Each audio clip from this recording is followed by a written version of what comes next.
very lovely Sunday to one and all. Sundays are extremely special, and more so when it is a day like this, where all our dreams shall come in place. इतने सारे हमारे thoughts, हमारी यादें, हमारे सपने सब जुड़ के आज वो पल आया है. When it's time for all of us to flaunt ourselves, to let others know our dreams, because you know they're the right people where our dreams could be fulfilled. So I take this huge opportunity to welcome all the great minds, the amazing brains, and to all those future leaders and entrepreneurs here at Bizdateup, presenting the Startup Investors Conclave 2024, powered by DBS Bank in collaboration with Bizniti and Orig. A very lovely hi to everyone. It gives me a great pleasure, as we all know, that we are all looking forward to going ahead with our small startups. But how about if you have your dream investment coming at your doorstep? So I thank each and every one of you for joining us. Well, let me tell you, the fact that we are here for a Bizdateup, how about going on a date the right way? It is all about the world of finance, which fulfills not just our dreams, but our family's dreams. We can dream big, at the same time enjoy life to the fullest. It's all about the joy, happiness, and togetherness, which only happens when we are successful in our endeavors. So the world of startups, as we all know, that India is the third largest economy in the world of startups in our ecosystem globally. Now that calls for a huge roar of applause, because as Indians, we are truly progressing. And thanks to our Honorable Prime Minister of India, Shri Narendra Modi ji, who makes it very, very simple and also helps us with great, absolutely fantastic possibilities for amazing startups. And this is how our duo founders, the youth of today, who is the future of tomorrow, thought of bringing up with Bizdateup. Well, friends, it's time for me to introduce you to both these great gentlemen. At first, let me tell you that India is the youngest country, and of course, the future lies in the youth of today. With more than 62% of the population below the age group of 39 years, this calls for a great celebration where we have all the young minds thinking and fulfilling their visions. The ideas are very unique. I'm pretty much excited because I can see a lot of preparation which has gone into the ideas which shall be showcased here at the startups. And you have no idea that who shall go home with an investor with the dreams to be fulfilled. So a happy, happy Sunday to one and all. My name is Simran Ahuja, and it gives me great pleasure in introducing all of you to the two gentlemen, the very young and dynamic gentlemen who made it possible for all of us to come together. Founded in 2021, and till date, friends, with 15 plus startups and a turnover of 80 crores, it's time for us to put our hands together for Meet Jain and Jeet Chandan. इसमें मीत भी है, तो आप मुलाकात तो उनसे करेंगे ही, लेकिन जीत भी है. और इन दोनों के साथ साथ हम सब भी grow होने जा रहे हैं. We are truly thankful to DBS Bank for making it possible for all of us to go ahead, not just one step further, but trust me, it will be just climbing the ladder of success and reaching the top instantly. But this is only possible because of the two very dynamic duo founders. Let's give it up for both of them. At the same time, as we all know, it's all about the young minds, which are the true geniuses. And of course, in a day and age like today, where we Indians are here globally at the third largest startup ecosystem, this is the best moment for us to get into the startups. So our angel investors are very excited and thrilled to know about your idea. This is the time for you to flaunt. I can see very less smiles, but Meet and Jeet, मैं कहना चाहूँगी कि सबके चेहरे पे वो है कि होगा नहीं होगा. So for that, we also have our eminent panelists who shall be here, where you could ask them questions as well, who shall, of course, give you the right guidance and cue you the right way. So we look forward to the entire day with our great distinguished dignitaries who shall guide you and completely be the right light in your life. So इसी बात पर छोटी सी मुस्कुराहट तो आप सब दे सकते हैं, everyone? Thank you. We're all living in the world of social media and artificial intelligence. So I know हम सबके हाथ में मोबाइल फोन्स बहुत जल्द आएंगे. हम तालियां नहीं बजा सकते हैं जो हम योग करते थे. तो we are officially allowed, मीत और जीत, आप दोनों का मैं permission लेकर कह रही हूँ. Officially you are allowed to scream because हम सब young हैं यहाँ पर. And our angel investors are be young ho with the youth of today. So feel free to scream, wow, yeah, woo! जो भी आपके फेवरेट साउंड्स हैं, at the same time आप ऑफिशियली हमारे इस स्टार्टअप इन्वेस्टर कॉन्क्लेव में सीटी भी बजा सकते हैं, because we want to see a lot of energy, we want to see that enthusiasm, that excitement, because we are all here to fulfil our dreams. So are we ready? Can we hear some great cheer? Applause, cheers, celebrate, the moment is here.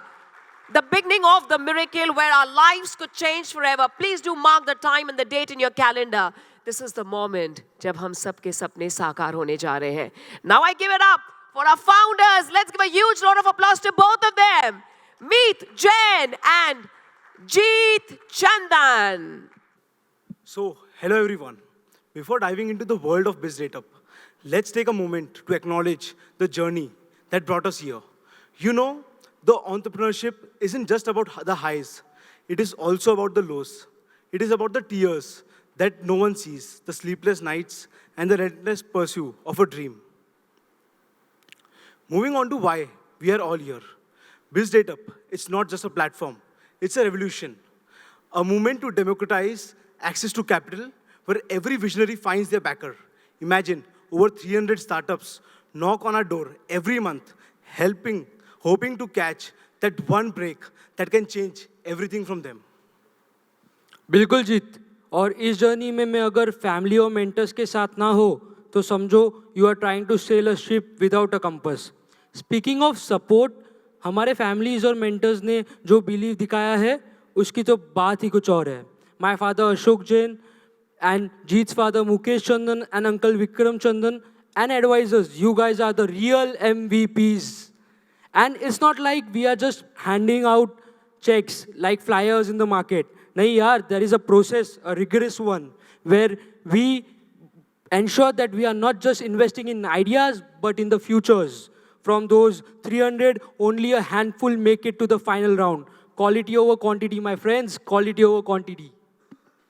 Speaking of quality, let me throw some numbers at you. A staggering 80 CR raised for the startups. And what's more, our investment have seen approximately 3.5x returns.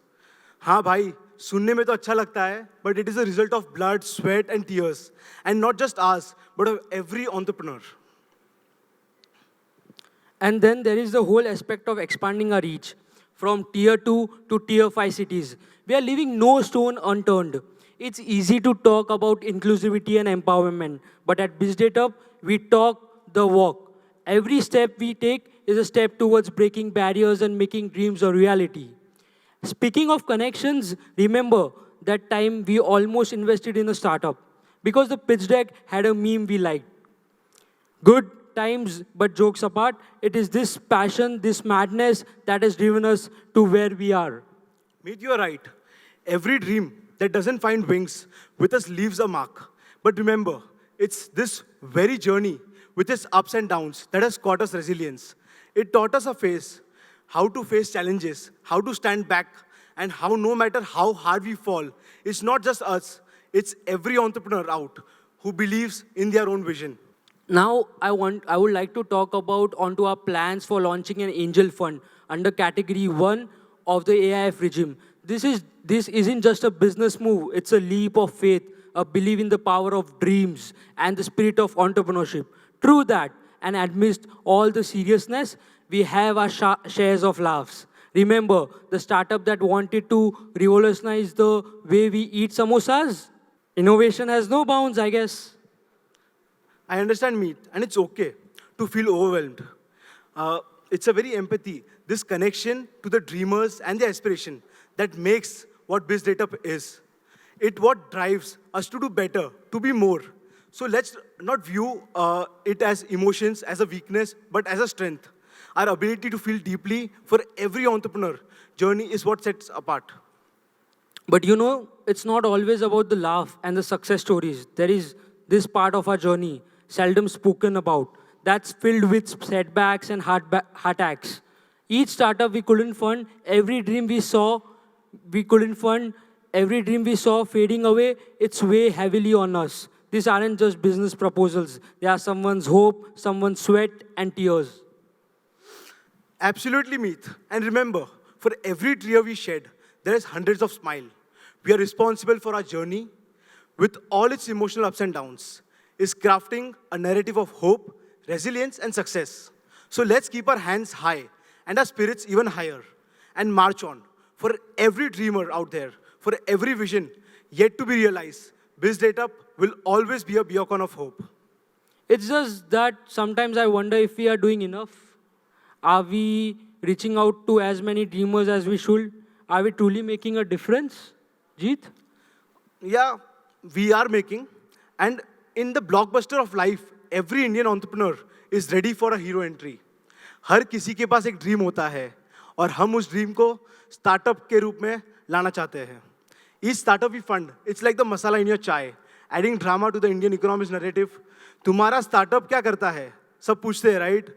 तो कोई बोलता है कि चाय बेचते हैं, कोई बोलता है हम ड्रोन बना रहे हैं. So there are multiple startups and everyone is a revolution to the Indian economy. You are right, Jeet.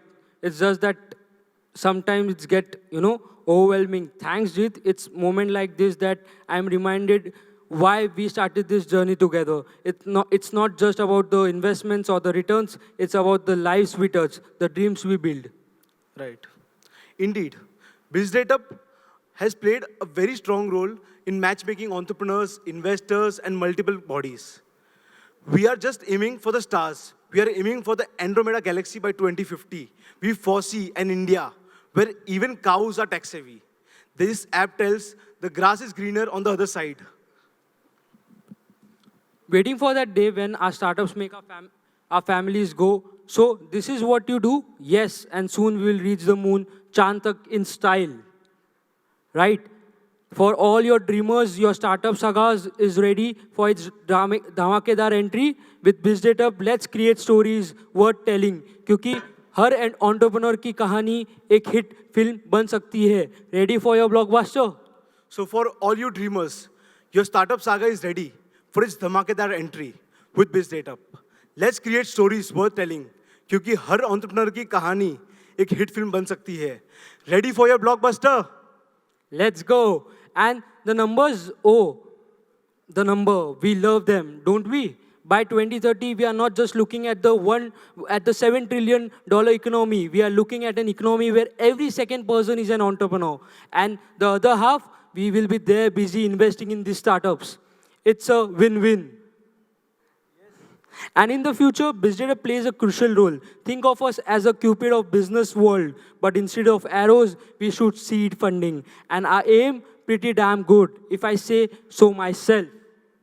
And for every entrepreneur out sweating about this pitch, remember, at Bizdateup, we have seen it all. Startups that promise to make your plant talk to you, apps that vibrate the invite you to drink water, innovations more like a daily dose of entertainment, right? Me and Jeet, we would like to thank each and everyone who are here and would like to welcome to the Startup Investors Conclave 2024 and be a part of this journey where we can take all the entrepreneurs, help them grow together and help the whole ecosystem. That's why we say this is Mumbai's first startup ecosystem event. Thank you. And thank you for making it possible for all of us on a Sunday to brighten up just the Sunday and to brighten up our lives. 2024 is extremely special. The fact that we're all present here at this moment, yes, right from, let me tell you at first, this is not just an event. It is more than an event. It is like, a catalyst where we are fostering partnerships. So irrespective of whether you are here as an active participant or you want to go ahead with your startup or, of course, speak about something which is very unique and your idea, well, you could also create a few ideas here, and everything that was there in your mind, ye bahut saal mere ko pehle idea aayi thi, it will all come in place today. So today is that fortunate day. So I want to request you all to kindly have your mobile phones on the silent mode, at the same time focus, and let's give it up. So thank you to both of you for making it possible for us. Thank you. Friends, meet Jen and Jeet Chandan. और बहुत मजा आया आपकी दास्तां सुनने में. हम बिल्कुल तैयार हैं अपने ब्लॉकबस्टर के लिए और एक्साइटेड भी हैं. तो आइए अपनी फिल्म हम अपने हाथों लिखते हैं. Ladies and gentlemen, thank you so much to DBS Bank for this wondrous event, and thank you for your faith in us. At the same time, the association we have with our collaboration with Biznithi and Auric. So this is the beginning of the miracle here at Bizdateup. Well, ladies and gentlemen, we're going to start with a panel discussion, and I'm going to request my lovely team to make sure that we have their sofa sets and the chairs on stage.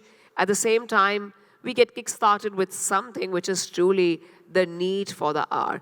किस तरह हमें ideas मिले हमारे startup के लिए, and किस तरह हम आगे बढ़ सकते हैं? Let's know from our distinguished panelists. Ladies and gentlemen, feel free to ask them questions towards the end of the session, only if it's by their permission. In case we get slightly delayed and we're running short of time, then of course you can connect with them during the lunch time and towards the evening where we've given you specific networking time. Meanwhile, it's time for us to know each other well, while we have all our distinguished dignitaries who shall join us here with abundance of knowledge of decades together. In merely few minutes, you will get it all. So thank you so much. I'm going to please invite all my panelists here, followed by the moderator of the session. For our very own Jeet Chandan, let's give it up for our angel investor and the co-founder of Bizdateup, who has an impressive track record of driving success for early-stage startups. With a deep understanding of the startup ecosystem, Jeet provides invaluable guidance and the financial support to building entrepreneurs and to also budding entrepreneurs, helping them navigate the complexities of business growth and market penetration. Our very own, ladies and gentlemen, a co-founder of Bizdateup, Jeet Chandan. Let's give it up for Utpal Doshi, the key figure at 100% VC, where he brings his extensive experience in investment and finance to identify and invest in promising startups. His approach to venture capital is characterized by a strong focus on innovation, scalability, and the potential for significant impact, making him a trusted advisor in the startup community.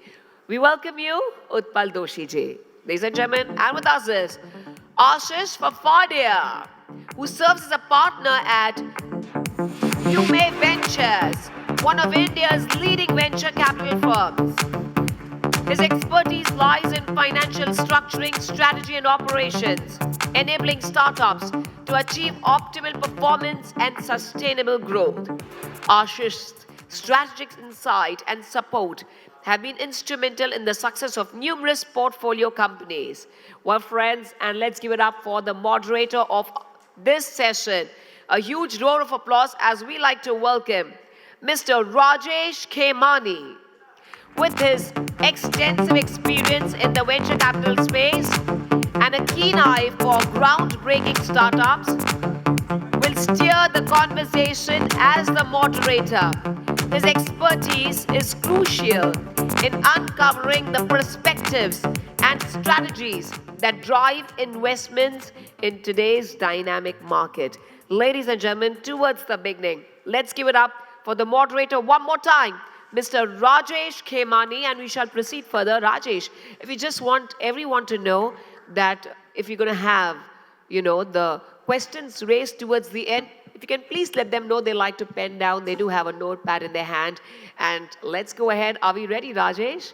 With this very brilliant first panel discussion, vision to valuation. Over to you, Rajesh. Good morning. Thank you. Thank you. Good morning to everyone. Thank you to all co-panelists, Siddharth Bhai, Arjun ji, Jeet, Utpal ji and Ashish bhai. It's a really privilege for me to be part of this panel along with you esteemed angel investors and VCs. So I will begin with my first question. What are the key factors that angel investor and VC consider while evaluating a startup for investment? Hi everyone, thanks for being here on a Sunday. So you asked a very broad question where that's our job, right? It's a day-to-day thing in terms of evaluating so many startups. But yeah, from our fund perspective, I can tell you one thing that we are founders first. Since we come in very early stage, there's not much data that we can rely on or underwrite it. So it's all about our, the kind of vibe that we get from the founder. And post that, of course, we get into what kind of problem he's solving, whether we're able to understand that, build conviction, what kind of a market he's building in. And it could be as, traditional business versus even innovation. So we're open to both such, founders. But yeah, broadly, it's from our early stage, it's going to be founders for us. Yeah, good morning, everyone, and so good to see so many people out on a Sunday morning. Really tells you the state of where the Indian startup ecosystem is. So thank you so much, Jeet, for inviting us here, and happy to be a part of the conversation. I think, look, Rajesh, you asked the question, and I think everybody's answer will have founders at the core, founders at the center, because that's what early stage investors do. I'm going to maybe talk about two more specific points that I look at. I've met thousands of founders now since I exited my business and started this journey of being an investor. So on the founder, one specific thing, right? Actually, two specific things. One, look, there's lots of problems to solve, right? There are a lot of ideas in the drone space, in the defense space, in the space tech space as well. But I had no right to win in that space, right? I had 150 years of family legacy in Ayurveda. And that was my right to win, to take forward an Ayurveda business. So I look for a right to win in founders. And the second thing is, look, it's very glamorized. Startups are now coming on primetime television. There are TV shows being made about startups. There are news articles, Instagram reels, podcasts, and entrepreneurs and startup folks have become celebrities. But the journey is truly a roller coaster. And there are lots of downs. There are ups, there are celebrated, but there are lots of downs as well. So the second thing in a founder that I look for is great resilience and the ability to fight through tough times, because each and every one of those companies that you are celebrating, that you are talking or calling a unicorn, that you are celebrating their stock market listing, all of them have also had near-death moments where things are looking like they're not going to work out, right? And being able to fight with your back against the wall is another characteristic I look at. And the third thing I would say is, especially in the consumer space where I like to invest, there are lots of personal biases that come in, right? Like, you consume a product, you wear a pair of shoes, you like a t-shirt, you wear a smartwatch, you have this specific food product, you use this home decor product in your home. So I think personal bias comes a lot into investing, especially in the consumer space where you use the products.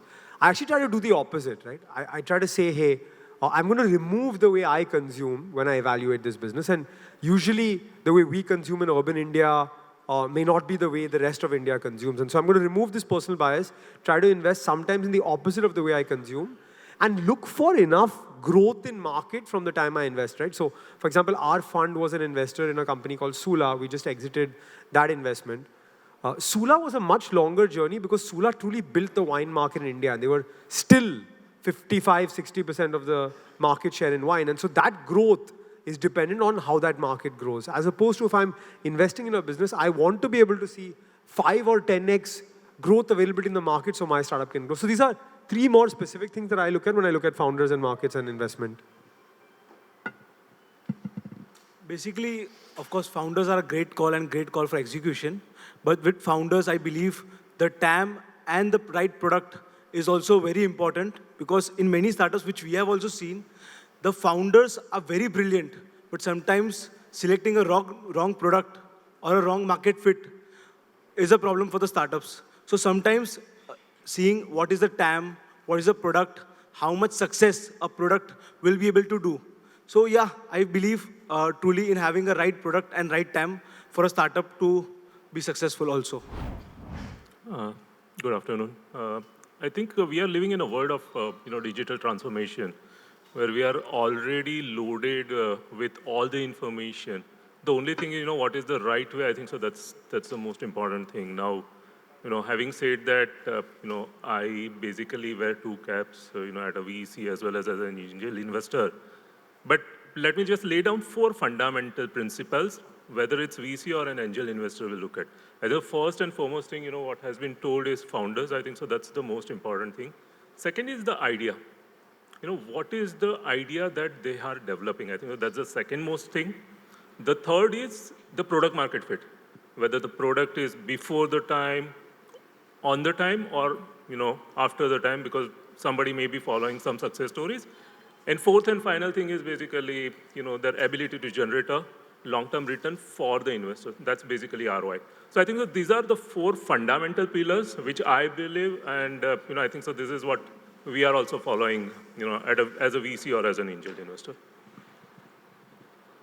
Thank you very much for having me over. I'll talk about 3 points. Founder has been spoken enough.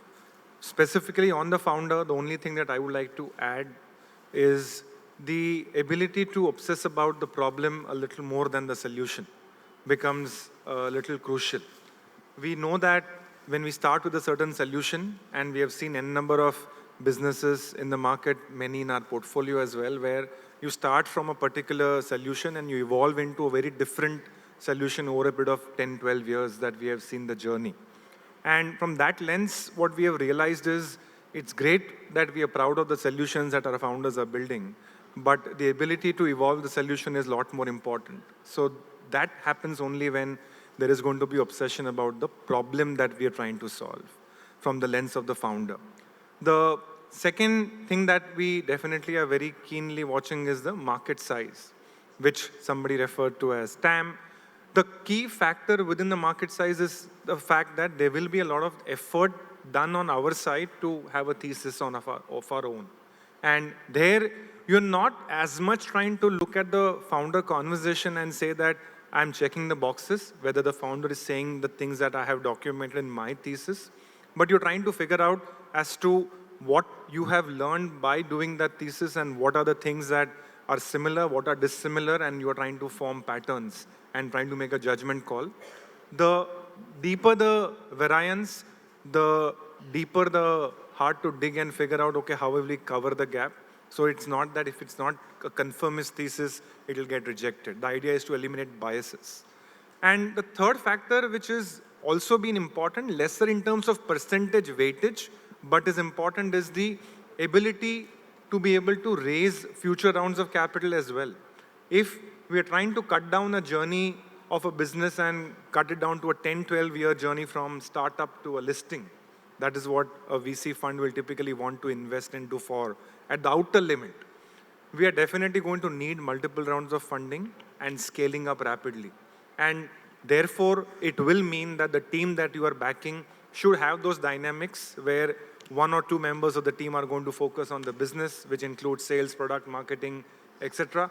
And there has to be somebody who is having the ability and the dynamism to be able to be out there and tell the story of the company better than anybody else in the market as well, because not always is the best product going to win. It's a combination of various things, including the ability to fundraise at the right time, pragmatism to understand that I don't have to always talk about valuation, the maturity to understand it's also about dilution. All of those factors become inherent. Within this point, all of the aspects come in, ability to think through unit economics, profitability, all of those cliches come in. But broadly, these are the three highlights, which is the founder, market size, and the ability to fundraise. Yeah.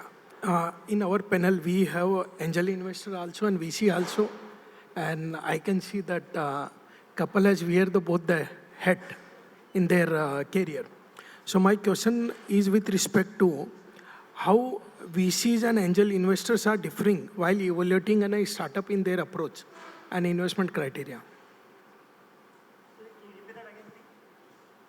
How an angel investor and a VC differ in their approach while evaluating a startup? So I've seen both the journeys, right? As an angel investor, I've put my put in almost 150 checks in about 120 plus companies over the past 5-6 years. Most of the investments were learning, but the high conviction bets where we put in a larger check size, fortunately, they're doing well. So now in the last 3 years, I'm wearing the VC hat as well. So the key difference I've seen is when you're investing your own money, sometimes you tend to lower the bar. You say, ठीक है, चलो थोड़ा 5 lakh डाल देते. Let's see how this fares up. So you're not that disciplined when you're cutting angel checks. And initially you were, at least me personally, I was looking at, oh, okay, Kunal Shah is investing. So he must have seen something in this. Let's tag along. But later on, I understood that each investor invests for different reasons. Like Kunal Shah said, I invest just to give back to the ecosystem. He doesn't care what the founder is, meaning he doesn't put in a lot of effort into, he just wants to support the ecosystem. So I realized it's very important to build your own conviction when you're investing. And so when I started wearing the VC hat, I was really concerned whether I have the ability to invest other people's capital. So what happened was, so I said, let me try this out in a small way, create more like a syndicate and start investing. So there, initially what we saw was all us 3 partners. We were all angel investors before, and one of us was a VC partner as well. So the key thing that happened was we became even more selective. We started raising the bar several, notches higher. And more importantly, you become disciplined. See, as an angel investor, you have unlimited bullets. It's your own money. You can keep deploying from your balance sheet. You have, it's patient capital, right? You can stay with it for as long as possible. You don't have pressure to exit. But as a VC, you have limited bullets. You want to invest only in 20, 25 companies. And second is each investment should be a potential fund returner, so you become even more careful. You get into DD. As an angel investor, you don't even have the say in terms of doing due diligence. You rely on the lead investor or the other major investors in the cap table. So as a VC, you end up doing all those stuff. So I think these, of course, my fellow co-panelists will further elaborate on this, but these are the major differences I could see. Yeah, I would agree with Sid, honestly. I started my journey in the investing world in April 2021 when I sold my business, and I started as an angel investor. Objective is really important, and a lot of times angels may have other objectives like giving back to the ecosystem, like learning, like engaging with founders, etc., all of that. Honestly, for us, we earmark 10% of our exit from Dr. Vedya's to give back to the ecosystem. Yes, financial returns is part of it, but as an angel, you can take a punt, right? So you can say, hey, this seems like a crazy idea. If it works, it'll be outstanding. If it doesn't work, okay, it was a chance I took. As a VC, you have other people's capital, as Sid said, lesser bullets, and also a responsibility to build a detailed thesis note, think about things like, what do the return metrics look like? What can go wrong in this business? How do I project this business out over the next 5 years? So I think there's a little bit more method to the madness, a little bit more structure to the way each investment is done. As an angel, again, you will sign an agreement.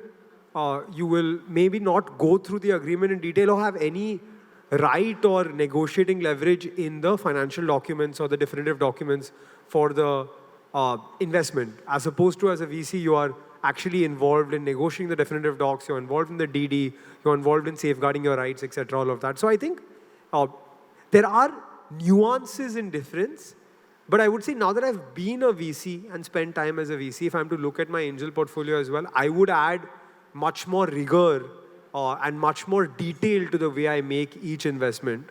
And I think at the end of the day, capital is capital, right? Whether you're putting 5 lakhs, 5 crore or 50 crore, whatever that amount is, it's meaningful money to you, right? And so 5 lakhs may mean a lot to me, it may not mean a lot to you, or 50,000 may mean a lot to you and it may mean a lot to me as well, right? So whatever it is, whether it's 1 rupee, 5 rupees, 10 rupees or 5 crore rupees, I think the learning from being a VC now in relation to my angel investments, which I have done, and some of which I continue to do, is add more vigor and more detail to each investment because capital is capital and it's not fungible.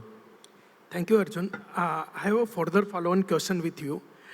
Can you share an example of some successful investment made by you as an angel investor and as a VC? And what factor contributed to success of those companies? Look, I've been in this world for 2.5 years, so the cycles are quite short. I've had 2 exits. We've sold 2 companies. One is the largest peanut butter on the digital ecosystem called MyFitness Peanut Butter. And then we sold another company called Better Alt, which was doing Indian superfoods and Ayurvedic products for global markets. I would say I have a lot of investments that on book look successful, whether it's Jimmy's Cocktails or it's Perfora or it's Indus Valley or it's Go Quick or it's Jar. There are more than 100 investments that I've made. From the fund, we've invested in Cuckoo FM, we've invested in Dil Foods, we've invested in Eka Care, invested in Entry. All of these investments on the book look good because they're 1.5, 2 years old. They have a lot of markups. But I think there is a massive difference between book value and actual returned value, MOIC, capital distributed. Cycles are longer in the type of investments that we do. So average cycle of investment would be at least 5 years. And so I've yet not finished that cycle. And I think the important learning from that is my first ever angel investment was a company that in 6 months was written up to 12 times. In 6 months, we went from a 15, 18 crore valuation to a 210 crore valuation. And everything seemed like exciting and the company was growing and all of those things, right? That company is now shut down. So just book returns or paper returns don't mean as much as actual returns or outcomes do, right? And there are various reasons for the company to shut down. Maybe they raised capital from the wrong kind of people. Maybe they tried to grow too fast. Maybe they overestimated the market. Maybe the market turned. Whatever that may be, that 12x is now written down to 0. And so had I believed that that 12x was actually capital available to me, it would have been a very different story. Thank you. Utpalji, my next question is with you. I just wanted to understand the importance of practical experience and expertise of a co-founder while evaluating that startup as an investor. I think so. There are a lot of nuances, relating to identifying a co-founder and working with them. We have seen ideas coming from every part of India. Now, it could be a solo investor or a solo founder. It could be a team. What we really think is there has to be a synergy between our founders. Technically, yes, I think so. All of them should be capable of seeing the same vision, having the same passion, and running the business for a long time. I think so. I'll just put it very in a crisp way. I really don't want to elaborate much on it because, I think so if we start discussing, there will be a long thesis. But a team who's having the same vision, same passion, and ability to run the business, rather than having any kind of a difference. That's basically what we look at, founders, co-founders, or the founding team.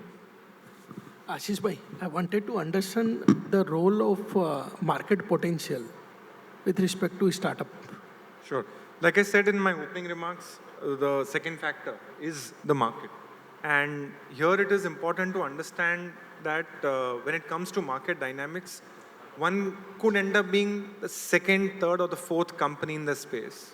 We have seen when we invested in the beauty and e-commerce space, there were half a dozen players funded back in 2011 through 13. And Purple was one of them. From another 2 years of experience and journey, others were pretty much out. And then there was Nykaa, which came. So, and then there was, of course, many other businesses that came, some from a different lens, some from a platform lens. So the market has to be a very critical factor because you could end up investing in a really great team which is solving a really innovative problem which applies to a very tiny universe of people. It will not create a big enough outcome potential.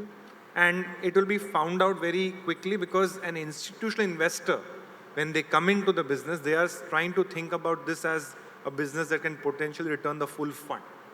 So even if your investor is a 100 crore fund or $100 million fund, they want 2 or 3 companies which potentially are going to return bulk of the end state returns that are expected.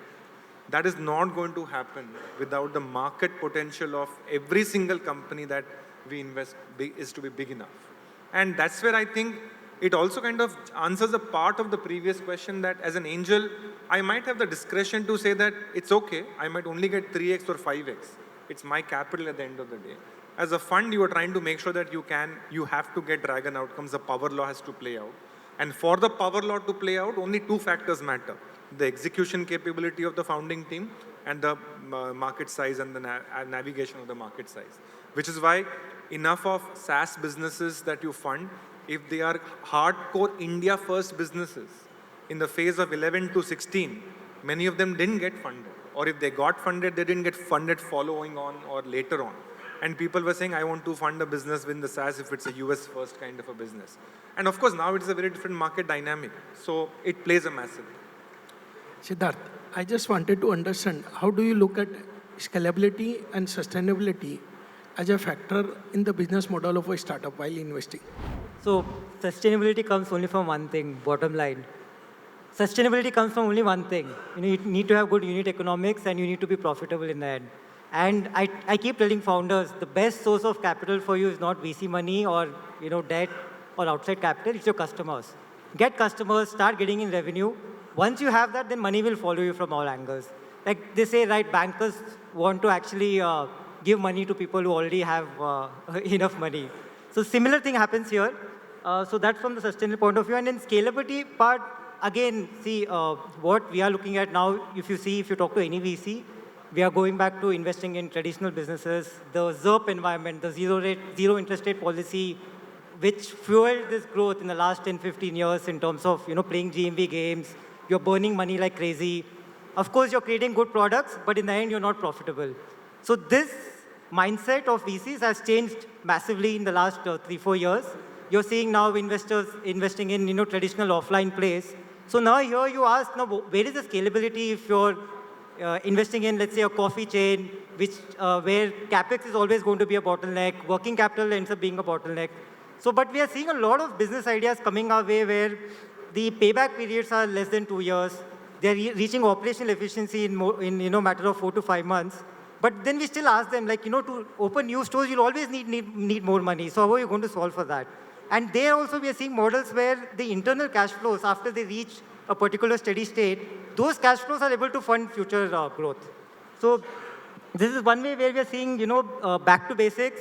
We are all building dhanda businesses now, and it's actually exciting time for us to invest, where it is both sustainable and also you're seeing scalability as well. You're not going to see massive, 500, 1000x kind of outcomes, but we are seeing, more like PE plays, but happening early stage. Thank you. Arjun, my next question is for you. What are some common challenge and pitfall startup face while seeking investment from the world? What are the common challenge and a startup co-founder face while raising the fund from a VCs?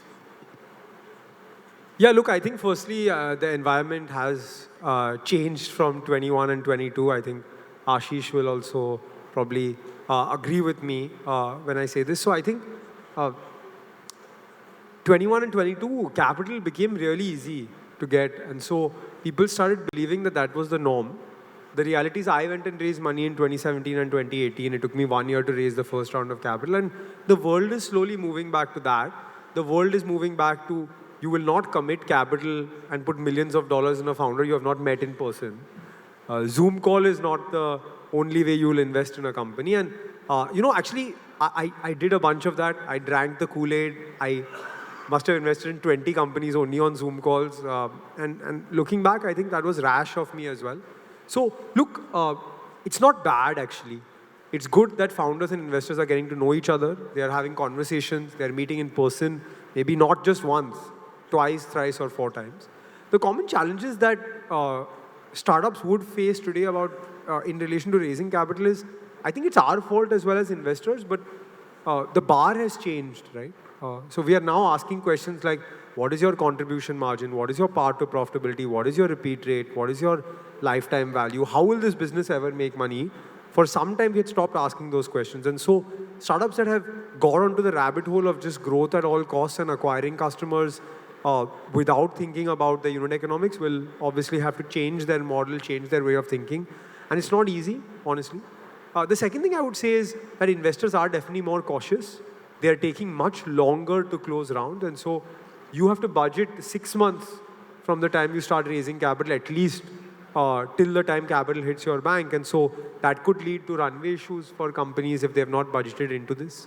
And the third thing I would say is that there is much more caution in the way checks are being written, and so there may not be as much sort of vigor and enthusiasm and easy deployment of capital as there was 2 or 3 years ago. Again, I think it's a good thing, by the way, because you're now getting investors who truly believe, who have spent time to understand, who may be able to add a little bit more value into your business as well. So I think these are challenges that we will face as the startup ecosystem when raising capital. But I would say that in the short term, this may be pain, but in the long term, it's actually good, because at the end of the day, if you're raising money from someone and you are taking in their capital into your business, it's not a fling. It's at least a long-term relationship, if not a marriage. And so you got to meet that person once a month for the next 5 to 6 years. A pretty successful startup founder told me, raise capital from people who you're okay to have breakfast, lunch, or dinner with once a month for the next 5 to 7 years. And I think that is coming, and it's a good thing. Thanks, Arjun, for giving a lot of hints to startup, how to mitigate those risks as well. Utpal sir, I just wanted to understand more on a DD process as a VC. What are the aspects you look on while doing the DD, while investing in a startup? Well, let me just put it, and I think so I need to mention, where we invest. I think that's the first thing. So we invest at an idea stage, we invest at a pre-seed stage. That's basically an area where, no one would normally want to venture into because there's no certainty. The factors, what I mentioned earlier, is basically are the key factors because, there is not much information available, around the founders, not much information available around the financial metrics. So the kind of thing or kind of evaluation that we normally do is, who's the founding team, what's the pedigree of founders, how are they technically qualified? And when I say technically qualified, that does not mean that they have to be from IITs or IIMs, it could be from anywhere. The second and most important thing, what we look at, and I'm repeating for the sake of repetition, but the second and most important thing is, what we look at their idea, their solution, what they are developing. Third is product market fit. I think so that's the fundamental because that will basically give us an insight as to, what is the path and, how they are going to grow up. And fourth, looking at all the factors put together, we look at the fourth thing, which is basically their ability to, earn the return. And when I say earn the return, we are the first investors, we are the first check writers for any startup. But it's their ability to create a return for all subsequent investors. I think so we look at that parameter when we are taking an investment decision. Thank you.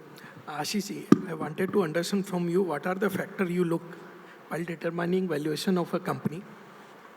Thank you. So let me, rather than try and give you a very straightforward two-pointer, I'll give that as well. But let me try and take this a little differently. Because some answers might differ. At an early stage, valuations do happen on a combination of a few rules of thumb and a few of the experiences that have shaped that particular investment committee. So rather than going into just one or two things that might be relevant or resemble what we do, let me put out a couple of important principles. When a VC is looking at investing in a founder, like I said earlier, the expectation is that this business should potentially return the full fund. Let's stick to the 100 crore example, and the VC will make 25 investments. So the average investment will not be 4 crores. In the best of the company, the average investment could be 14 crores. Because in the best of companies, you have the ability to double down. Initially, you will invest much smaller amounts, and then you will have reserves. At 14 has to eventually get to 100, 150 crore outcome for the VC. So when we are evaluating whether it's a 100 crore fund or a $100 million fund, to the extent it's a reasonable size fund focusing purely on early stage, the lens with which anybody will be evaluated or any opportunity will be evaluated will be this. Can that get us a dragon outcome? Dragon means, can this become a full fund returner for us? Probability could be small.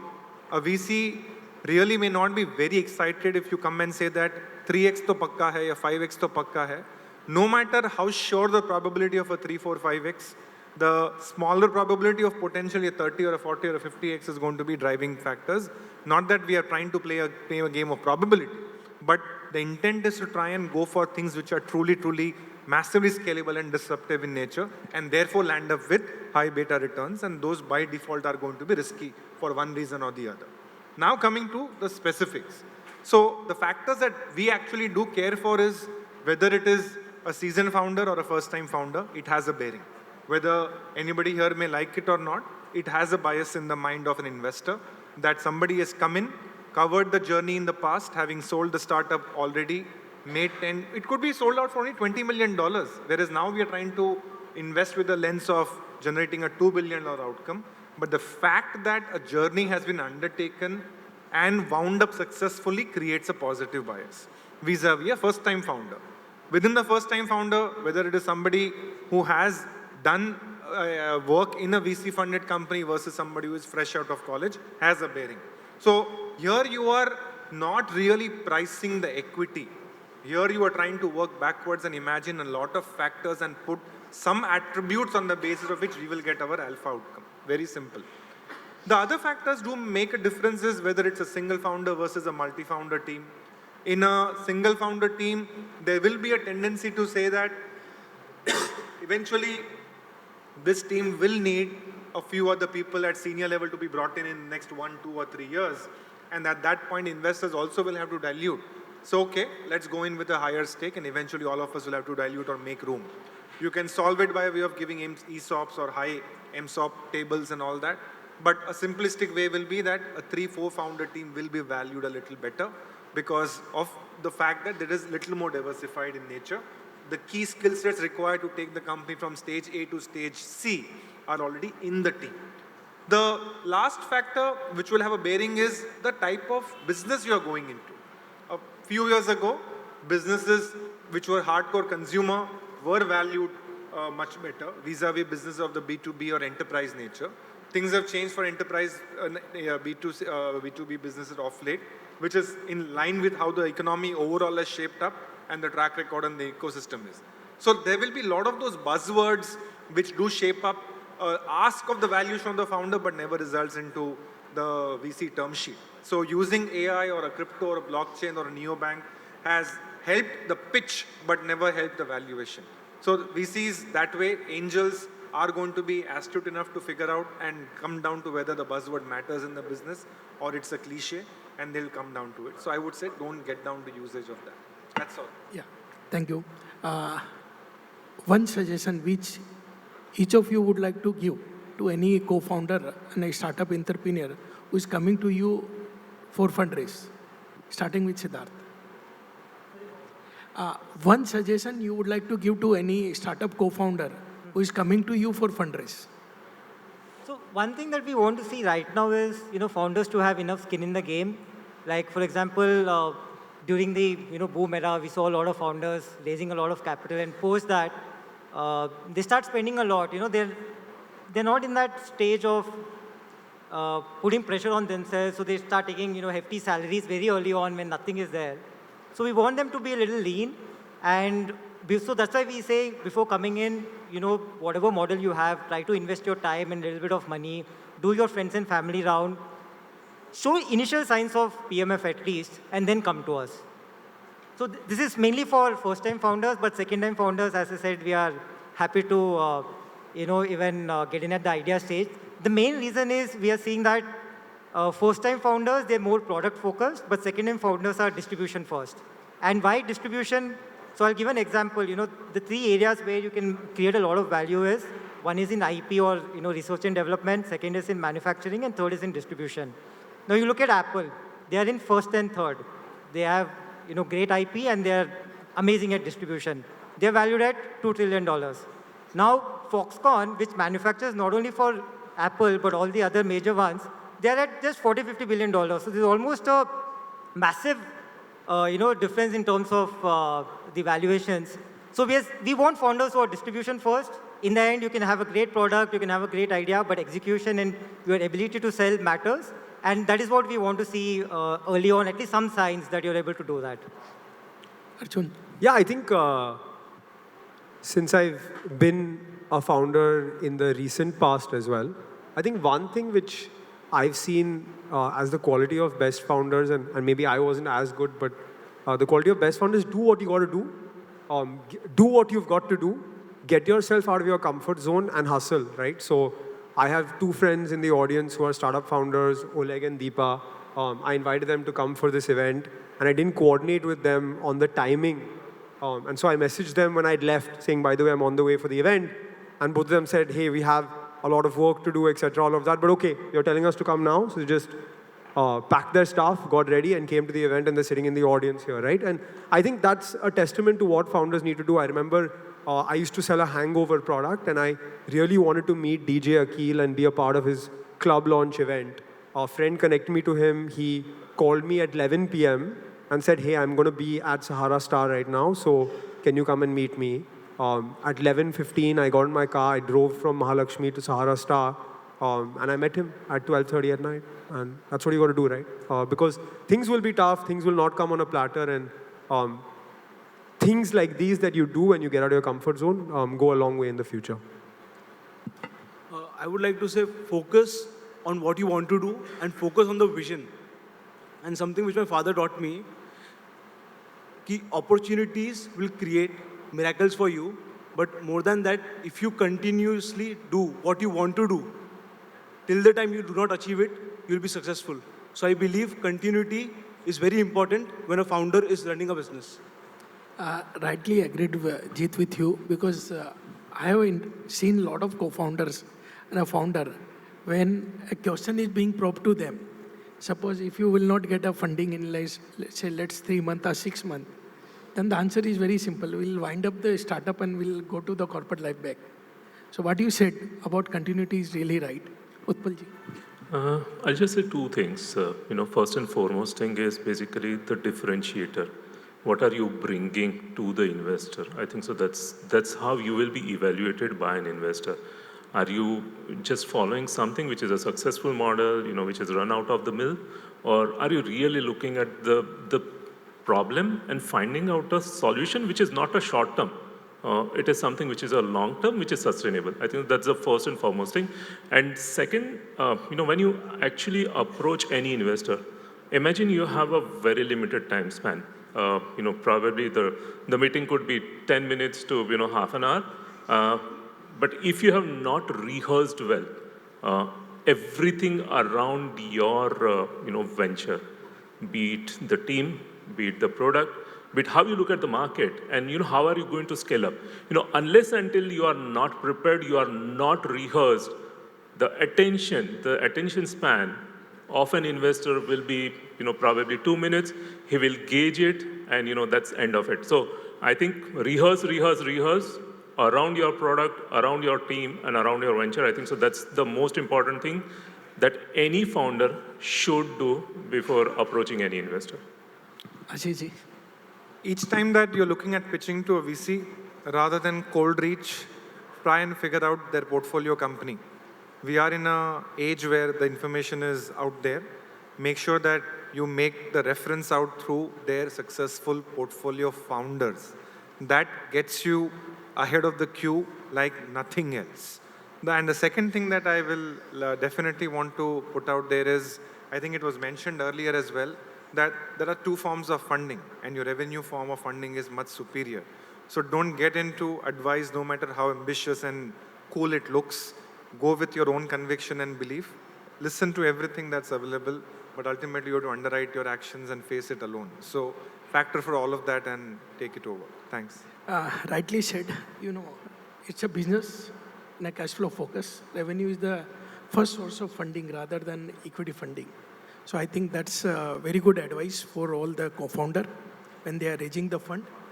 Considering the time, I will request the audience to come with their questions with our panel. Yeah. Hi, Ashish. Hi.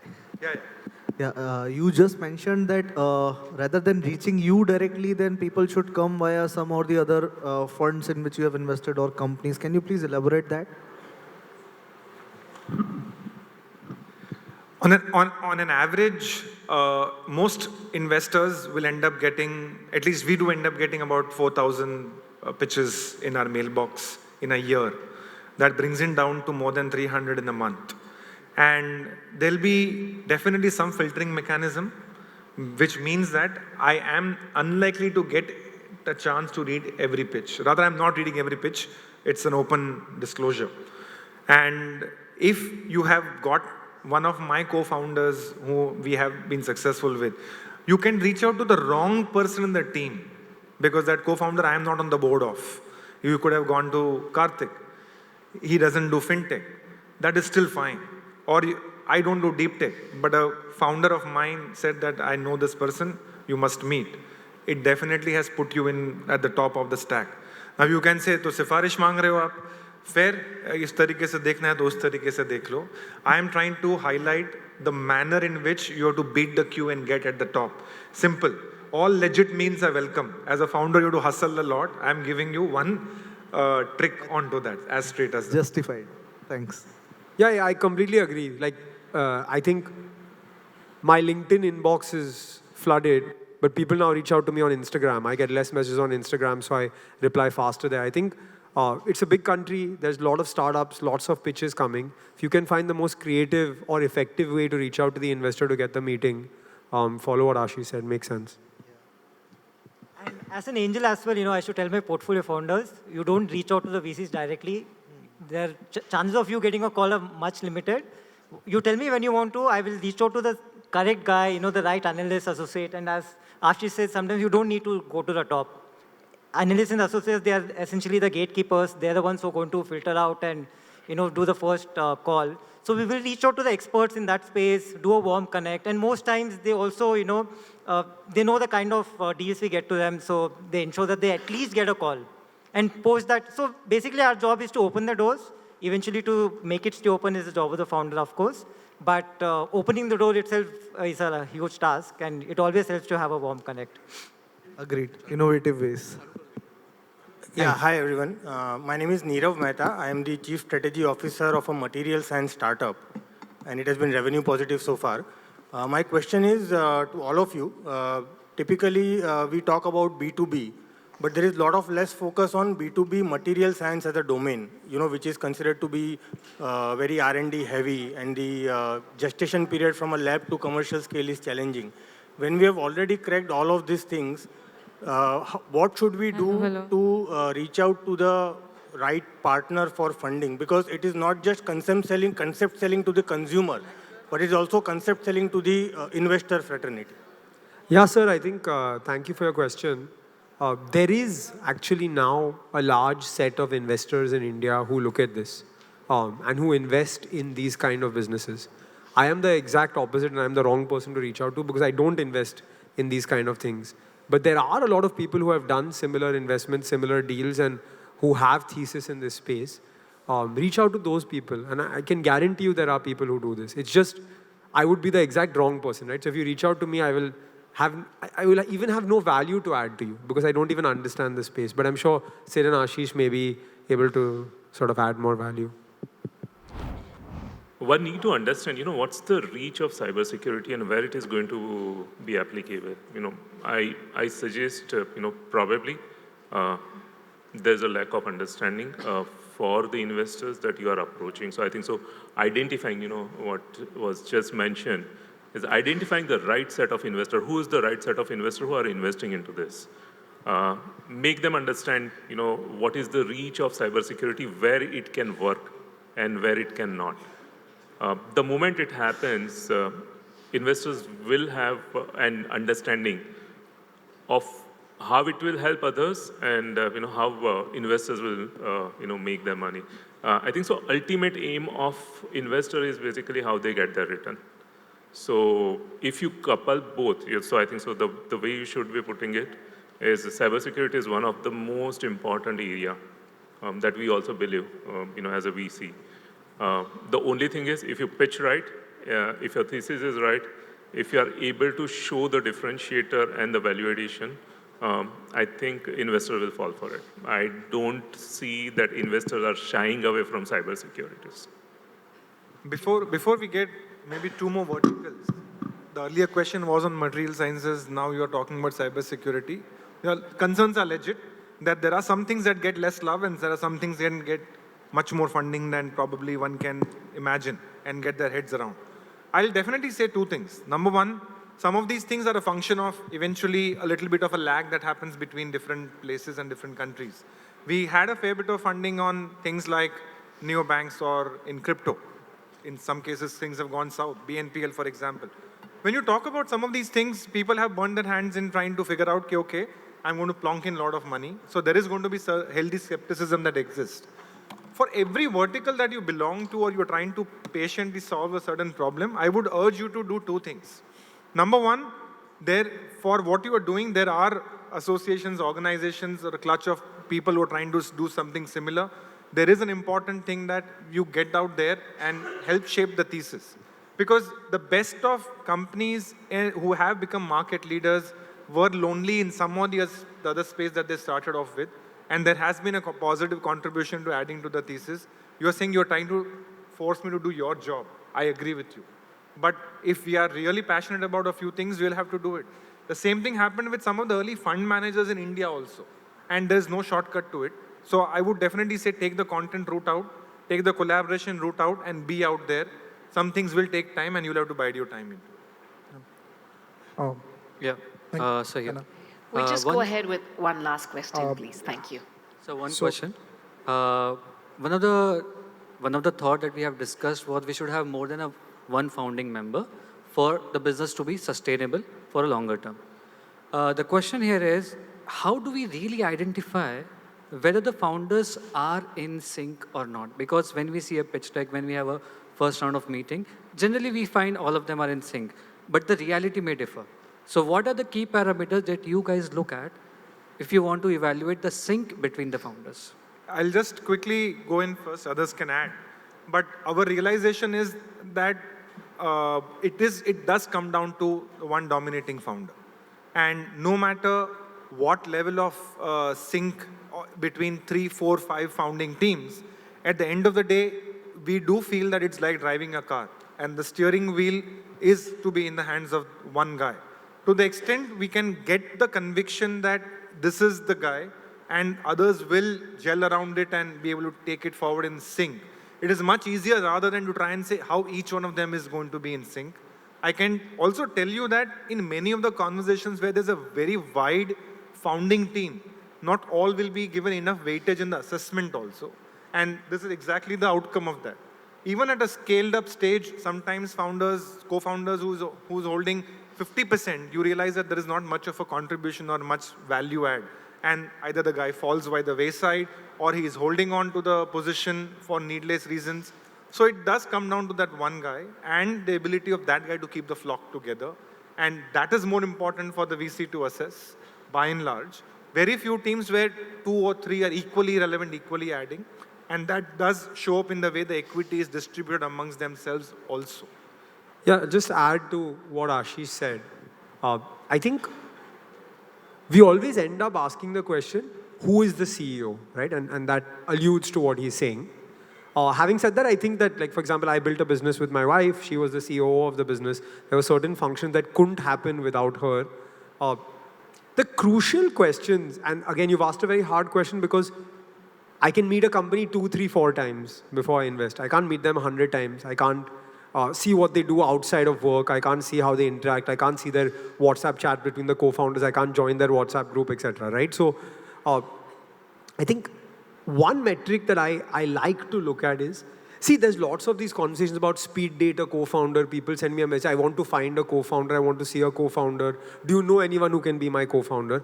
Actually, initially, when you sign on someone as a co-founder, it's honeymoon period, everybody's happy, etc. all of that. But in 5, 7, 10 years, you're going to have lots of tough times, lots of moments of conflict. If you don't know the person really well in those moments of conflict, you don't have a relationship, you don't understand them as a person, it can lead to serious issues. And so when I look for a relationship, I say, do they even know each other?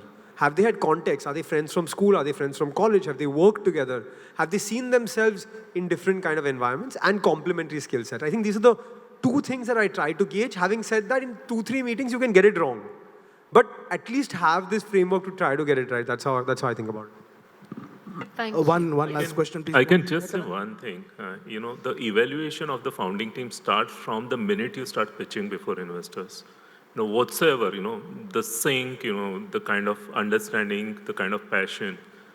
Investor will evaluate the moment you start, how you are thinking, how you are giving each other a space to, share their views, share their thoughts.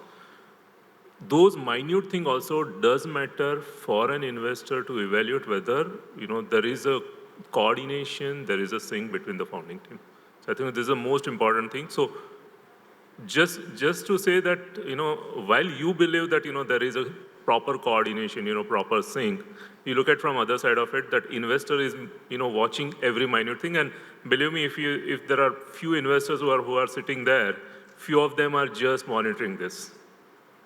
So, that's basically my... One last question One last from question. my side, please. Again, a small point here in Hindi. मतभेद हो सकता है, मनभेद होगा तो नहीं चलेगा लंबा. Valuation भी नहीं आएगा. VCs can read very easily that. One last question. Hi. So this is Ashwin Naik, filmmaker and entrepreneur. So I'm going to ask this question on behalf of a lot of entrepreneurs here. That what do you think, or do you think the investor mindset will change from revenue-driven kind of valuation of a company, idea, startup, whatever it might be, to a user and data/value-driven mindset, like how WhatsApp did not make a single penny and got valued for $19 billion. Similarly, do you think that India can have multiple Silicon Valleys or one valley where doesn't matter if revenue is not there, you're doing something good, you're getting users, you're getting growth, you're going viral. That's how the next Facebook and Insta will come from India. Sorry for breaking your heart or being controversial. My emotional side of it leads me to ask, to what end?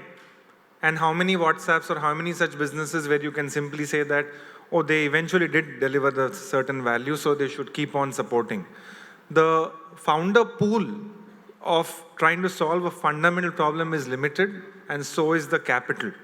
So it will definitely gravitate towards the least amount of risk for the maximum possible return. There is optimization that happens in the minds of the investor. You might argue and say, no, but that's not healthy. You are going to not fund companies which could derive value. But ultimately, let's face it, 100+ years of bourses that have existed worldwide have shown that cash flow rocks as the ultimate metric of valuation. Value per user, value per page view have not landed anything out beyond a certain vanity metric and a certain boom in the market and getting headlines in the paper. No matter what you do, it has to be proven someday. Proof of work is well founded as a construct now, and the proof of concept is a cash flow. Right. So in the same question itself, what I've heard from my friends in the valley is that even if the supportive nature of the investors and the founders, that bonding, that kind of camaraderie, that is something which is lacking here. So do you think that can change in the future, or are you doing something? No. I completely disagree there. I think that's a massive generalization. The Indian startup ecosystem, I've been a part of it for the last 10 years. I see massive camaraderie, massive relationship building, lots of events like these, and there's lots of WhatsApp communities, lots of founder communities, investor communities, founder-investor support communities. So I think, yes, maybe our ecosystem is a little bit more nascent and newer, but we are moving well forward in the right direction. So I wouldn't make that generalization at all. And just as an anecdote, for us, see, people keep asking us, when we are raising capital for fund as well, is to what is your deal flow? Why would a founder come to you? And we tell them that, see, all three of us partners, we have more than 250 companies in the portfolio as angels and as VCs as well. And we say our best in terms of intro is when somebody in the network, they're building, the founders first come to us. And that itself is a high mark that things are going well between us. So yeah, as Arjun rightly said, things are going really well between investors and founders. Maybe it might be a few anecdotes that you would have heard, but overall it's all good.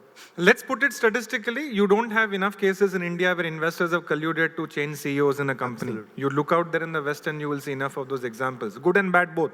I'm just trying to highlight a point which does probably not validate what you said fully. Thank you so much. Thank you so much. Friends, I apologize, but trust me, we do have the lunch time. Rajesh, You want to take one more because they're very excited. He's already holding the microphone. Sir, so- short rakhenge, short, one sentence. I've just been waiting to ask the question for quite some time here. The esteemed panel is under consensus that we need to have some revenue and some things that they need to create value, or the road to profitability should be there.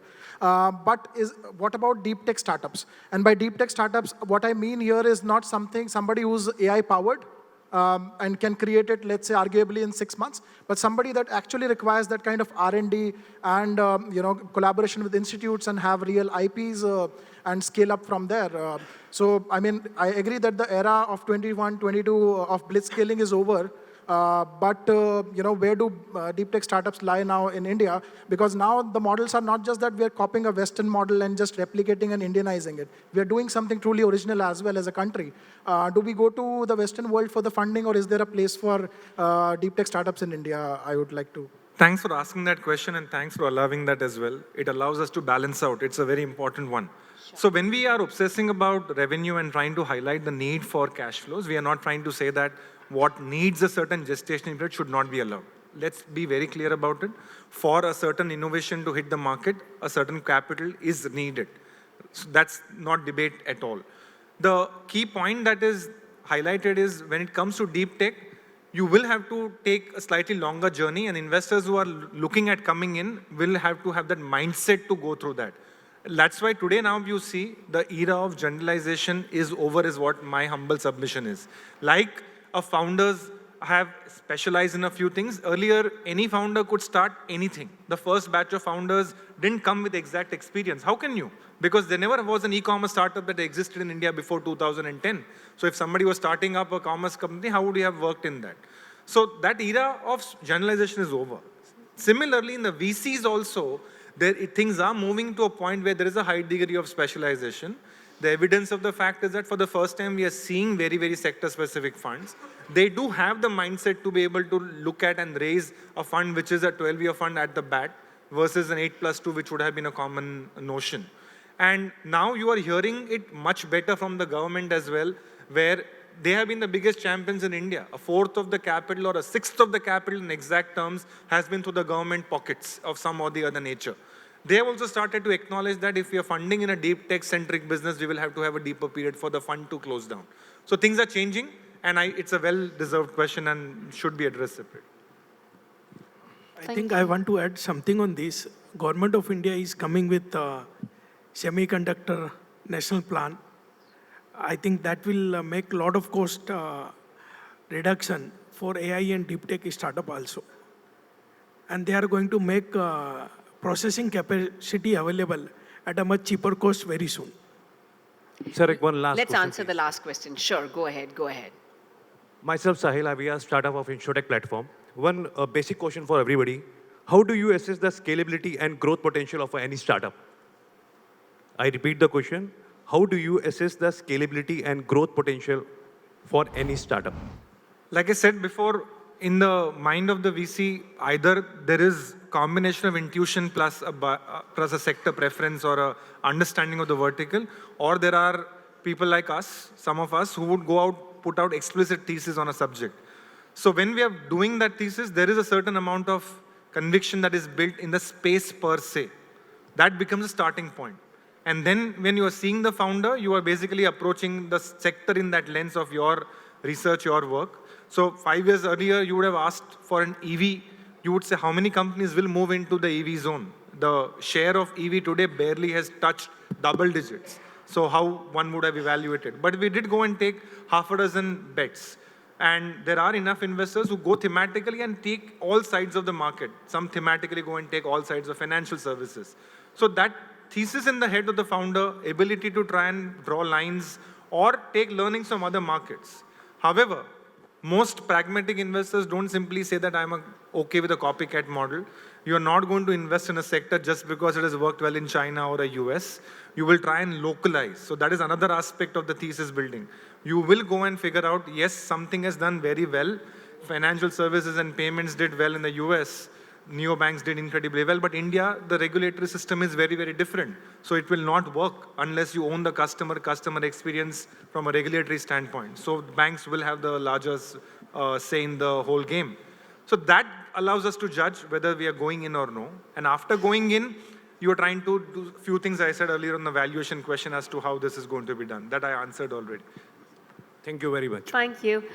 I truly appreciate your keen interest. Thank you so much, Sridhar. But of course, feel free to ask them questions during the lunchtime. And then we do have the networking time towards the end of the day. But for now, let's please give a huge roar of applause for our distinguished panelists. So the session is so interesting that the questions don't seem to end. I'm going to please request you all to kindly join us for a group photo op ahead of the tables. And we'll also like to felicitate and present a lovely token of love, a memento. Can we come ahead of the tables? Sab ek saath aa jayenge for a group photo op. On behalf of Bizdateup, we are truly thankful to all our distinguished panelists. Ladies and gentlemen, one more time. Let's continue the applause. As I'm going to please also thank DBS Bank and request my distinguished dignitaries from DBS Bank to kindly join us here and present tokens of love as mementos. Sir, please hold on. Please ruk jaye, sir. May I please request Mr. Amit Bansali, Sherry George, and Ankur Srivastav to kindly join us here and present tokens of love and mementos to all our distinguished panelists here. Thank you for that very, very interesting vision to valuation and the fact that hum sabke vision bilkul clear hai, isliye itne sawal aa rahe hain. I apologize to all those who wanted to raise questions, but please, iske baad, hamare pitch ke baad lunch time hai, feel free to ask your questions to them. May we please have the mementos, my lovely team? Hello, where's my team? Hello, guys, fast. Sir, please, aa jaye. Ladies and gentlemen, we're truly thankful to DBS Bank for all the love and support they've given us. Mr. Amit Bansali ji, please sir, join us for a photo op meanwhile. Sherry George and Ankur Srivastav ji. Thank you sirs for joining us. My lovely team, can we have the mementos, guys? Sorry guys, the session was so interesting कि मेरी team भी ध्यान से सुन रही थी. वो भी अपना startup plan कर रहे हैं. मैंने कहा था जैसे idea नहीं है उससे भी ideas आ जाएगी. And this is the beauty of this Startup Investors Conclave 2024. So thank you. May we please have a photo op? These photos are of great essence to us. Sir, aap tino aa jaye. Gentlemen from DBS Bank. Thank you. May we please welcome Arjun Vaidya, V3 Ventures, and the founder of Dr. Vaidya.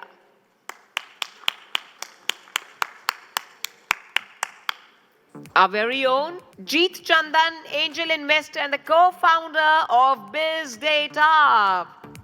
Jeet, please accept this on your own company's behalf.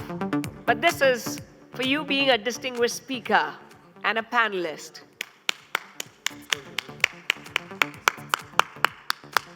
May we request Utpal Doshi ji to kindly join us here.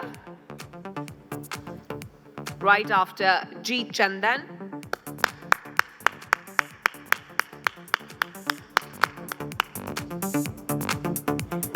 Utpal Doshi, sir, thank you so much.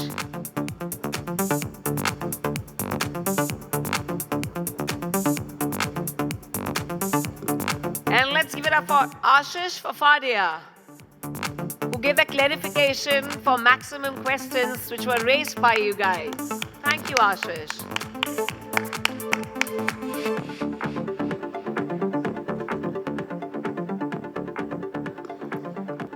May we please welcome Ashish Fafadia to kindly accept this token of love on our behalf here at Bizdateup. Friends, Bizdateup with the Startup Investor Conclave 2024 powered by DBS Bank and collaborated with Bizniti and Auric. May we please now welcome the moderator of our session, Mr. Rajesh Khemani.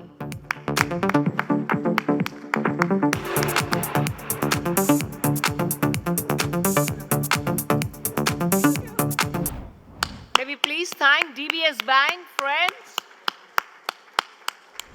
Thank you, gentlemen. And now, my lovely team, to get the setup done again, to see all the brightness in the room and only comes by your bright thoughts and ideas.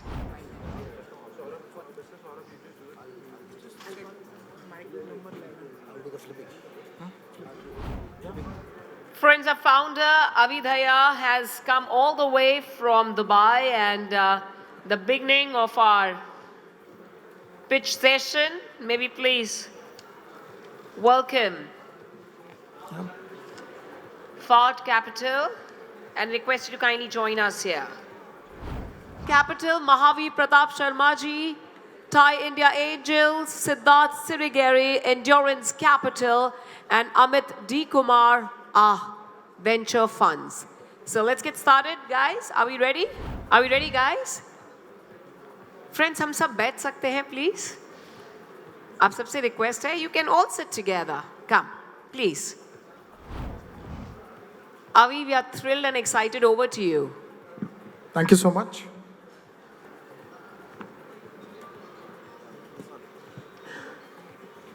Good afternoon, everybody. Can we please have the presentation? Presentation, please. Thank you. Hi, everyone. I am Avi, and I represent Twin. We are an NVIDIA-powered startup backed by their flagship program in Silicon Valley, and we have created world's first digital twin platform. What I mean by that now is...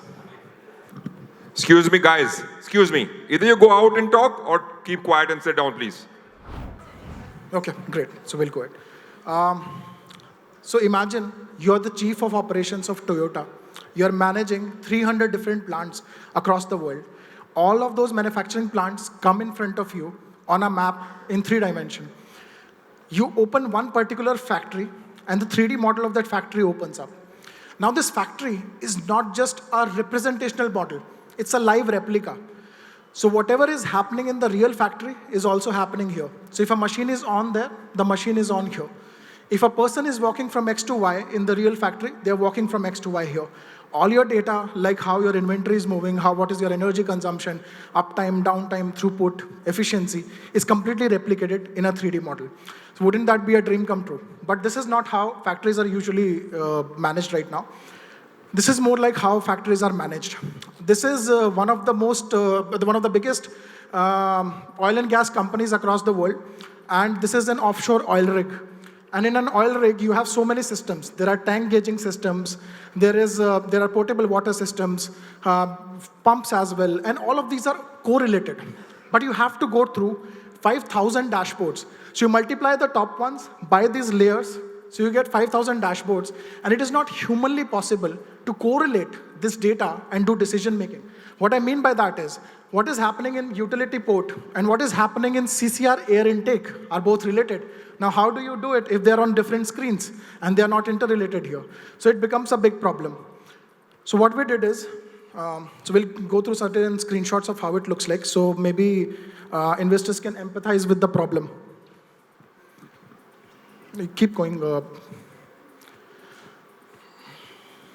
Yeah. So these are not just some charts. This is how it's managed. So what we did is, this is what we did for them. Created an entire 3D virtual replica.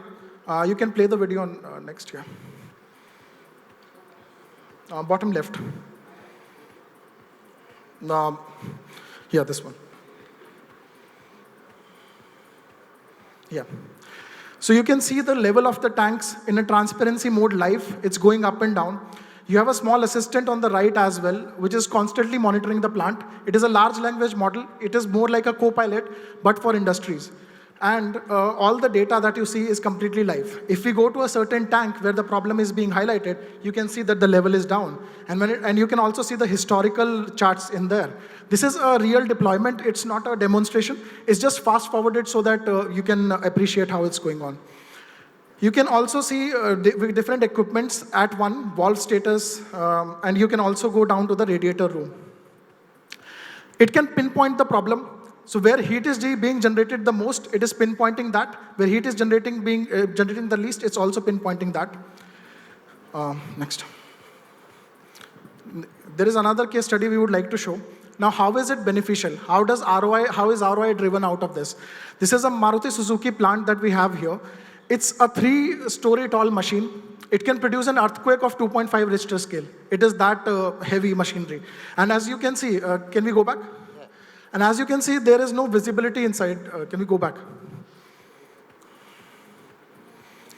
There is no visibility inside this. You can't see what's going on in there. Now it will break, the machine will break down suddenly. And there is crores of production loss happening every hour because of that breakdown. And to find out what went wrong, quality department has to coordinate with production, has to coordinate with maintenance, has to coordinate with process engineering. It would sometimes take 15 to 20 days to get the machine up and running. And there would be a lot of energy leakage as well that would be happening. So what we did was, we took all of the data that they had existingly in their SCADA systems, like and a SAP system, and from the cloud platform as well, and all the sensors. We collaborated it into one, and this was the end result. Next slide is the end result. Yeah. So, as you can see, all of these X-bar press machines, and this is a real project. It's again not a POC demonstration or anything. So you have the assistant on bottom right. You can see all the X-bar press machines here. You can see in transparency mode now what is going on inside it, how the parts are being produced. All your data parameters like temperature, vibration, press force are seeing on the left. And again, I would like to say there is a large language model who's going through all of this data and finding out the faults, and it is showing it to you. So you have a plant level KPI as well.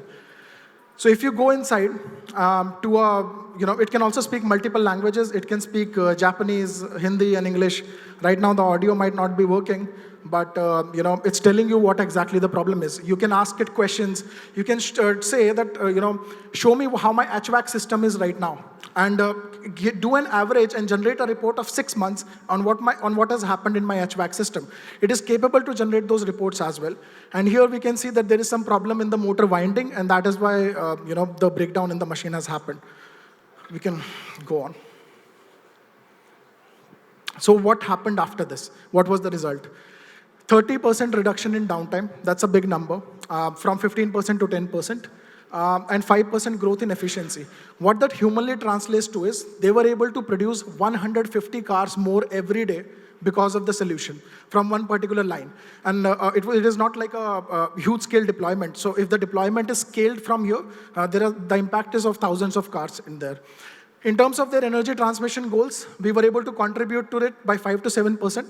How that is they have to sometimes switch on the motor half an hour before to get it warm. But they would switch it on 3 hours, 4 hours before. But because of our system, the time was more accurate, and we were able to reduce the energy consumption and contribute to that. 15% manpower optimization or manpower reduction, however you might like to call it. 60% reduction in training time as well. So this was the end result. For this particular innovation, we were awarded by the managing director of Maruti Suzuki in front of 29 board members, and this was greatly applauded as a case study in automobile industry.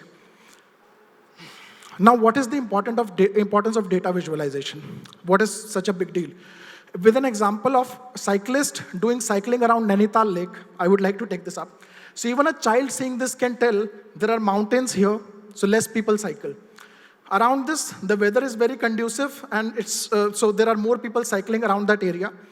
Here, less people are cycling because it's very congested. Here, more people are cycling because it's passed out. Versus if I would have given you an Excel sheet, where X is the area and Y is the number of people cycling, you would not have been able to do the same decision. Imagine in a factory or a plant, how many variables are there? These are just 2 variables. In there are 50,000 variables in process. And hence, if you read any of the Big Four's report, BCG, McKinsey, 95% data that we collect today is called dark data. It cannot be used for decision making.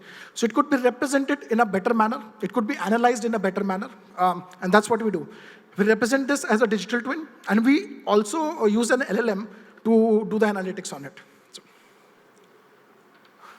So also, the assets that are not very accessible. So this is undersea cable or pipeline.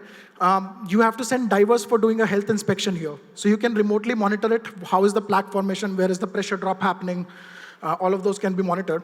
You can pinpoint the area of the problem as well. Here you can see on the conveyor, on the edges, heat is being generated. That means the breakdown is going to happen at that side of the conveyor. You can preemptively fix that. There's also a telepresence option available. So, your factory can be in China, your designer can be in South Africa, your robotics company can be in Germany, your consultant, of course, has to be from India. And all of them can gather at one single place in the plant and do decision making. Like, what if we update the software of this robot and see what happens? And you can immediately synchronize it out there.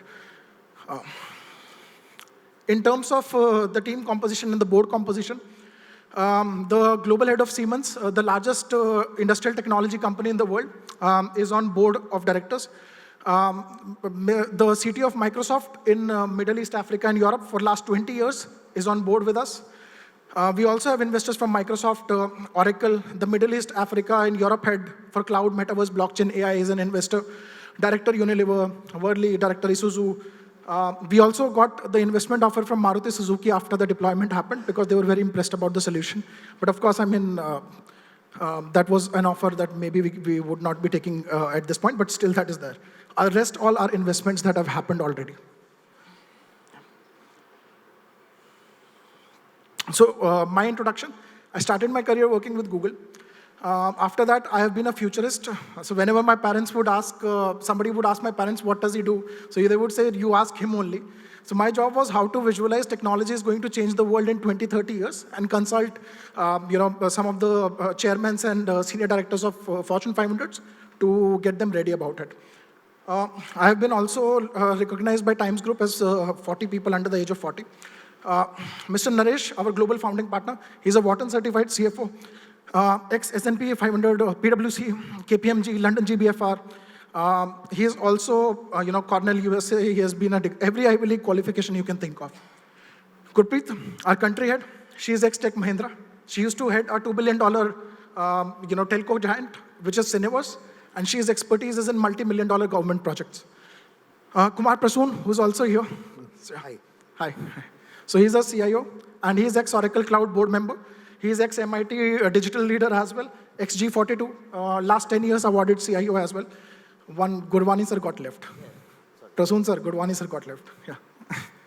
So Mr. Gurwani, most senior member of our team, founding member of Maruti, 8th employee of Maruti. He has been a chief of supply chain, CXO there as well. He has also been a director with the Steel Authority as well. We can go on to the next. Some of the customers that we have are Samsung, Panasonic, HP, Maruti, P&G, JBM Group. We also have recently done a POC for Saudi Aramco and Ministry of Commerce and Industry. Rest others are paid projects. These two are the POCs. We have recently been recognized by TCS as a partner, and we are doing a joint office with them in Riyadh for taking this to a smart city and other industrial level.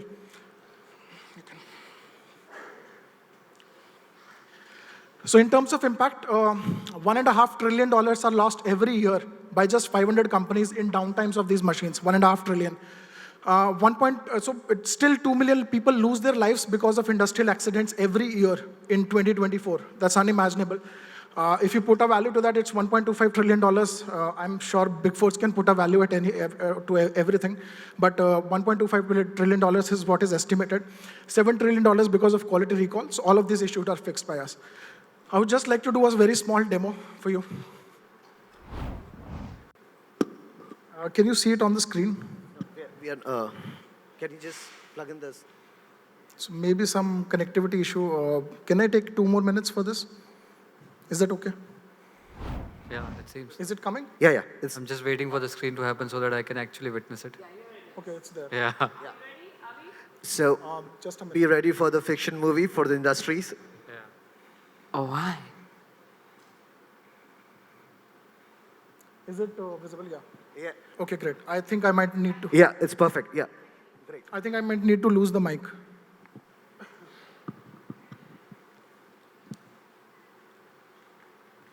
Let's watch it live. Yeah.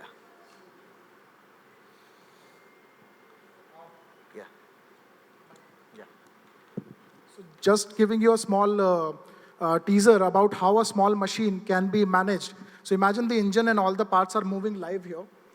I'll just turn it for you. Maybe this side. Yeah. So all the parts and everything is moving live here. Right now it's disconnected from the data, of course, for the demonstration purposes.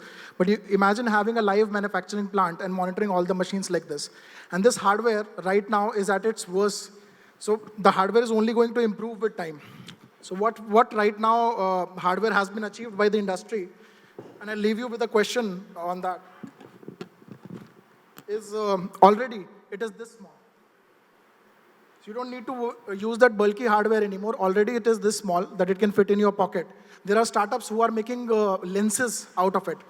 So in future, we might not be using laptops or phones at all, even 3-4 years down the lane, to interact with our systems, especially such complex systems. Now, imagine a maintenance person who can be telepresent somewhere else and actually use this technology. For a worker who's wearing safety glasses, they can X-ray and see what is going on inside the machine. And of course, it is available on a tablet, it is available on a phone. So we are not a VR company, just to be very clear. You get it on a phone, you get it on a laptop. And for maintenance teams, VR is of course a good option. For the workers, safety glasses are a good option. But I'll leave you with the question. So if you would go back and you can invest in OpenAI right now, 4 years ago, where the technology is still nascent, where now nobody knows about how GPT is going to turn, how transformers are going to change the world. The same is going to happen in 26, 27 with the industrial metaverse. And we have created the software to do it. We have the Fortune 500 customers who have validated this. We have the industry titans who have validated this. We're looking forward to, we're doing something truly original out of India. We're looking forward to some support from you guys so that we can scale it up globally further. Thank you so much. Thank you, Avi. We're ready for the questions now. Any questions, please? Guys, can you have the microphones? Great. Okay, so what are you looking for? I think you have everything that you possibly could think of or imagine. So I don't know what you're looking for in terms of funding or validation. What is it? So it's a deep tech venture. So of course, the gestation period is much more. So the product has already been created, and we'll be seeing our first revenue year right now. But the geographies have scaled. So we have been sponsored by DIFC, which is one of the foremost jurisdiction in the world to do business, and invitation by the government. Our neighbors are Google, Amazon, Meta, and all of those things. We have opened our first office in Europe, in Amsterdam, right now. So things have scaled faster than we thought they would. And TCS office is also going to open up in April now. So we are already working on that. Now we need some additional funds. So last round we did was $1 million. We need another tranche of $1 million more to scale this up from here. We will be doing, we have targeted a $10 million revenue by the end of this year. So after this particular round, we should be independent from there. We have healthy profit margins, and we can take it up from there. But I thought you were profitable, you're unique, you can charge whatever you want to charge. You're validated. So what is the current revenue? It will take time. So from the point of getting a first project to getting something really scaled up, because it's an enterprise solution selling. So it puts the vendor empanelment, the channel partners creation, because we are now not approaching the OEMs directly. We have approached people who have expertise in this 20-25 years in selling SCADA solutions. And we are approaching them, and they are selling it for us. So those channel partner creations will take time. Even the big four, so TCS Accenture integration, so these things will take time. It will take almost a year, but we can't stop. We still want to scale it up further, because if you don't scale it up, because right now when you say scale it up, you mean generate revenues? Yes, absolutely. So while the R&D continues to happen, so out of this 1 million goes into just scaling up and marketing, or some bit of research at the back end also? No. That part is already done. We have the product ready. We have all the product validated. This will go to What was the last round of 1 million at, and what is this going to be at? We can take it up in person. But last round bhi nahi bata sakte? Last round was at around $20 million valuation. Okay, so it was 20 million, so this obviously will be more than that. Certainly. Yeah, but why are you raising only 1 million then? बाकी revenue से काम चला लेंगे ना sir, इतना बहुत है. Healthy margins, 80% profit margins are there. So at the end of the day. I know. So you're saying what I was saying earlier, that you don't really need money. But point I'm trying to make here is that either you enter the global market as a company and have offices across the world with country heads trying to sell the product to the industries as a solution, or you just go MENA, India, Europe gradually, with a meager sum of money. So I still, you're going both ways. You're not going either इकट्ठा भी करना है और पूरा भी नहीं लेना है और आधा ही लेना है और वैल्यूएशन भी ज्यादा है. एक्चुअली $3 million ऑलरेडी है राउंड में, एक हो चुका है tranche, one is already committed, तो लेफ्ट ओवर वन है, that is what we are coming here with. The last round was 3 million. No, last round was 1 million. 3 million total we want to raise. So you've raised 2 million already. 1.25 we have raised. Okay. Then 1 million is committed already, so that is in final stages of paperwork and all of those things. That will happen in this month itself. And you can't share the valuation despite having 2.25 already committed. We can. I have also. I mean, we can take it Is there offline. an NDA or you can't? It's not signed yet. Yeah, exactly. So what are the current revenues? Our ventures participated, by the way, I think last one. No, barabar. What are the current revenues? 300K we have done. It's just started out. 4 or 5 months ago only we have started doing the going to the market and taking it up from there. And for institutional solution sales, it will take good 8 to 10 months to see. We have to see one financial cycle to come to any kind of number or anything. It's too early to say, but right now 300K we have done. This year, financial year, we are targeting a revenue of $10 million. Already we have sent proposals worth $25 million, so it's a very reasonable kind of conversion that we can expect. Right, but any signed LOIs as of now? I mean, there are so there are some partnerships that have happened. Railtel we have just partnered with. The latest one was The railway one? Yeah. The Barcel. The Barcel that we are doing with. We're doing health inspection of bridges. There are some tenders we have participated in smart city projects front-ended by a different partner. We have Mitsubishi as a partner as well. So, I mean, through these we have sent multiple proposals. I mean, we didn't want to really get an LOI. We can get an LOI if required, but we didn't really bother to get an LOI, honestly. Okay. But if needed, we can work on that. So got it. All this is going to be spent as growth capital, right? Yeah, absolutely. So what do you think your typical ACVs are going to be? Sorry? What are your typical ACVs going to be? Contract values, annual contract values with each customer? $1 to $4 million is an average order value. And this is kind of, you've had these discussions already, you've put that number out. Absolutely. They're okay to pay this. Absolutely. But you don't have any contract yet, right? Because you're either paid pilots or POCs. See, if we would have contract in place, we would go for bill discounting.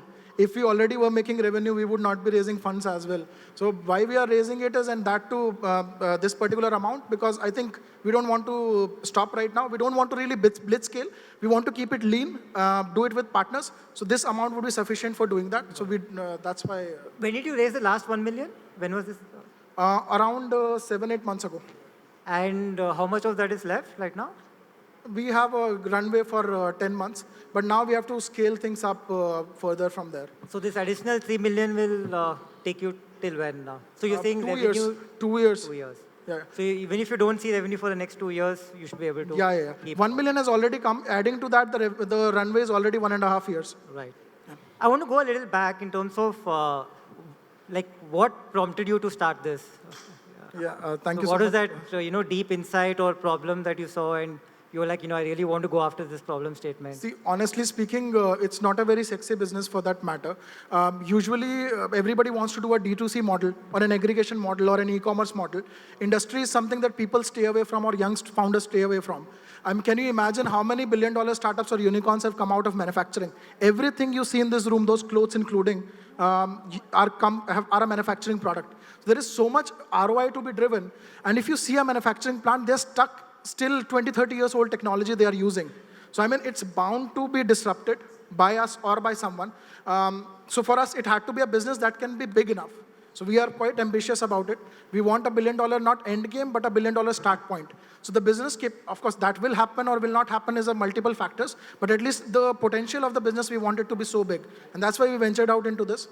And, while consulting Polycab, I did visit their manufacturing plants, and I saw those gaps in there during my tenure. So I thought it's a perfect opportunity. Got it. And on the product side, I'm just trying to understand, what are you exactly providing? You're providing the sensors, you're providing the cloud. We don't do any hardware product. Okay. So the problem we are solving here... existing sensors. The problem we are solving here is of dark data. It's not that data is not coming. The problem we are solving is too much data is coming, we can't make sense of the data. That's the problem. So it's a drag and drop platform where you can create your own digital replicas and then see the details in a much better manner. Then there is a large language model, what Microsoft collaborated with ChatGPT has done for Copilot. So Microsoft Copilot is something that can go through your emails, PDFs, PowerPoint presentations, and give you a report. Imagine how that is valued. Something that can read your data of your manufacturing plants, generate custom reports, and monitor it like that is, it's a completely different. This is essentially a 10x better visualization of their existing data. Plus analytics with the large language model, and it's powering a generative AI to generate the reports. Got it. Okay. So your implementation doesn't take much time. 3 to 4 weeks is the usual implementation. Right now, we are supporting the partners, of course, because in the beginning, for the channel partners to get mature, there has to be support from our end. Gradually, in 6 months period, it will be completely moved to those guys. And that's, as an OEM, we will scale it up. We'll be working on the versions as well of this. And that's why I asked the question to the panel when you were in, that what about deep tech startups, where the gestation period is much longer? Because we have faced that particular problem and challenge. So you spoken to any deep tech ventures so far?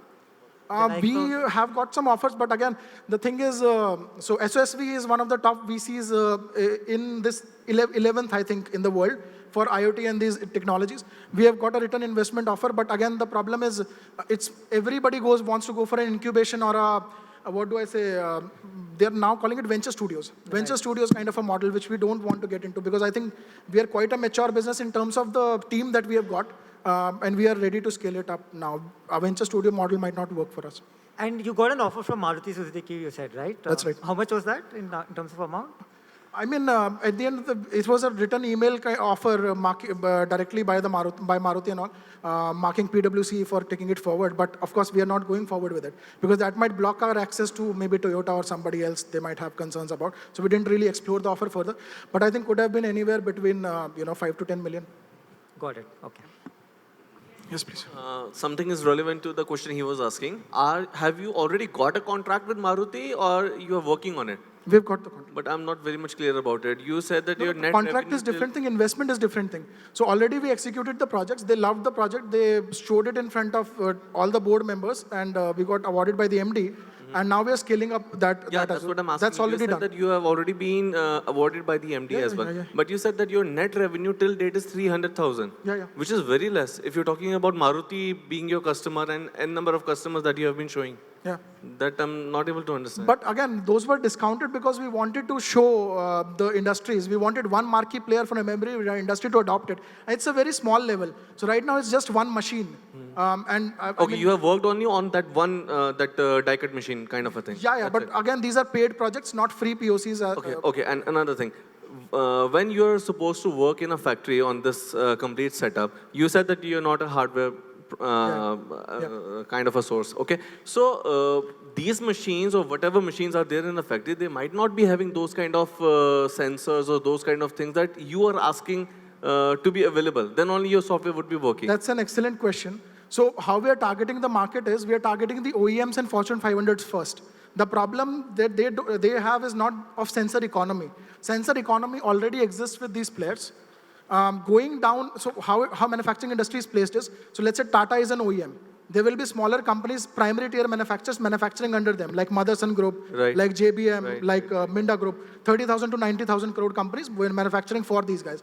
There will be secondary tier manufacturers under them, Neil Metal, Metalman, Pooja Forge, 2 to 5,000 crore companies will be doing, and so on and so forth. That's how it is made. So we are only approaching the OEMs where the sensor economy already exists. They have good SCADA solution implementations already. And of course, it is going to be soon followed by primary, secondary, tertiary manufacturers. If we get the OEMs, automatically they will force the primary, secondary, tertiary manufacturers to get it.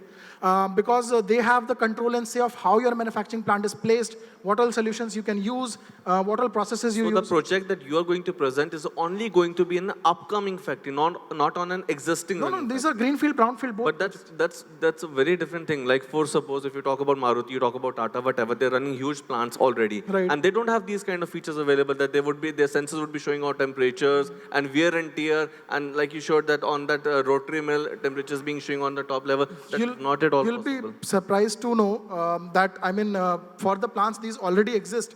I can send some reports from McKinsey, BCG, and other companies as well.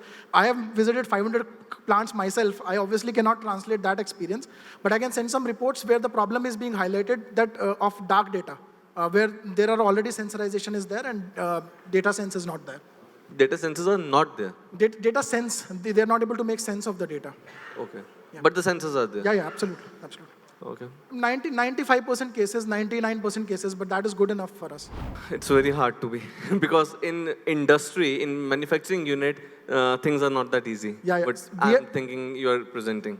We are partnered up with National Institute of Advanced Manufacturing Technology. I'm myself a vendor of Maruti. I'm myself a vendor of Tata. That's why I'm saying these things. Yeah. I've been to their plants, to Kubota and all that. They all are my customers. But their plants are not worth what you are saying. You would need to place each and every sensor. You would need to place each and everything that your data wants to capture and then show into the data. I would disagree that my experience is different.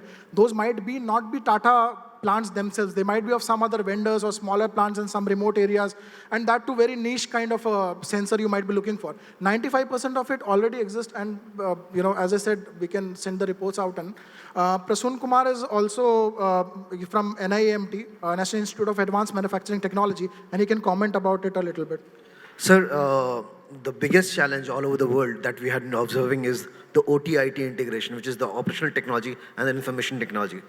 So OT-IT and ICS security is, industrial control system security is such a huge domain where basically you have the sensors, but you are getting a lot of bad data from the sensors. And making the real value of that data is something which is of paramount value. This is point number one. Point number two, what we are presenting here is you have a 3D model of a physical factory of a particular machine, of a particular assembly, of a particular sub-assembly, getting into that particular sub-assembly, getting the right kind of algorithms which can process that data that we got from the OT, feeding that, and then basically showing you the sense of data there. Not only, 100% agreed to you. But in that case, you would be constrained to hardly 20-25% of the machines working in the factory, not more than that. Good point. Sir, so how we observe this exactly is, I agree with you because even I come from that industry background. So basically what we do is we do a risk scoring there. So we do the risk taxonomy. Can you go do this technology conversation offline? Because I don't think the general audience would understand it anyways. Just one last question. If it's generally in the interest of all the audience. You can do it offline. Sure. Perfect. Thank you so much. Thank you, Avi. I want to ask, of course, my distinguished dignitaries, in case you need to ask anything, please feel free. Should we go ahead? We're good. We're going to look at you. Thank you. Thank you. That's so kind of you all. Thank you, Avi. Thank you for the brilliant presentation. And to all our investors, the last question, you want to take it? The last one? Sure. Hi. Actually, I come from a cybersecurity background. So when you say you collect the data from OT and IT devices and make sense of those data, so what is the difference between what SIEM is doing and what you are doing?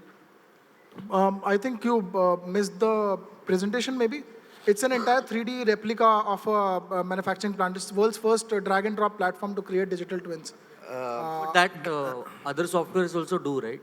What name one software maybe? Splunk. Okay. Sorry? Okay. Splunk. He's asking a different question. Just one second. So what you're talking about SIEM is more from the cyber security perspective. Sir, what you saw there was basically the OT data. What you are talking about is the OT security data. Okay. So there are 2 points here. One is the real OT data and its value.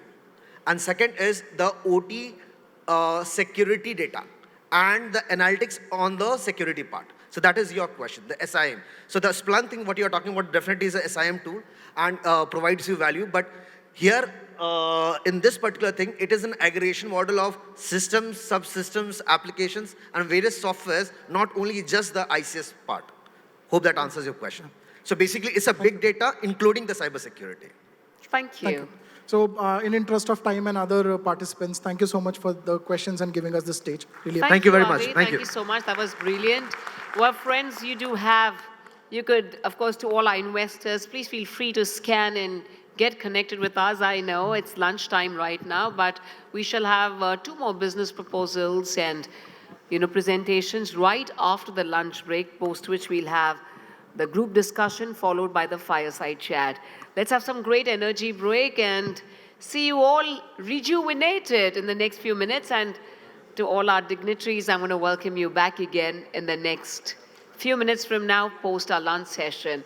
Thank you to one and all for your faith in us, and on behalf of, well, friends, Bizdateup, it's been absolutely brilliant day this Sunday, the Startup Investors Conclave 2024, powered by DBS, and lots of support from Bizniti and Auric. And my humble thanks to Saurabh Bora, Aditya Arora, Mahavi Pratap Sharma, Siddharth Sirigeri, and Amit Kumar. We shall welcome you post-lunch and have you guys intact on your hot seats. Thank you and see you post-lunch. Hi Jayesh, how are you doing? Hello. How excited and thrilled are you? Absolutely fantastic. I guess a lot of energy in this space and with a lot of beautiful startups as well. The twin which is into manufacturing and now taking you to manufacturing. I guess very excited. Wonderful. Wonderful. So we have our sharks on the hot seats and let's begin. So friends, before we go ahead and begin our post-lunch session, I'm going to once again make sure that we all are energized the right way.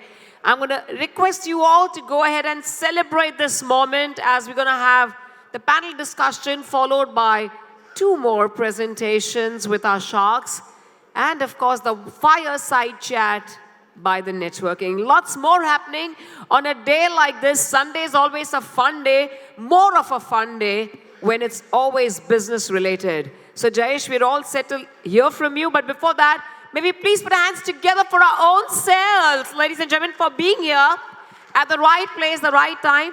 आपकी तालियां बहुत नरम और प्यार से आ रही, लगता है आपने lunch बहुत प्यार से खाया, no problem. But sit upright, sit tall, and let's have the presentation from Jayesh. Thank you so much. Revamp motto. Great. So first of all, I guess after lunch pitch here, so I will just energize it as well in the middle of the pitch. But I guess all the real sharks are also sitting over here. And Revamp Moto is one of the startups being backed by the sharks on Shark Tank India Season 1 as well. So what Revamp Moto is, हम तीनों, like Pritesh, I and Pushkaraj, 2021 में मिले with the one common vision where we wanted to build a product in the EV space. And whatever product that we are building should impact the bottom of pyramid customers. बस यही 2 ही problem statement लेके हम तीनों पढ़े. Started working on one of the product that is what I want to present before you.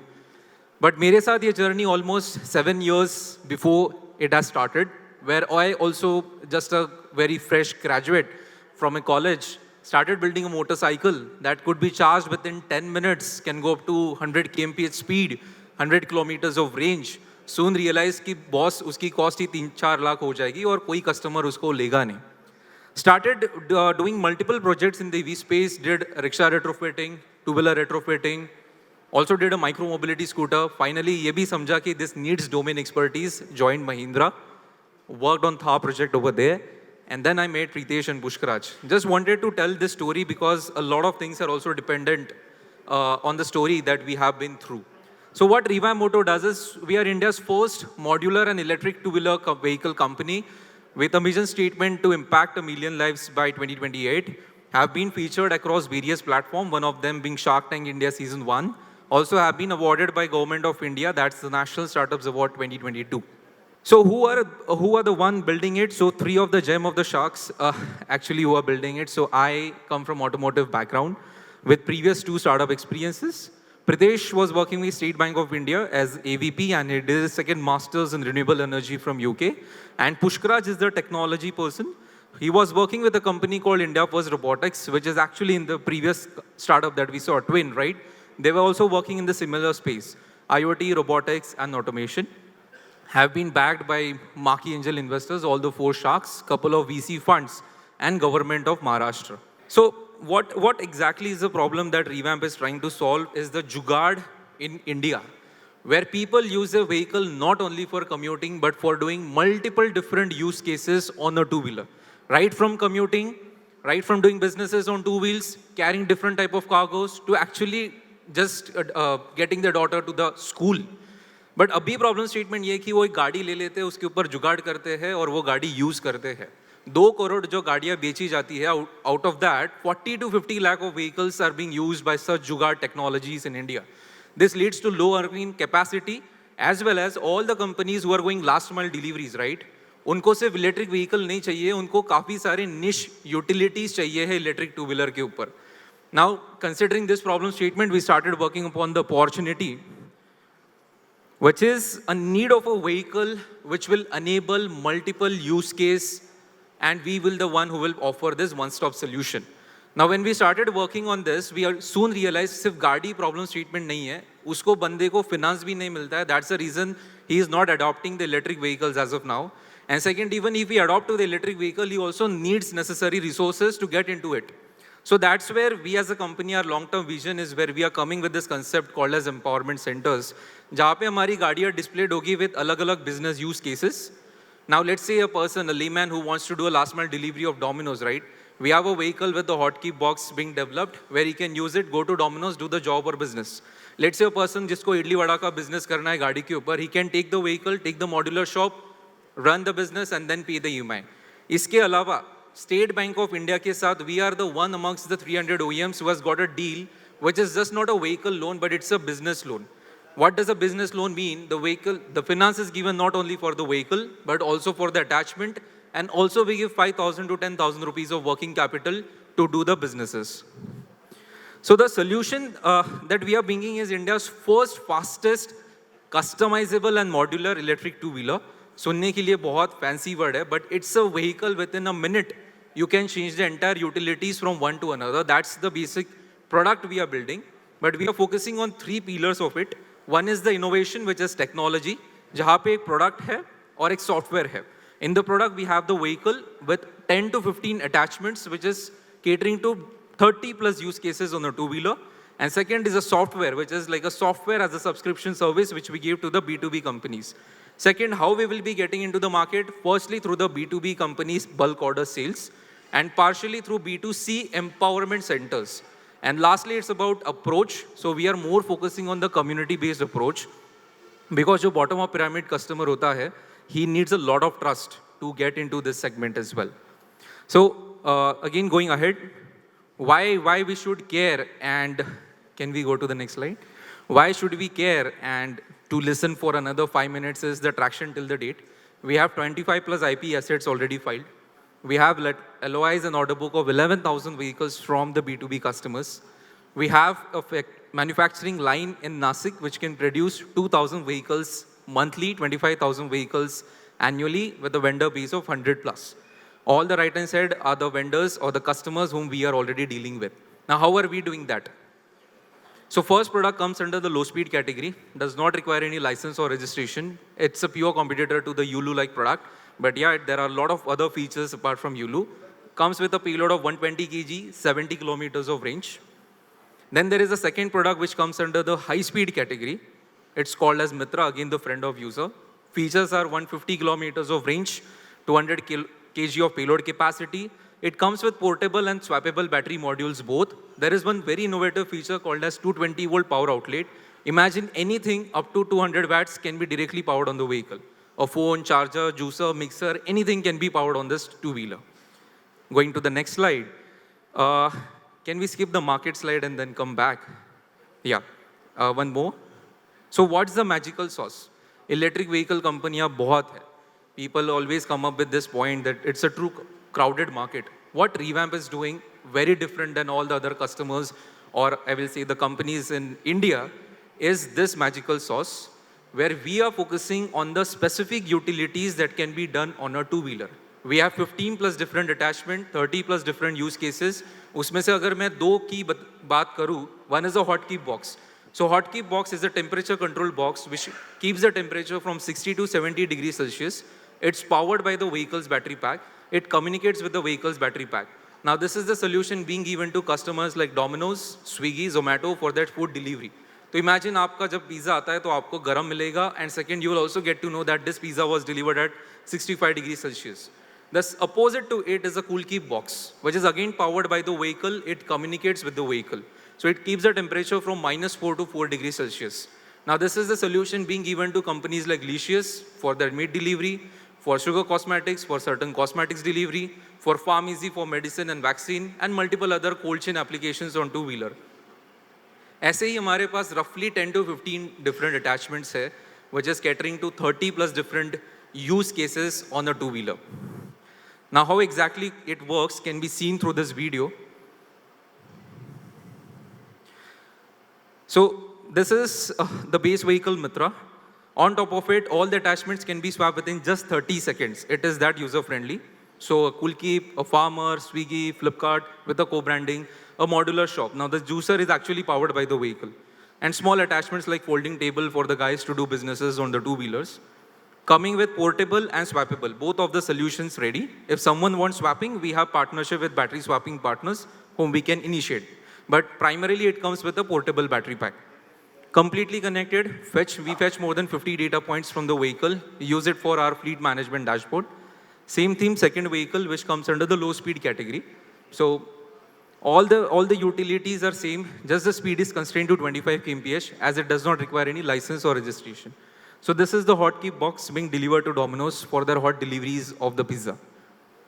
And again, it comes with one, the first one comes with two, the second one comes with one battery pack. That gives a range of 70 kilometers. We are not getting into the swapping stations, already partnered up with companies like Reliance, Sun Mobility, Battery Smart for the same. Can we go back to the market slide again? So what Revamp is targeting, India sells roughly 20 million of two-wheelers every single year. And if we see the adoption of electric vehicles, it's almost, can we go to the next slide? It's almost 1 million vehicles that were sold last year. These are just the registered vehicles. The low-speed vehicle is different. Now, in that as well, the majority of the portion is through the B2B or commercial vehicles.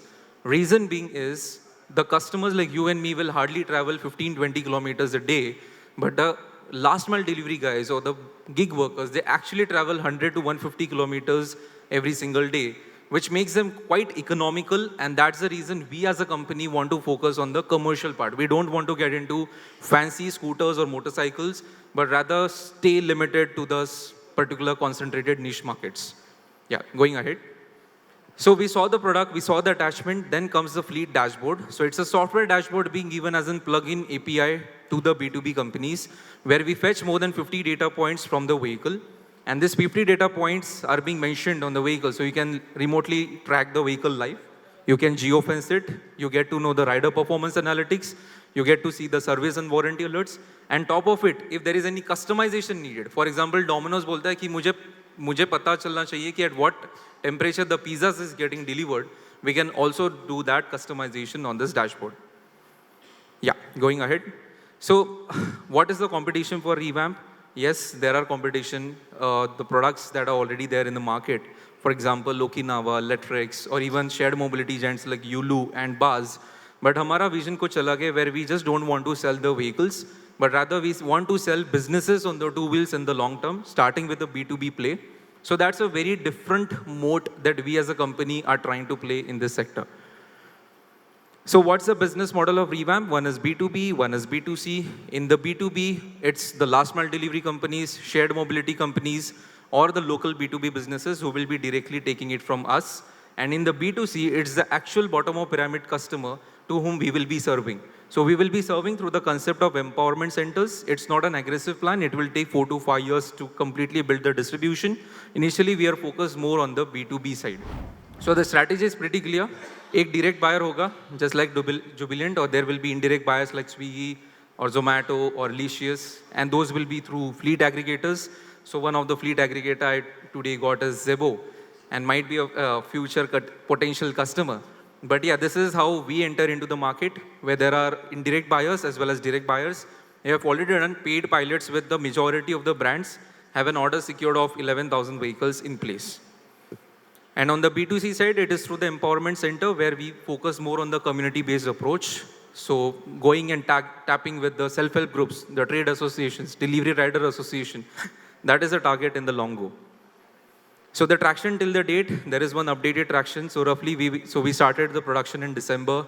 So this quarter, we will be roughly closing 150. From next month onwards, we will be scaling to 500 vehicles monthly.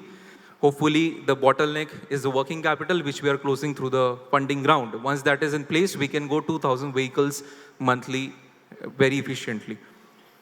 So the roadmap is started in 2021, raised $1 million in May 2022 through Shark Tank, brought in 2 products, raised another bridge round of $1 million. We have 2 products in place, 11,000 vehicles of order book, 25,000 vehicles of production capacity in Nasik, and 15 attachments and utilities developed. There will be certain product variants coming into the picture in the next couple of years. So the funding we are looking is for roughly $4 to $5 million. Majority of it going into the working capital. Already the R&D is done. The major bottleneck in the automotive segment lies in is the working capital. That is the majority portion of it, which we are looking for. And the utilities, which will be continuously developing. We have 15, we want to go to 30, 40, 50 different utilities on firstly 2-wheelers and then going to 3-wheelers and 4-wheelers. So what does exactly it look like? So if you can see, this is the Mitra vehicle with the hot keep. The right-hand side is the traditional vehicle. Same on the extreme right is the Licious cool keep box, which is integrated on the vehicle. So such kind of utilities is what we as a company have built. Again, going into deeper numbers. So yeah, our plan is like roughly next year we will be doing 7,000 to 10,000. If working capital comes into place, we can again aggressively scale it. By end of 4th or 5th year, we want roughly 2 lakh to 2,50,000 vehicles on road, impacting 1 million lives. We will be at a market share of 3% of the EV market. Again, a much deeper numbers. This is a very detailed pitch deck that I wanted to show. It's a last minute change that we did, but just getting into much larger details. Can we go to the back slide? So if we can see the demand from the market, Domino's has roughly 30,000 vehicles, which they want to convert into fleet with their additional vehicles coming in. Swiggy, 250,000, Domino's, Zomato, 300K, and multiple such B2B customers. So the demand from this commercial sector is also very, very huge. That is what we wanted to showcase. And how exactly it looks on the field. Can we go on the next slide? So imagine this is the Idli Vada business. Again, this can be swapped and fit on the vehicle within just a minute. Pani Puri businesses on 2-wheeler, certain specific last mile delivery applications is what we have built. Yeah. This is one for the Idli Vada and majority. So that's what we are building. Over to you guys and the sharks for all the questions. Thank you so much. Unit economics क्या है? Sir जब हम 1000 गाड़ी से 1200 गाड़ियाँ करने लगेंगे, at that time we will be at 20% gross margins. Attachments is one of the milking cow जहाँ पे हम 50% से 150% का gross margin कर सकते हैं. तो मुझे ये समझ नहीं आया कि अभी आप कितनी गाड़ियाँ बना रहे हो? So roughly we closed January, February, March 120 vehicles. 20 vehicles. Yes. And by the end of the year you'll have what, 500 per month? Yeah. So one costs how much? 1 lakh. So there are 2 vehicles. So there are product variants. One is at 70. This is the retail price. Second is at 1,04,000. On the bulk orders, there are discountings being provided. There is one more variant in 90,000. So it plays around the same architecture, different variants. So 500 गाड़ी at average of 80,000 rupees, कितने? 4 crore? 4 crore. Raise आप कर रहे हो 32 crore. Yes. तो क्या सारी गाड़ियाँ 3 साल के लिए बना के रखनी है? नहीं. So we have a credit cycle of roughly 45 days to 60 days. So the money that will be used is for September, October, where we'll want to scale to 1,000 vehicles, 1,500 vehicles monthly. No, but 2,000 is your capacity of the OEM or the factory that you have charged. Yeah. So you can't possibly be putting all the money for the vehicles. Na profit rollover भी तो होगा ना. 4 million is a very high raise for 500 vehicles per month. So $4 million से 40% working capital में जाएगा. The rest of it is also going into the R&D. It's also going into the rest of the utility attachments that we have. Next year you want to do 3,500 vehicles, no? Sorry? Next year you want to build 3,500 vehicles. No. So it's 3,500 in the B2C, 6,500 in the B2B. Total happens to be the 10,000. The central question is कि you are mass producing batches, right? And thing is कि वो stock dead inventory की तरह आपके उसमें पड़ा रहेगा. And तब तक कुछ नया modification आ जाए market में, some new battery pack comes in, something comes in.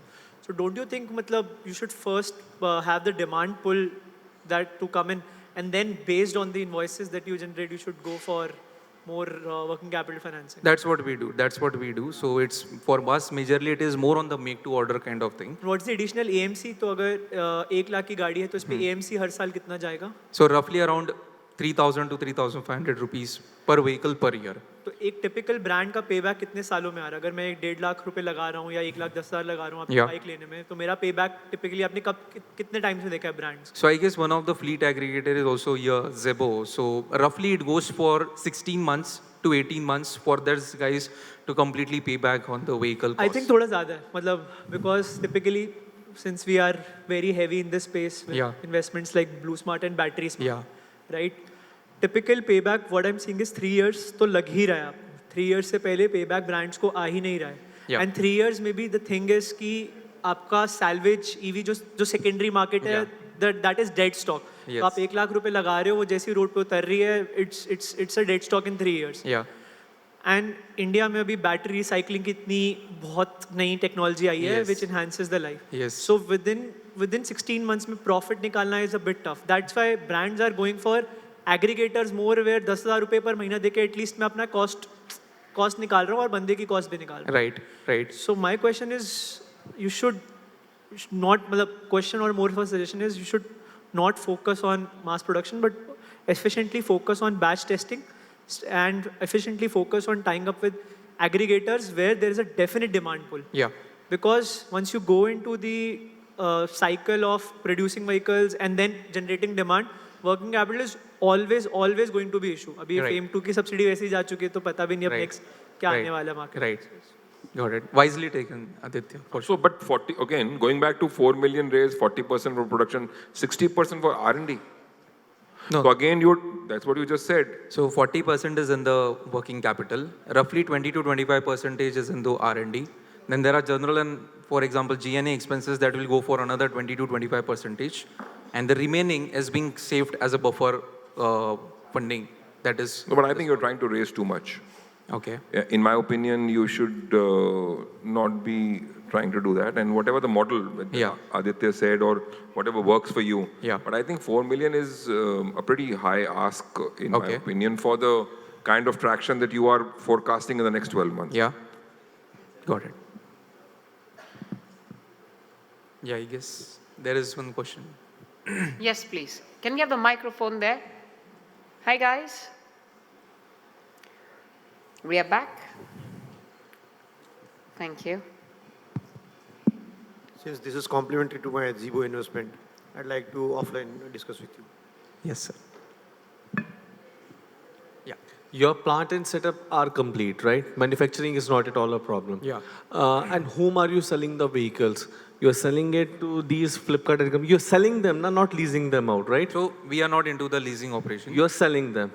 So basically, but in the automotive industry, no company gives credit on vehicle sales. In fact, companies ask for advance money. And why do you need so much of funds for the inventory and everything? So we don't at all give vehicles on credit to the aggregators. It is a completely advanced amount. What happens over here is roughly 60% to 70% bill of material we have to give it in advance with the vendors. Again, the problem statement is more on the battery pack, where battery pack happens to be the 50% raw material. Bill of material of the vehicle, right? Again, in that, you are asking for a very big amount. And just going through your slides, you mentioned that a company like Okinawa is one of your customer. You should be knowing that company is dead since last 2 years. I know, yes. Right? So why is that dead? Because so they are roughly selling 3,000 to 4,000 vehicles still. Last year it was... No. I can prove it by statistics. I'm the vendor. I guess they might be taking it from parallel vendors, but they are doing 3,000 vehicles. Not at all. Not at all. They have got big dump with them and they're not able to sell the vehicles because they got stuck in 2020, that subsidy thing. So that is what is happening. They also raised money. They built up their manufacturing facility too much. They dumped vehicles in their warehouse that they're going to sell it to their distributors and everything on advance payment. And then the business got dropped off. They're not getting more money from anyone and the vehicles are being dumped off. So being that, I would not advise you the policy you are buzzing on. We are not at all giving any kind of... Then you don't need such big investment. Okay. We can definitely take this question offline, I guess. It's a multiple question, but we can take it, EV is a very risky space. Okay. Hi. I liked your attachment model where you're doing and that's your USP. That's how you are getting these Zomatos and Domino's. Yeah. So why don't you think of, and this is a low capital product, okay? Got it.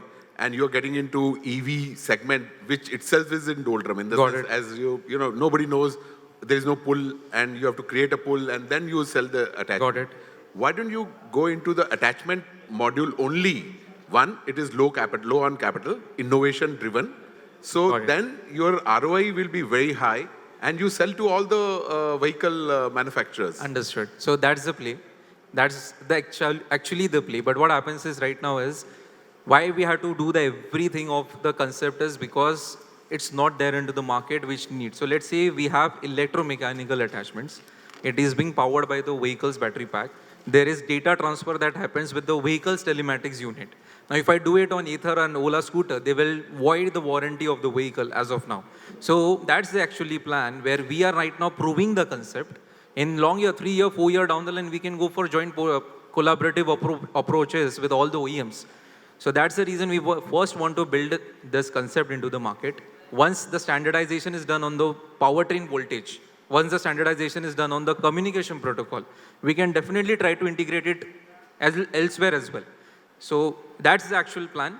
We have to get into it because it's yet not done in the market. Okay, thank you. Yeah. Thank you. Thank you so much, gentlemen. Ladies and gentlemen, let's put hands together for Jayesh and his presentation. And to all the sharks, the investors, for the great inputs that you've given him. That was brilliant. Jayesh, thank you. Thank you so much. Well, ladies and gentlemen, it's time for us to move ahead to our panel discussion. But before that, we'd like to invite all our sharks here on stage for a photo op, please. I know this goes a little bit the AI way, the social media way, but it's very important for us to have a great photo op with all our sharks. Let's give it up, ladies and gentlemen, for all our sharks here with us. And we are truly thankful on behalf of our very own, well, ladies and gentlemen and friends, wouldn't have been possible without them going ahead for the questioning they have, for letting us think absolutely on our toes. And to join our sharks, I'm going to please request Meet and Jeet. Meet Jain and Jeet Chandan to kindly join us here and to join all our sharks for giving us their valuable time, their inputs. Ladies and gentlemen, they're all entrepreneurs, ace entrepreneurs, great businessmen who've been here with us to give us their valuable time and inputs. Huge round of applause. We do have 2 more pitch coming up right after the panel discussion. Thank you, gentlemen. This is very, very kind of you.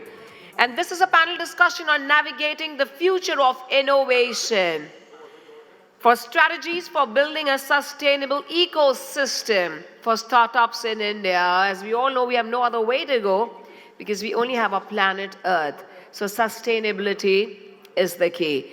Well, to moderate this brilliant session, my lovely team, can we please have the chairs, the sofa chairs on stage. Quickly, come on guys, run, come on. For the panel discussion. All right, hold on guys. Aap aaram kar sakte hain and get back to your conversations. We're going to have one more pitch before we move ahead to our panel discussion. Since our sharks are here, that's boycott denim.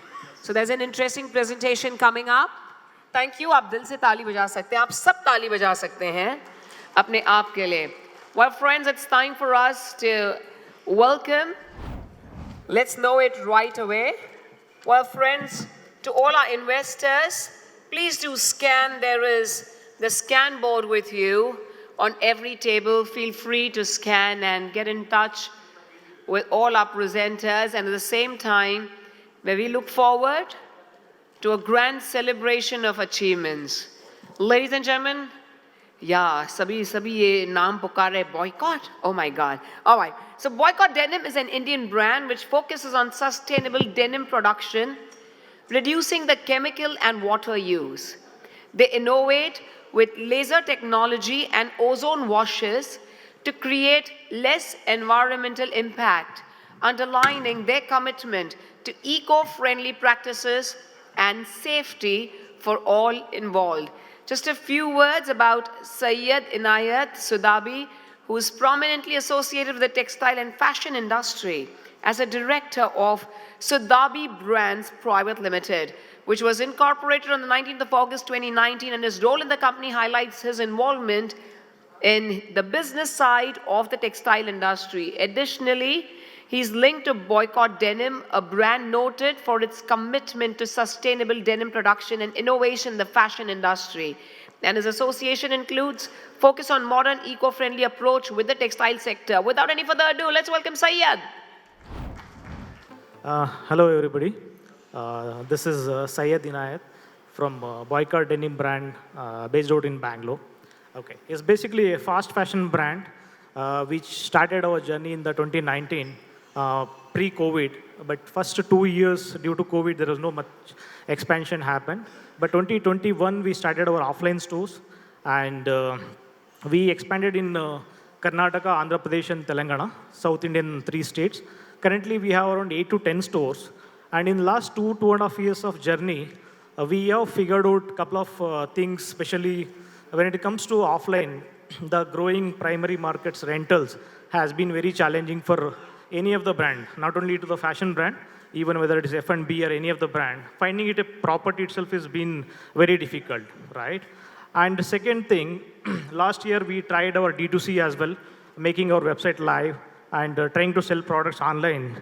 The second problem we came across was, as every D2C brand is going through, the high customer acquisition cost, right? So, every fashion brand or any other healthcare brands are trying to spend heavily on the performance marketing. And we are trying to understand how much a D2C brand can burn to acquire a customer, right? So just to give an example, if a brand has an average order value of 1,000 rupees, and in that 300 rupees, if we are spending on the customer acquisition cost, and hardly you left with a 20% of it, which is 200 rupees as a margin. In that, again, there is a 10% which goes to logistics.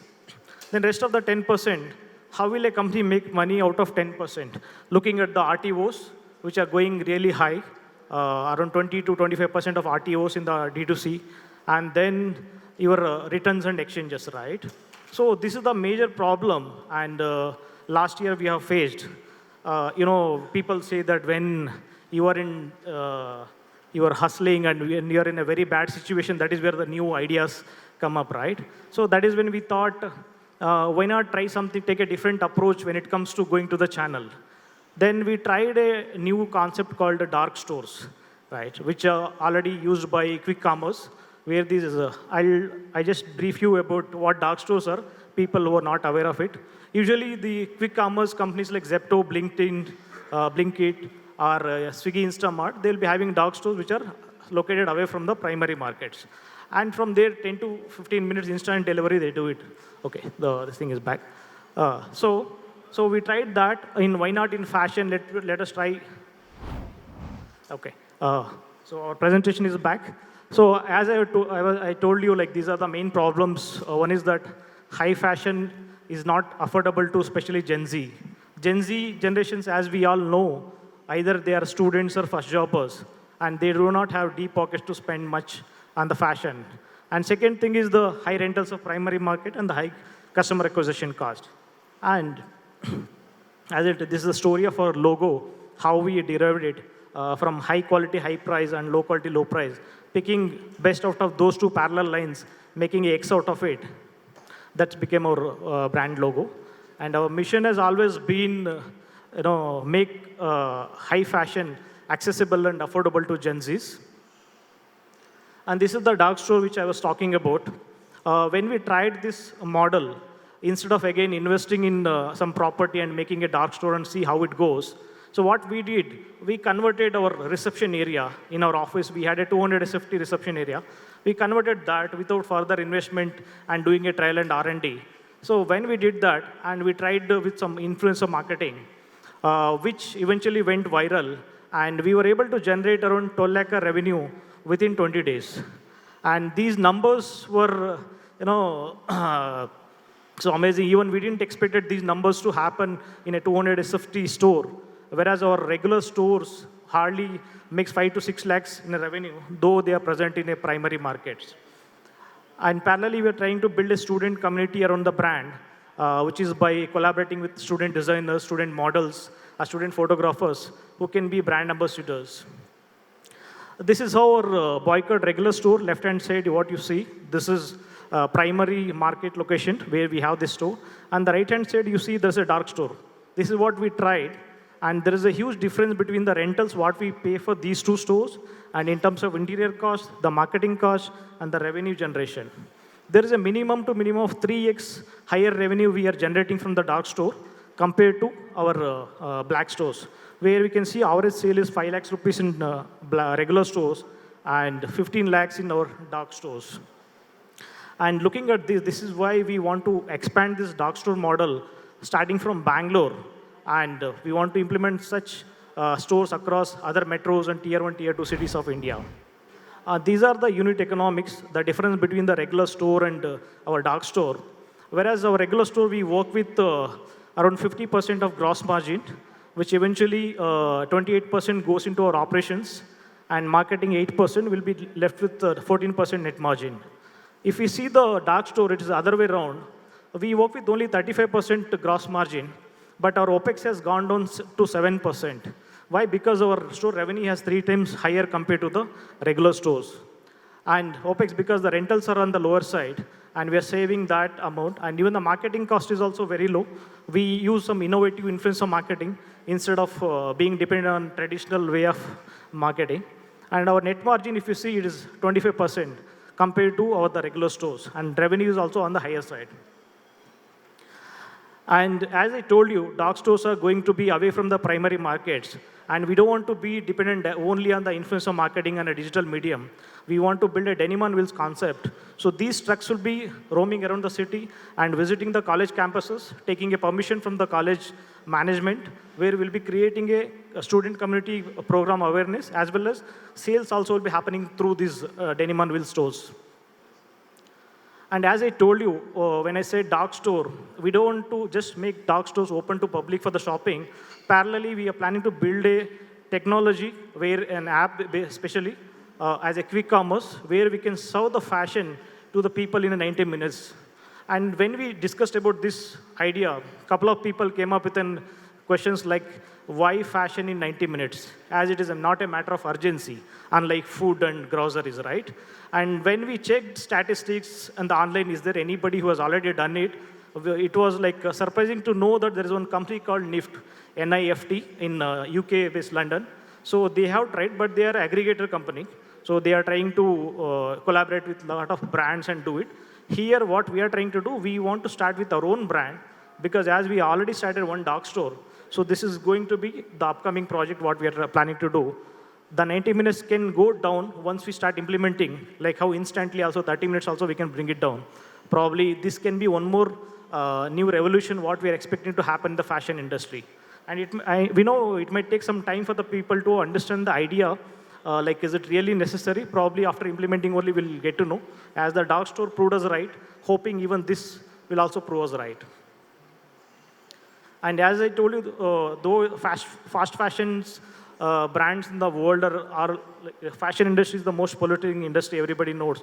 We do follow the sustainable practices. We use laser technology in our denim washers to reduce the water consumption and chemical usage. Certain percentage, we have started with 20 to 25% of the collection. Going forward, we are planning to increase that percentage to be more sustainable. And we use recycled cotton and recycled polyester to have that ecological practices. And our operations, as the second biggest challenge in the fashion industry, other than polluting the world, and second thing is the dead stock. So how do we handle the dead stock? Because of reducing the number of articles we produce, we make it in a small batches first, and those batches will go into the stores. Depending on the response from the customer, we do the mass production. And we have in-house designers from the well-known institutes of India. Parallelly, we have a student community who works for us. And these are the channels where we are present now. So 80% of the revenue is coming from offline now. And website we have started last year. Marketplaces we are onboarding.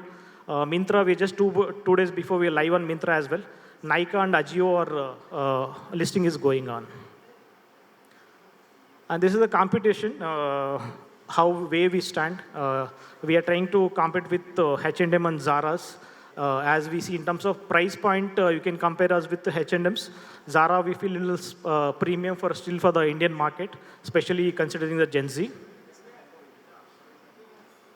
And these are our traction. So 2021, we ended up with 23 lakhs. After post-COVID, we had only one store at that point of time. Then 21 to 22, there is expansion happened. 2.22 CR we have reached. And last year, we have reached 2.9 crores. And these are the projections after getting funded.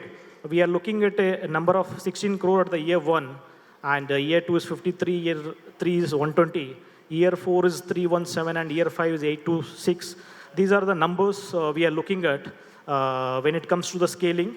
So post getting, the main thing is like when we were trying to expand it offline, one is the availability of property is not there, or even if it is available, it is on the higher rentals, right? And second thing, when you take a D2C approach, so always you'll end up burning a lot of money in performance marketing. That is why this dark store came in.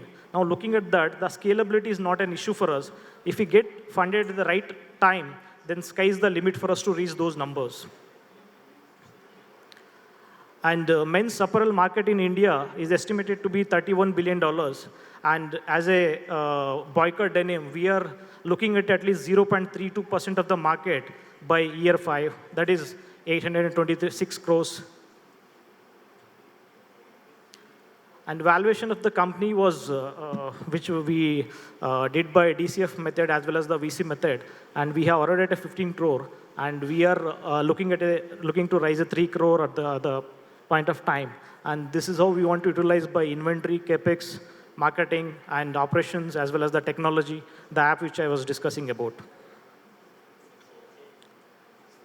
And these are the go-to-market strategies which I explained, building a student community and denim on wheels concept. Performance marketing, we might play a bit slow role when it comes to performance marketing without burning our money, whether it is, as now we are a bootstrap company, whether burning our money or investors' money is both the same. We don't see any difference. So we want to take a little slow on the performance marketing and take an organic approach. And this is how the future roadmap in phase 1, how we want to go ahead building, app as well as denim on wheels concept, and parallelly implementing SEO to go organically. And phase 2, phase 3, again, building up more of dark stores in tier 2, tier 3 cities of India. And this is the team. First one is myself. I come from a mechanical engineering background and MBA in marketing with 9 years of experience menswear. And second one is Sufia Khanam. She comes with a fashion designing background with the 5 years of menswear experience. The third one is Mr. Mahavir. So he comes with a electronics and communication engineering with 8 years of experience. One thing, let's start, since your entire proposition has been around dark store. I've probably said it 500 times in the pitch. When you grew from 23 lakhs to 2.22 crores in revenue, how many dark stores did you have? No, dark store has started only last year, December. So it's very 4 months old now. Okay. The other one are the regular store, which are available in the primary market. When you are naturally growing a brand without a dark store, right? Dark store is more from an operational perspective, right? Now you are in the consumer-facing business where you first have to build the brand. Your entire proposition on the dark store is that your OPEX would come down. But OPEX coming down is itself not a great thing when the operations are not going up. Last year, you made from 2.22 crores to 2.29 crores, if I'm not wrong. Why the revenue wasn't increasing by that much? When you had 60% repeat rates, I doubt that figure though. Why did you not increase the brand visibility? That is what, if you see, as I told you in our regular offline stores, we had a minimum margins. Okay, so with that, expansion was little becoming challenge. Even to expand offline stores, primary markets were already occupied with either fashion brands or another F&B brands. Even properties were not available to expand. My proposition is simple, right? This is fast fashion, right? This is a Gen Z-driven product. At the end of the day, you need to, of course, create a brand, create a fad, and then go towards dark store, which would kick in when the economies of scale would happen. Otherwise, your inventory would be lying dead stock in dark stores.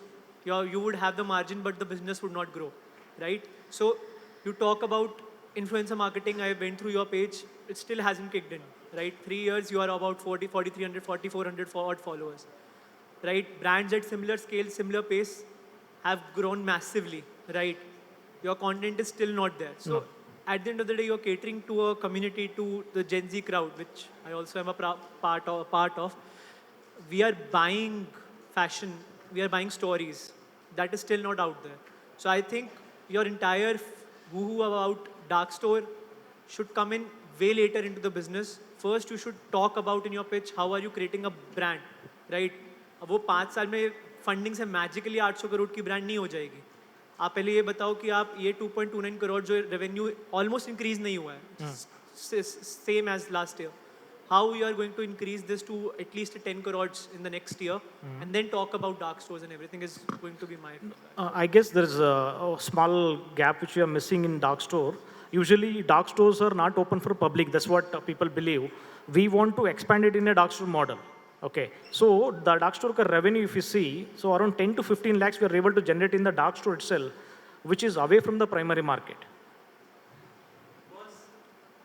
My proposition is simple. It's a consumer product, primary driven product. Correct.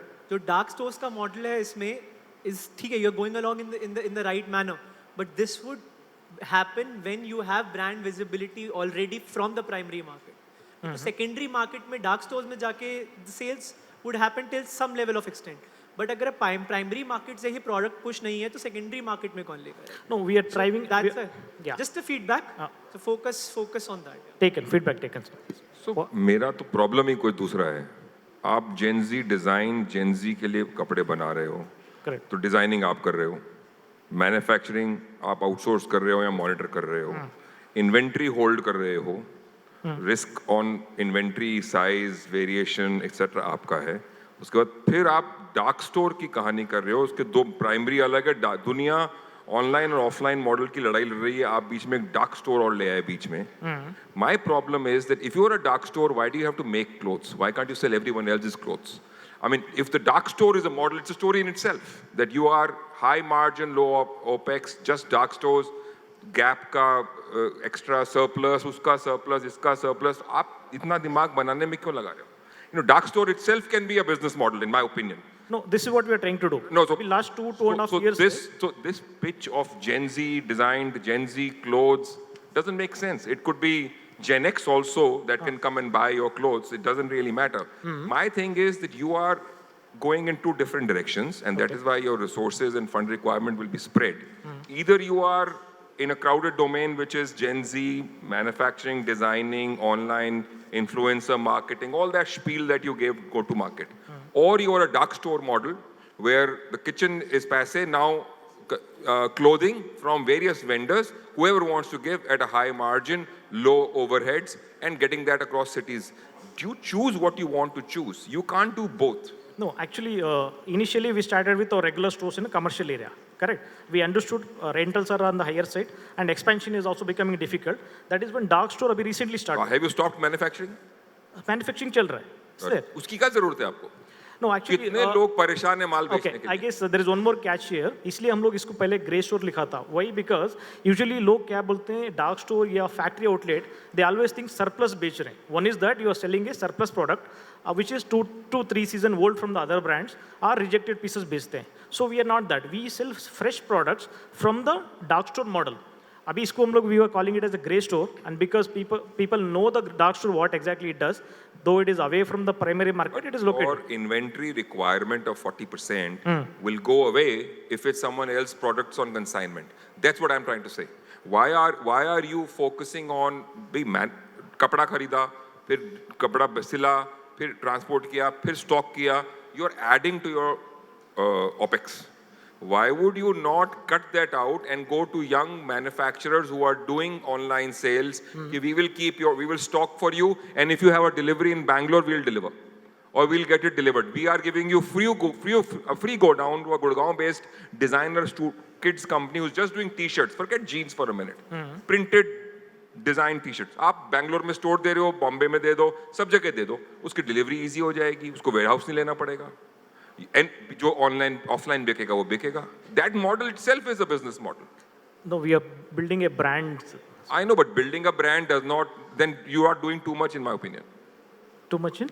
Too much. You're trying to do too much. Too many things. Okay. Operations on a retail level, offline dark store is in itself a vertical which is very, very tough. Coupled with labor and manufacturing and designing and ever-changing needs of the Gen Z, another different problem. So you and you are just the two of you. So it's not easy in my opinion. Okay. What is the price that you are selling your base jeans at? Jeans will be somewhere between 1,000 to 1,500 range. 1,000. And shirts will be around 700 to 1,000. And again, T-shirts are starting from 400 to 600. See, considering the Gen Z, if you see, even if a person is earning, 10,000 or 20,000 per month, they would go for the brands. Okay, and that comes, of course, me and Amit were discussing, and in a lifetime. But for example, we buy a jeans, we probably wear it for a year or 2 years. Okay, I don't buy 5 jeans altogether at a particular point in time.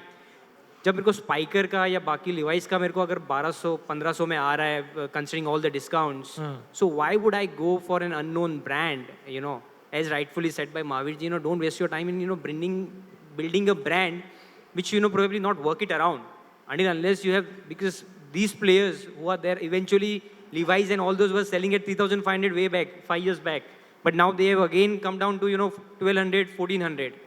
So this market will always be dominated by the big brands. Okay. So work it around that model, give the market to those people who want to venture into the other markets. That's the best idea, suggestion given by Mahavir ji. Yes, sir. I take your point correctly. But the idea of here is we're not trying to fight with Levi's, LPs, and AUS Polos, who are logo-driven brands. 10 years ago, if you talk, like people want to buy logo, not the product. Now, the revolution of fast fashion of Zara's and H&M, we will never get to see a Zara logo or H&M logo. And it is all about the design. That updated trend is what it is running. And the Gen Z doesn't want to have those logos wearing it. They want to, and that too, they want to change products very often. As the trend is changing, they want to change it. So they want something affordable. And whereas I do agree, there are already bigger brands like Reliance and Zudio, they are trying to bring down the cost. But here there is a catch is, they have kept the operations always on the same. Somewhere you have to squeeze, right, to make it profitable. So they are squeezing on the quality.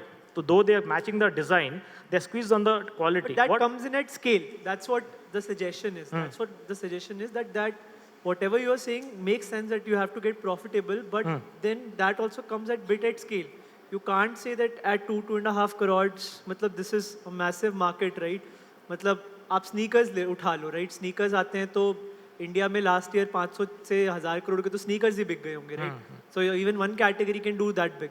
So essentially you should pick up one category, identify what's your champion product that you are selling, make that a primary front runner product.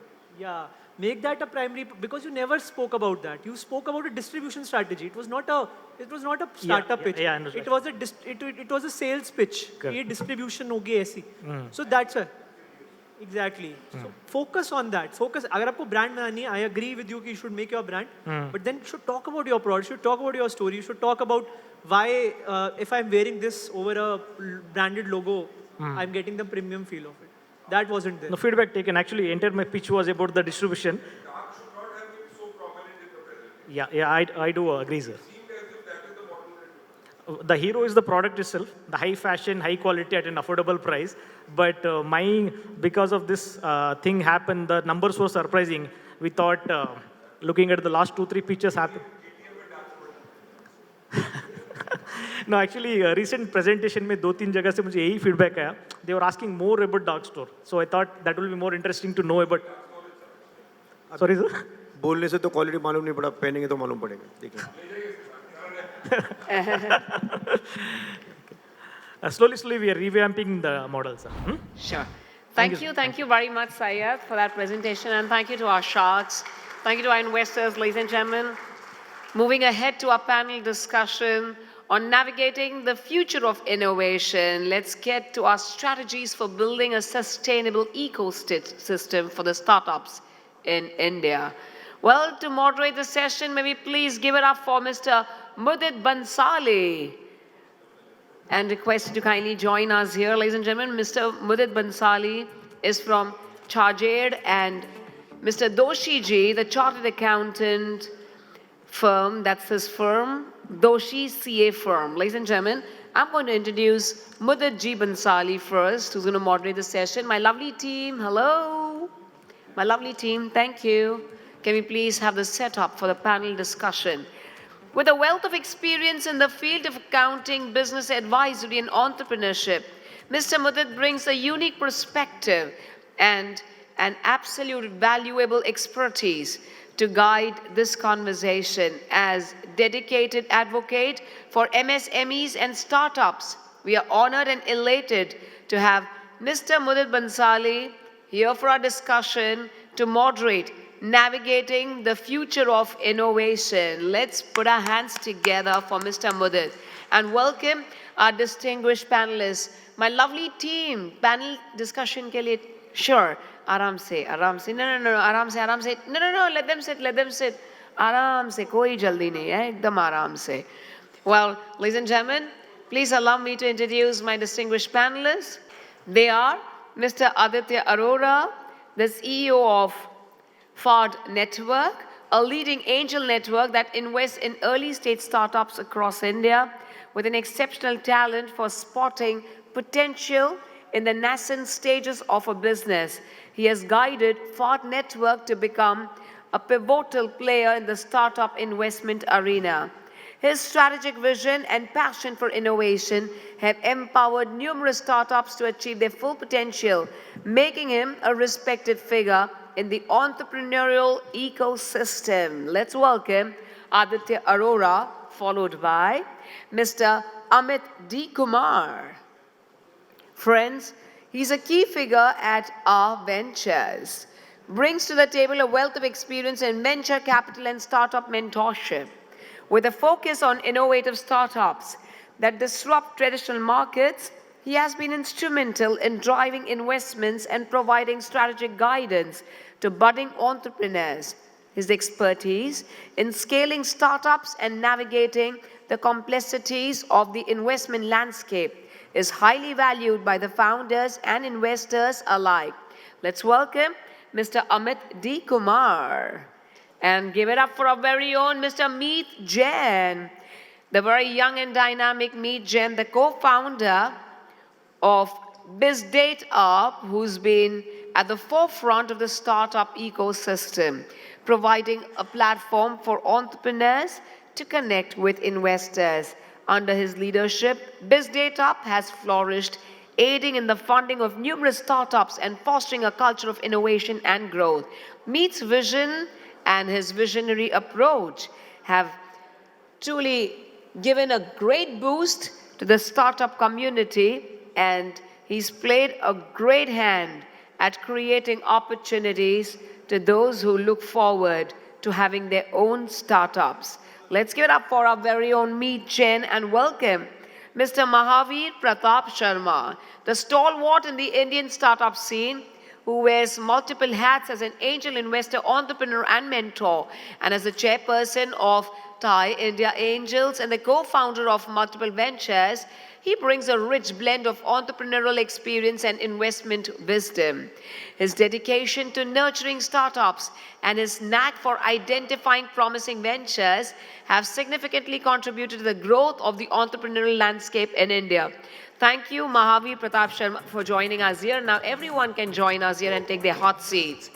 Let's put our hands together for our lovely lady, Nidhi Chaudhary, an IAS officer serving as the Joint Commissioner of Entrepreneurship, Development and Innovation, has been a catalyst for governmental initiatives aimed at supporting startups.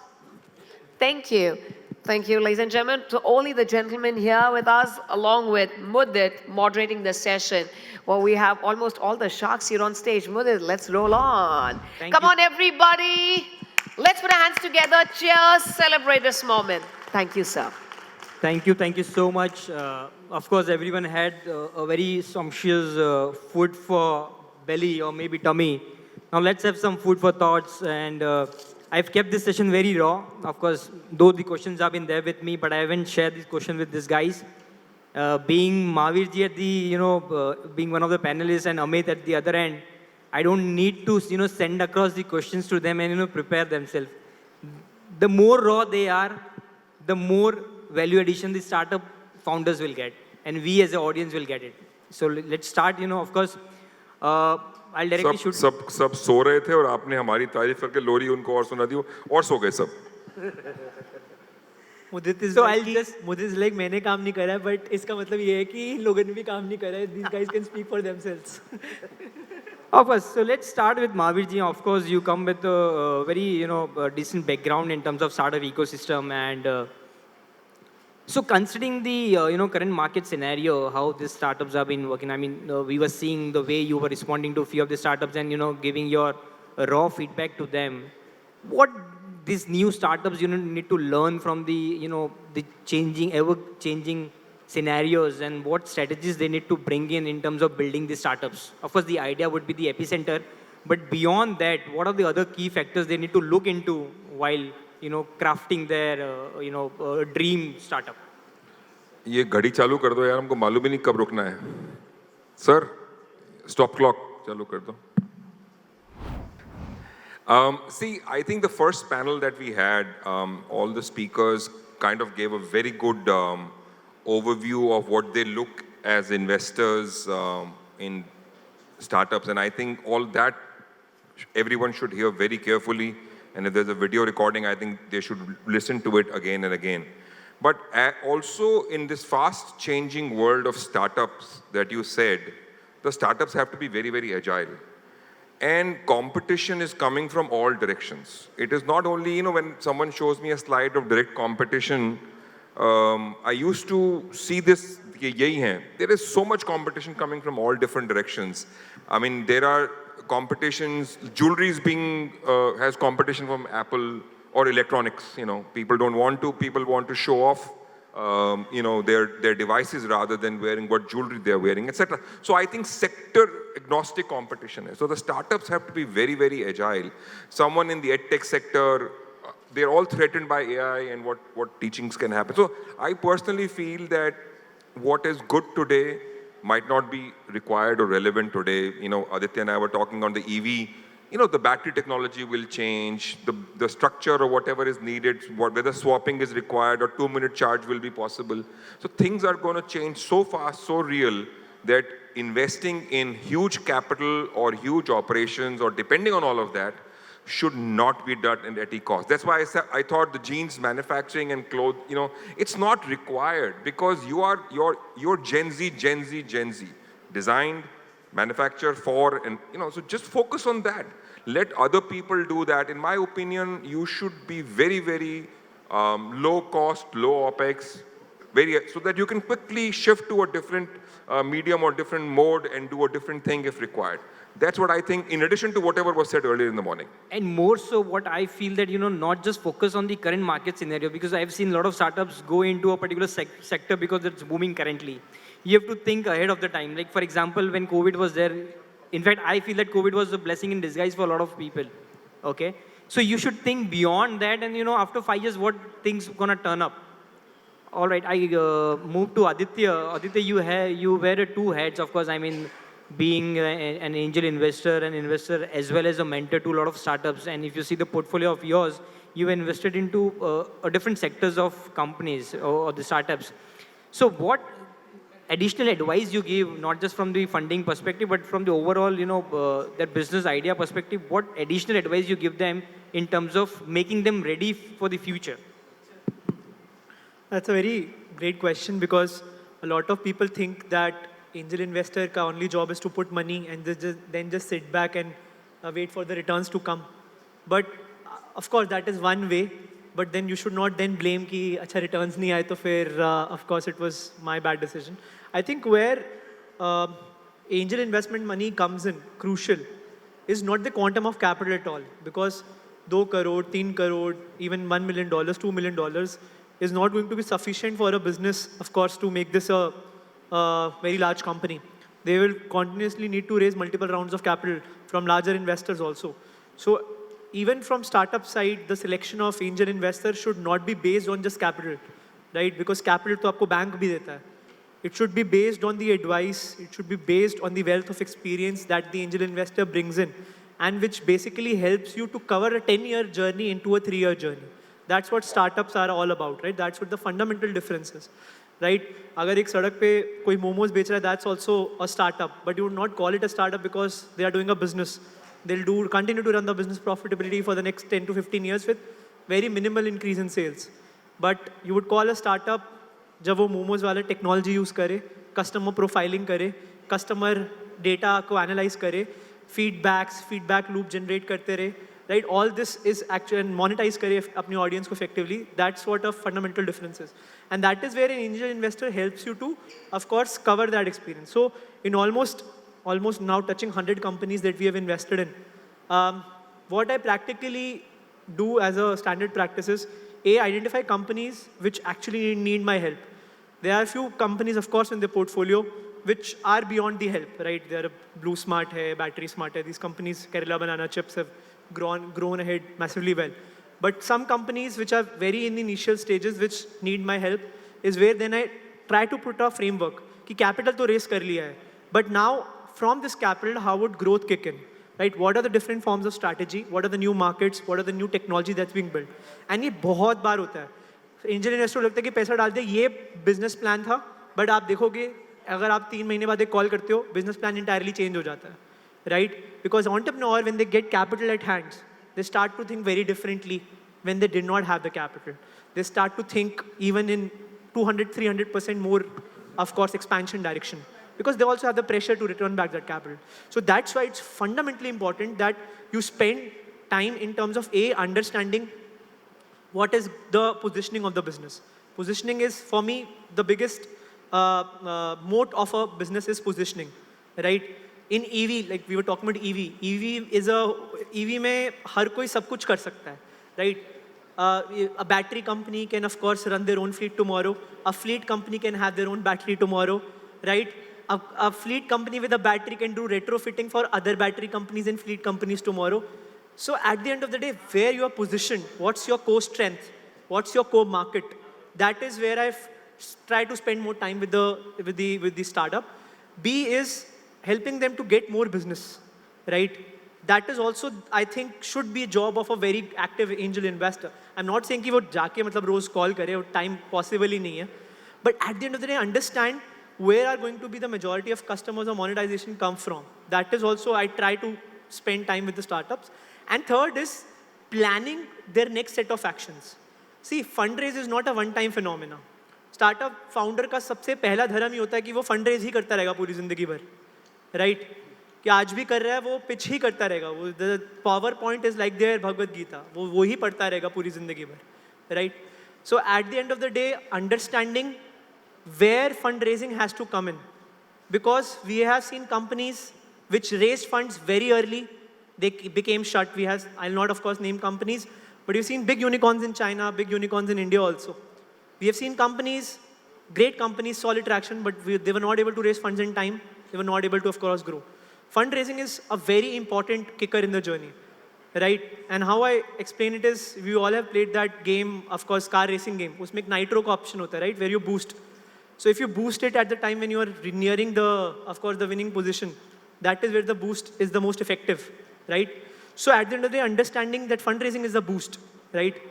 So spending time with founders and understanding how will that boost come in, and more importantly, when will that boost come in, and where will that boost be used to grow the business is what I mostly spend time in. So taking ahead the point of, how do you raise the funds? Of course, Amit, you come with a background of a chartered accountant, and none of us, apart from you, understand the numbers in a better form because you always talk about the unit economics. So how do you evaluate a startup in terms of course, when you talk about the scalability, there may be a chances that the sustainability may take a back seat, okay? But how do you approach in the current scenario wherein everyone is now talking about the profitability and sustainability in the business, in the startup, because धंधा उसी को बोलते हैं कि आपने 1 रुपए का माल अगर आप 1.5 रुपए में बेच रहे हो मतलब आप धंधा कर रहे हो, okay? So how do you, look into the startups and, you guide them in terms of creating scalable business, not at the cost of sustainability and vis-a-vis? Thanks, Mudit. I think question बहुत intriguing है. The reason is pretty simple. It is not the current scenario basically, and the scenario should always have been the same. It should not be that आज investors or VCs are saying okay, talk about unit economics, talk about profitability. No, it should have been the case all the time. Because we are here to make real business. And what is the main idea of business? Is to create value for everybody, be it yourself, shareholders, employees, etc., etc. So have people created value? The answer is yes and no. And it is no fault of theirs. So when we are evaluating businesses, it cannot be a cookie cutter approach. You cannot say that now profitability is the only benchmark we will be evaluating businesses on. It'll be incorrect to do so, because businesses can be from different sectors, different industries, and it has to be evaluated based on that. So if you today tell me that evaluate a B2C business based on only profitability, it is not possible at all. Let's face that fact. The reason is pretty simple. Today, if I want to change the habit, no, let's give an example of like how Mahavir was giving about today's denim company. Is it possible we say that you become a 5,000 crore company, but to day one se profit banana chahiye? Is it possible? It is not possible, because I don't know who boycott is. If you do not pump in crores and crores of rupees on three important things what a D2C or a B2C company wants is supply chain, distribution, branding and marketing. जब तक आप पैसे फेंकोगे नहीं, तब आपको समझ में नहीं आएगा कि boycott नाम की कंपनी actually exist करती है. If you want to scale operations very fast and you need exponential growth, which investors obviously want, right? What do they want? If they're investing $100, they are not going to be happy with $200, $300 at the end of 3-4 years. Early stage investors को तो ये जमता ही नहीं है. इससे better तो कहीं और भी पैसा डाल दो, mutual fund में भी पैसा डालोगे, तो you put 5 lakhs, you will get 10 lakhs in about 5.5-6 years time. What's the big deal about that? I just did that. I sold some mutual funds. 5.5 साल पहले डाले थे, 5 लाख के 10 लाख रुपए बन गए. So when they want exponential returns, which is like a 5x, 10x, 15x, then the company has to really grow fast. And that is precisely the reason a D2C company cannot be evaluated based on that. Customer behavior change karna hai, sab kuch karna hai. Now coming to the other way, can you build a B2B business or a company in a scaled manner by not burning so much money? The answer is yes. It is still possible. Although the sales cycles are longer, customer acquisition cost may be high, but it is structured, and once a customer comes to you, he or she is going to remain at least for 3 to 4 years with you. But D2C में तो simple है. आज मुझे X पसंद नहीं आया, change. As you know, our esteemed panelists are saying that आज मैंने denim पहना, मुझे पसंद नहीं आया, मैंने फेंक दिया. दूसरा denim है, तीसरा है, चौथा है, पांचवा है. But how many good B2B companies are going to be there giving the same set of products at the same value and also the same level of service? So when we look at businesses, we always look at the sector that is there. Now, the third example I want to take here is all the new sunrise sectors, whether it is robotics, space, tech, etc. It is impossible to even evaluate a business, whether it's going to be profitable, not profitable. Pharma companies, healthcare companies, somebody wants to do a new drug in oncology. I don't even know clinical trials 2-3 phase में वो आगे भी जाएगा कि नहीं. So there is no cookie cutter approach. Take every sector, you see what are the trends, see what are the parameters they should be evaluated on, and then evaluate the companies. Mudit. Thank you so much. Coming back to Amit, so you spoke about, of course, it has to be very sector specific and, thrown upon light on certain aspect of investment, okay? Seeing the current scenario, I know, that Paytm, how the Paytm collapsed in terms of non-complying to certain of the regulatory, okay? So being a chartered accountant, of course, and you understand how the regulatory framework work in terms of compliances, and I always say that if you think that compliance is a cost, try to be a non-compliant, and the price you might pay being a non-compliant. So how do you think the role of a regulator in terms of regulating the startup ecosystem is playing a role first, and how that can be very, very streamlined in terms of both the aspects, because you're working very closely with the regulators as well? A fab question and also very apt. So what is the answer to this? Why all these debacles are happening? Why things are going down the drain? Why governance is not there? Whether it is internal, whether it is external governance. What is wrong? So I'm going to be breaking up into two parts. One is internal governance. When I say internal governance, would be, maybe there is a ethics committee in place or not, whether you have independent directors being appointed or not, with the board that is going to govern the entire working of an organization per se.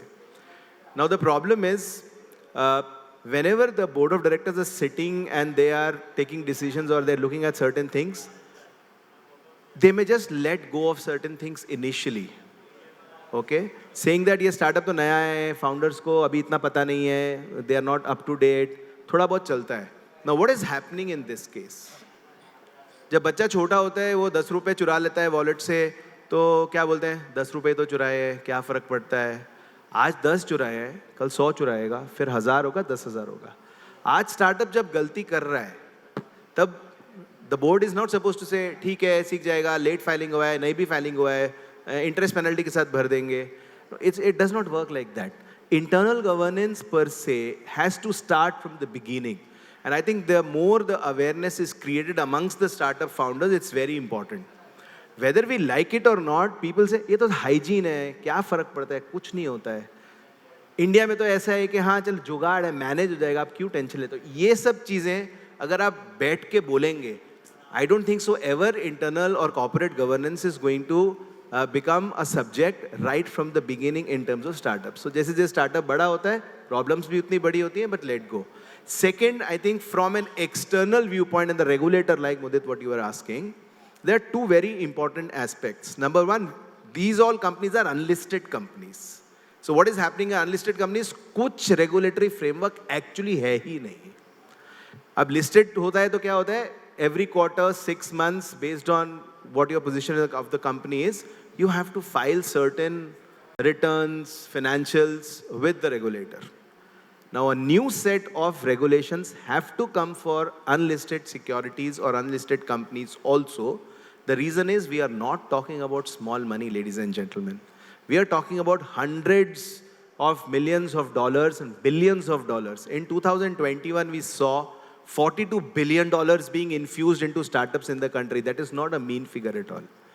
VC sitting with $35-40 billion of dry powder, kahin to dalenge na. So it has to be now done in a very controlled fashion, in a controlled environment. So that regulation needs to be there. From the regulator's angle again, there should be clear-cut guidelines for auditors and board of directors also, that अगर आपने corporate governance में गलतियां की हैं, you should be punished, and that has to happen. If that is not going to happen, then this trend is going to continue. चलता है, होता है, जुगाड़ है, manage कर लिया जाएगा. So these two from internal and external corporate governance needs to be followed. So governance is a piece that we should not neglect, be it in the internal or maybe the external part of that. Absolutely. Coming back to the meet, so we always, whenever we meet startup founders or we go to the event, we always talk about funding. कौन पैसा दे रहा है उससे बात करते हैं. Who's the investor? Who's the angel investor? उसी से मिलते हैं. But are we neglecting the other factors of the business, like the other resources, the other compliance part, or maybe the mentorship, or maybe the structuring of the companies? Because I've seen when we do the due diligence. So when we go for the due diligence, the initial fundraising, it should have been happen, within a time span of 3 months. वो DD के कारण इतने lapses होते हैं, वो 6 महीना आपकी deal delay हो जाती है. Why? Because certain things are not in place. So startups usually, neglect those aspects of the business and they only focus on the funding. So coming back to the meet, how a Bizdateup platform, the ecosystem what you're building for the startup, can create a platform for the startups in terms of the other resources you guys can provide. Not just the funding, of course, funding, many people are doing it. But can you do something on that sort of lines when giving the additional ecosystem to the startups? So, Mudit ji, definitely one of the aspects, as you said, right, that other than funding, right now all startups are focusing on funding. Whether, as Amit ji also said, right, boycott jeans, and many other startups which came, right, they are not focusing more on what you can say is, first making sure that how they want to, plan out the things and take, your things right, there are certain factors which they miss out on certain areas where guidance is needed, where mentorship is needed, right? And when we talk about India as a whole, right, there is what we have found as Bizdateup in overall is that we should focus more on inclusivity as well, right? Tier 1 startups, there are a lot of startups been funded and they have accessible to the funding. But what about tier 2, tier 3, tier 4 startups, right? Now the ecosystem is little bit developing as, government policies and things have came into these places that, tier 2, tier 3 startups are also getting funds, and funds is actually not a problem in India in terms of how VCs and how angel networks and other people are providing the funding. But what aspect lies in, we believe, is that in tier 2, tier 3, tier 4, there is no guidance, there is no proper mentorship. As we talk about regulations and everything, they don't know how this works, right? Tier 2, tier 3, they come from very small villages and everything. They don't know all these things. And as Bizdateup, we think that we focus on that, right? We are planning on creating a global advisory board, right? This global advisory board will consist of around 21 members. This board is focused on, when we are focusing on tier 2, tier 3 startups, mentorships comes one of the, main aspects to that, right? So that is one of the core focus has been as well. Addition to that, as said, funding and all is there, right? Mentorship is what we need to focus a little bit on, and inclusivity is what we believe that we need to more add, and that's where I, insist all our, speakers here as well to how we can, help tier 2, tier 3, tier 4 startups to grow, because what we believe is unemployment can be not solved by Ambanis and Adanis, right? It needs to be solved by entrepreneurs, right? Now, as an entrepreneur, if I am employing 20 people, there will be multiple entrepreneurs who will be employing another 20, 50 people. And that's how the economy will grow as well. Yeah, rightly said. Coming back to Mahavir quite a different question, of course. When we talk about the startup, it's all about technology, technology, technology. And when I saw the facts and the statistics, there are only 20% or maybe less than 20% startups are tech startups, and rest of the 80% of the startups are tech-enabled startups. And the founders normally have a misconception that if I'm not building a technology startup, that means I won't get the funding aspect of it. But how you as an angel investor or maybe investor, how do you evaluate a startup? Whether it has to be a tech startup or it has to be a tech-enabled startup, because the underlying is always the business, and on the top of that you have the technology. You can't bola the technology. I think it's execution. See, I'll tell you, technology is available. Everyone has every possible technology. AR, VR, we saw in the morning. AI is available. Everything is available. There are engineers available. There is open APIs available. But who makes it a good business model and executes it well in terms of scaling up faster and using that technology optimally? I'll tell you, it is not about, I'll give you a very simple example on social media. So look at how Threads was launched. Great model, great launch, but where are we now? Zero. Because it's not the technology, it's not how different it is from Instagram, blah, blah, blah, blah. It is how they have executed it badly, and there is no follow-on traction. And I can give you hundreds of examples, great technology, bad execution. So my point is that, when Hotmail was launched, when Gmail was launched, see how great, how good Gmail was. They just did not disrupt the model of having unlimited or 25 GB or whatever. Hotmail have some MB of it. They actually launched it in a way that it became the right thing. And then UI, UX, ever-changing tools. It's not just, so never ever think that technology is the only thing. I think it's execution, always, and using the technology right. It is never technology. So your base would always be the business what you're building on, and technology is just an enabler for that? Technology will help you scale up. Technology, see, in my opinion, startups have now become, they focus on good startups focus on one single track, become a brand or recognized with technology, and then diversify and make it bigger. So the fact that people who are good and smart focus on a lean model, grow quickly, raise money, and then diversify. And that is good execution.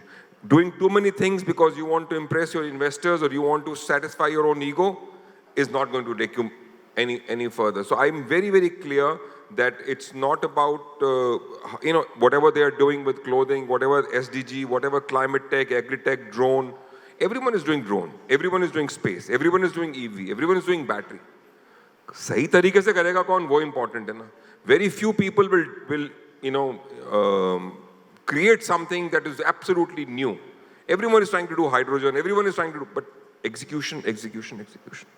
Execution is more important than anything else. Technology can be bought. Dhanda cannot be bought. True. I was coming to that point only because you can hire a person, engineer, for doing a particular, coding of a thing. But to dhanda jo banta hai, dhanda dimag se chalta hai, that you cannot hire for that matter. So coming to Aditya, how do you foresee next 5 years for the startup ecosystem in terms of sustainability and scalability? Or you can throw upon light on certain sector that gonna go ahead in terms of times. I think in startups 5 years is a very long time. So you'll probably see sustainability in the next 2 years, 3 years, because this is this bull phase that was there, right from 2011, right, when, of course, software companies started building out in India, to, of course, till in COVID also, Amit quoted about 2021, right, being the highest funded ever year for Indian startup ecosystem. 2020, 22, 23, when you are now seeing the bear phase, right, where you are seeing, of course, funding has become tough. And the statistics also say that. Those specifically in the later stage, early stage is still intact. Till Series A, still funds are coming in. I'm pretty sure every panelist would agree we are still fighting commonly on a lot of cap tables also. But late stage funding has definitely taken a hit. And that is why I think startup founders need to be agile, as Mahavir sir was also saying. If you are building a business just for the sake of fundraising or to impress your investors, then you are actually building valuation. You're not building business, right? You're building a business on paper. And that is as good as till the next round of funding that you get. But actual businesses, the sustainability would come from unit economics. And that has been, I think, a wake-up call for all the investors, right? This term called EBITDA was not even covered. Like in 2020, nobody was covering what is your EBITDA margin, what's your PAT, right? How are you reducing your OPEX? But all these questions have started kicking in, and just because, of course, you've seen funding is not available, then you have to be, of course, as PM said, Atmanirbhar, right? So you have to be Atmanirbhar, you have to be self-reliant. So I think next 3 years, what I personally see is, capital will continue, of course, to be hard for at least the next 1 year is what my prediction is. A lot of India startup market is a derivative of US market and China market. So I personally have this thesis that what China did 20 years back is what we are doing now, right? EVs became big in China 20 years back. Video commerce became big in China 20 years back, right? Now we are seeing, of course, Mishos and, of course, Nikas of the world. Right now we are seeing EVs like Ola Electric and Aethers of the world. And specifically whenever the US does a rate cut, which is also 2 or 3 times in 1 year, the Indian market also takes a hit, which is also expected to be this year also, by the way. So that is where I also think that this year is going to continue to be hard for capital fundraising. So next 3 years, the trends are going to be more around, how you can improve your economics. You can have the best of people, you can have the best of the investors, but that does not guarantee a business. That guarantees a great pitch deck, but that does not guarantee a business. So focus on that. And new sectors are opening up, right, for private equity investments. One of the best examples that I talk about almost everywhere is the defense tech, right? No investor was talking about defense tech 4 years back. One single budget policy comes in where government says that I want to privatize 25-30% of the defense sector to private players. And now you see a slew of companies getting funded, right? you have Agnikul, you have Pixel, you have Garuda, so many of these companies which are working with the government, backing strong contracts and raising capital, right? Now we are talking about sending our own satellite to Mars, where earlier we were just, of course, seeing what Elon Musk was posting, right? So essentially, I think these are the sectors that I think will continue to open up. One sector that I still think will take some more time, but I'm excited about is Hyperloop, right? Which is, of course, going to redefine how mobility happens. Of course, it's going to take 7 to 8 years, but we already have one company which has bagged a contract from Maharashtra government, right, for the highways. Quintillion, the company name is Quintillion Hyperloop. So these are the areas where I think massive adoption would come in. Tech would continue to be the focus. And third thing where I think is where a lot of disruption is going to come in is a lot of story-oriented products, brands with the purpose that we talk about, right? Now people are not just buying products. कि आपको ये toothpaste है तो आप ये ले लो, आप ये स्किन केयर या ये फेस वॉश लगा लो. People are reading labels. People are reading what is the purpose of the brand, what is the purpose of the long-term environment. Sustainability has kicked in as a sector also, right? Climate tech, your renewable energies, your every brand with a purpose. Even in D2C, what we talk about, which is considered as a massive CAC slaughtering market, is also going to see a lot of brands with newer purpose, right? Which are going to come in. One of the companies that, of course, I would have loved to have in my portfolio, but not there, is a company called The Whole Truth, right? They make chocolate bars, right? Now, imagine that just with a purpose and just with one differentiated offering, a company can come in and, of course, disrupt Cadbury's, disrupt your perks, munches of which were there for 40, 50 years later, right? I think this new purpose-driven buying approach is going to redefine a lot of investment themes in the coming. Got it. Thank you for sharing the insights. And coming back to Amit, Amit, if you see, you have been in VC into a lot of startups, okay? So you as in VC, one is that, just investment, you have done the investment and you are a passive investor into them. How can a VC play a vital role in terms of being a strategic investor? Now, seeing the Shark Tank, they are not just investing, they are, guiding on various aspects, and for that, they are charging the royalty for that. They officially, asking for the royalties. So how you as in a key player in the startup ecosystem help the startups to, have this strategic investment kind of thing? Like, for example, you have a company into D2C, okay? And you have a logistic, startup also. How do you collaborate between them and create an additional avenues for you, as well as creating the value addition in the startup ecosystem? So how you as a player can play a major role in creating this sustainable ecosystem for the startups? Thanks, Vidit. And before I come to the question, just taking on from Aditya, he was talking about the future sectors, etc. I think one sector that we are extremely bullish on is the health tech sector. I think for the next 5 years or so, there is no stopping the health tech sector. And I think a lot of startups which are getting into not just services, but into products, into wearables, is something that we are looking forward to. We have recently invested in a company which is in primary diagnostics. So forget about India. Can I have a show of hands that how many people did their regular health checkup in the last 1 year? Can we have a show of hands? See, about 50%. In this room, which is obviously sitting in the city of Mumbai, and we all are well educated. So just imagine if you go to tier 2 and tier 3 towns, fair enough, the percentage falls to what, maybe 15, 10, 12%. And if you go to rural India, they just don't get themselves tested at all.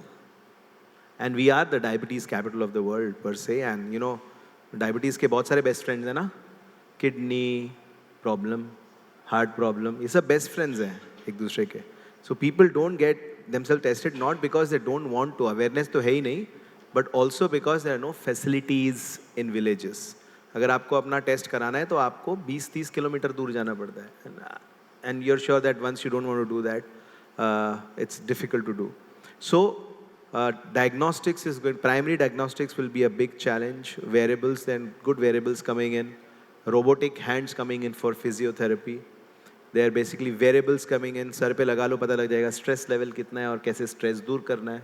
So these are all things that will definitely come in the future, and startups should definitely explore with obviously the knowledge, expertise, and experience of running a healthcare startup. Coming to Mudit's question, and I want part of it to be answered by Mahavir also. The reason is simple. He is a shark everywhere, right? So, and on TV shows and things like that. So he will also be able to contribute a lot to this question. So we have a portfolio of about 140 odd companies. So it's not so difficult to link these startups to each other, saying that itna bada portfolio hai, ek WhatsApp group bana diya. That itself is enough, to be honest. We have one single WhatsApp group. There are about 140 odd startup founders there. ठीक है, plus minus 20 कर देते हैं, कोई बंद हो गए, कोई exit हो गए. But at least there are 100 startup founders on the same WhatsApp group asking for small little things. मेरे को आज developer चाहिए, चलो भाई developer मिल गया. भाई मेरा ये business है, सामने वाला बोलता है, oh fantastic, come on, let's do business together. So we are doing a simple thing. We are not doing anything supremely proactive to get these people together. Just a simple WhatsApp group is more than enough. So somebody is having maybe 25, 50,000 के Amazon credits lying free of cost. वो waste होने वाले हैं. They just put it on the group saying, these are the Amazon credits that are available. Does somebody want it? And there are about 4 or 5 people always raise hands, because if you are using technology or using the AWS server, you always need AWS credits, as simple as that. So this really helps. And what we also do is wherever we go in any particular city, whether we go to, say, Delhi, Bombay, Bangalore, wherever we are, we have this portfolio of founders meet that we typically do. So 15, 20, 10, 12 founders come together, they introduce each other in a structured fashion, and then they're just open for networking and doing business with each other. So that's the simple things that we typically do when we are just pure financial investors and not really strategic investors. Yeah. So it's not necessary. No, but I have a question. जब ये transfer होता है तो आप उसको extra advisory लेके monetise करते हो क्या? नहीं करते. वो मॉडल इनबिल्ट नहीं है व्हाट्सएप? नहीं, अभी नहीं. एपीआई से कर दो बिल्ड उसको. It's suggestion taken, Mahavir. मुझे पता था मैं पैनल पे महावीर के साथ बैठूंगा ना, कुछ लेके जाऊंगा. I wanted to everyone to wake up also. So in next event probably we will have a startup pitching for, wherein the client would be the VC funds who can monetize their startups. Okay. Yeah. In terms of additional services. Yeah, that's of course, you add certain points to what he has stated. I would like to add one more thing, and that's a question for you. How does a personal brand, like Mahavir Pratap Singh is not known as a tie and all this stuffs. He's known as a Mahavir Pratap Singh. Mahavir Pratap Sharma. It's okay. मैं लगता सिंह हूँ, कोई दिक्कत नहीं. So Mahavir Jain भी लगता हूँ. तो जिसको जो देखना है वैसे देख लो. So how this personal brand plays a vital role in creating a sustainable ecosystem or sustainable startup for myself or maybe for the startups. Does that have a very key role to play, or it's just an additional pointer for that matter? I'll thank you for the compliment and multiple names. I personally feel that we are going through, and I need Amit and Aditya you to help me on this. I think governance is the most important thing. And ethics, business ethics are very, very critical. Any startup that is trying to have non-compliance or have shortcuts or exaggerating or over-imagining stuff, and we as investors are very, very critical in this ecosystem. Before government kicks in and starts to, हम जब secondary करते हैं तो जो मन में आए valuation करा लेते हैं, फिर जब fund raise किया तो valuation तो जो हम चाहे वो कभी भी करा सकते हैं, कोई mathematics का लफड़ा ही नहीं है. So my thing is there's so much that we are doing that is wrong. And valuations is the most important thing. A Mahavir Pratap Sharma becomes a Mahavir Pratap Sharma because if I value a company at an X value, I am not being selfish कि मेरे पास 2% advisory है तो मैं ज़्यादा value कर दूंगा तो मेरी valuation बढ़ जाएगी, या मैं अपने valuer को बोलूं कि इसको तू ज़्यादा कर दे, कम कर दे. People don't trust you as a startup or as an advisor, or you don't become a brand if you're not following a process which is compliance. And I'm not naming everyone and I'm not blaming everyone. We do get greedy at times, and that's human. But that takes away something because if, in my opinion, 3 startups come to me that have gone to AHA Ventures and they are overpriced, I'll call up Amit, ऐसे कि तुम बकवास कर रहे हो, तुम ये गलत कर रहे हो, इसको मत करो. And he will take that with responsibility and behave and modify. Now that is responsible behavior. And that will make a network like FARD or whoever reliable and trustworthy. If you are trying to give your own incubated, accelerated startups high valuations, if you're not following processes, if you're giving them advice, कि इसको ऐसे मत कर, ऐसे कर, these things are not good. And eventually you will not become a good investor. You will not become a good startup. You might have initial success, but eventually you will see that it will happen and you will get caught by the government or by the ecosystem at large. So I think we all have to be a very, very responsible behavior to actually take the ecosystem in true honesty rather than just taking it very lightly and a money-making proposition कि आज मैंने किया, कल वो 6 महीने बाद दुगना हो गया, फिर 4 गुना हो गया, and मैं तो अपने पैसे निकाल लेता हूँ, मुझे क्या These things will kill the ecosystem and we will have these drops suddenly. And I'm not blaming Paytm at all. You know, they took things for granted, and I think that's where not intentionally. I mean, I'm not saying everyone does this intentionally, but I personally feel that it's very important that we continue to build the trust of not just this room, but people who are HNIs and ultra HNIs who are looking at this asset class as an important asset class. And if we don't monitor, if we don't create rules for ourselves, if we don't follow ethics and processes and compliances, we will not get the Indian economy to be as strong as it is in the stock market right now in the startup ecosystem. We're still depending on foreign funds in the startup ecosystem. I mean, I've said so much, which is very important, and I can give you a 1-hour lecture on this, but this is the most important thing that will differentiate between a good startup and a bad startup, good investor and a bad investor, and that is what a brand is. But as a startup, founder, I usually feel that, if something is legal, that might be unethical as well. So how you demark that, if something what I'm doing is legal, probably that is ethical.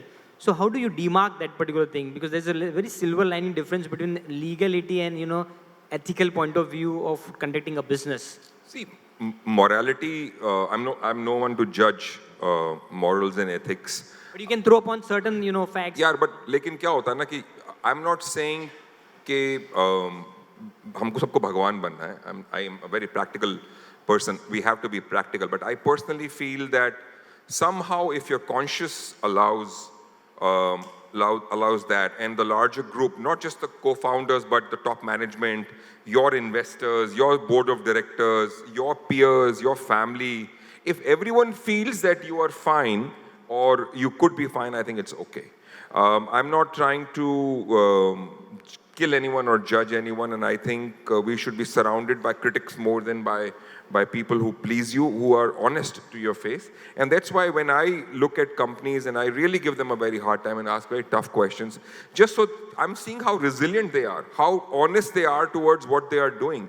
I might not believe in what I'm asking or questioning. I mean, if someone gives me a logical answer कि बहुत मैं jeans भी बनाऊंगा, design भी करूंगा, dark store भी चलाऊंगा, I'm fine with that. But मैं उसको test कर रहा हूँ. It does not mean that I am arguing with him. So all of these are very, very important. All questions are not questions because they are questions. They are questions because they are things that you should go deeper and answer yourselves before you take next steps. That's the whole thing. Excellent perspective. Of course, Aditya, if you want to add something. No, I think coming back on personal branding and of course diligence. We have spoken about startup diligence a lot. Yeah. Even diligence के नाम में बोला कुछ फटा है यहाँ पे. Alarm for us that it's that time is. We have spoken about, I think, startup diligence a lot. But I would, जितना time बचा, I would just quickly take this moment to talk about कि startups should also do a basic diligence from the point of view of investors also. And that's also very, very important, right? Because अब कुछ startups हैं जो decks भेजते हैं in competing companies जब मैं डाला हुआ already, right? They would send the deck कि sir आप हमें में भी डाल दो, ठीक है? अब मैं उस sector में डाल ही नहीं रहा हूँ, तो भी डेक भेजते रहते हैं. लेट्स से अब मेरा चेक साइज उतना नहीं है तो भी मतलब लेट्स से एक 40 मिल 50 मिल की डेक भेज देते हैं लोग. तो at the end of the day the startup founder should also know who that investor is, right? And what are their strengths, what are their weaknesses? No investor is the best investor. Every investor has their own set of limitations which they best work with, right? So at the end of the day, you should understand that who am I getting on the cap table, right? When we talk about startup diligence, this is also a very important thing. आप सब अपना back end ठीक कर लो, but front end में, if let's say you're not getting the right guy on the cap table, right? They are there with you for the next 5-7 years of your life. So usme if they're not the right guys to work with, then even after all the diligence, your company will go down the drain. So that's why it's very, very important to understand your investor. As when we talk about KYC, know your customer, we should talk about KYI, know your investor, right? Extremely well. And second thing is, see, if your startup is fundamentally good, you don't need to oversell it a lot. Because at the end of the day, all of us sitting on the jobs, are here on the panel, our jobs is to invest in good companies. And as much as the founders are fighting for good investors, the investors are also fighting for good startup founders, right? So don't oversell it, right? Focus on just doing your basic research. If the startup is good, if there is merit, if there is scalability and execution, the investor would also reach out, right? We do reach out coldly to startup founders as well in a month. And there is no harm in that, right? At the end of the day, their job is to make money for me. My job is to make money for people whom I have taken money, right? Both of us are doing our jobs. And there is no harm, there is no ego clash, right? So just that, and yeah, you'll be through. Thank you so much. Meet, would you like to add something? And No, then we'll move to, if any of the questions we have, because we have a couple of minutes left, then we'll take certain questions. We can have some mics over here, huh? Yeah. No, definitely, as Aditya said, right, KYI, know your investor, is very much important. As we also are doing our jobs, right, as, investors are investing in startups, and we are also parking this money of investors into these startups. So the startups needs to do their own due diligence while, reaching out to all the investors, because, it's about the next 5, 6, 7 years, right? Because if an investor who is coming for a shorter vision, right, and not thinking that he's just coming for a quick money on those perspectives, might not be a good fit for him, right? Companies like into research, AI, right, they need these long-term visionary investors who can be there with them, support them for 5 years, 6 years, 7 years, right? Because there will be no quick money there. There will be a long-term vision which they will be, imbibed into, and they will drive towards with that. So obviously that is one of the points I would like to add it on. Thank you so much. Any questions, Professor? Yeah. Gentlemen, if you kindly allow us, since we're running short of time, We'll take one question. We had a great insight. Sure, sir, please. The microphone is in your hand, please. Speak it out loud. Sure. And he's raising his hand can since the speak it out beginning. loud. आपने सुबह में भी हाथ ऊपर किया था, am I right? Please उन्हें जरूर दें, sir. उनका सवाल हम जरूर लेंगे. Morning also you wanted to ask a question after the pitch, I remember. Sir, आपके बिना आगे नहीं बढ़ेंगे. Please, आप पूछिए. So my question is to Mahavir and Amit both. So like Amit said, unlisted है, कोई regulation है ही नहीं. So as an ecosystem and as being a participants of that ecosystem, how are venture capitalists and your angel networks trying to address this problem? How are you trying to raise the bar on, say, proper reporting of figures and not not colluding or not hand in gloves with the founders to misreport the figures, siphoning off the money, a lot of things we hear in the news. So how do we avoid that as an ecosystem? How do we raise the bar on this?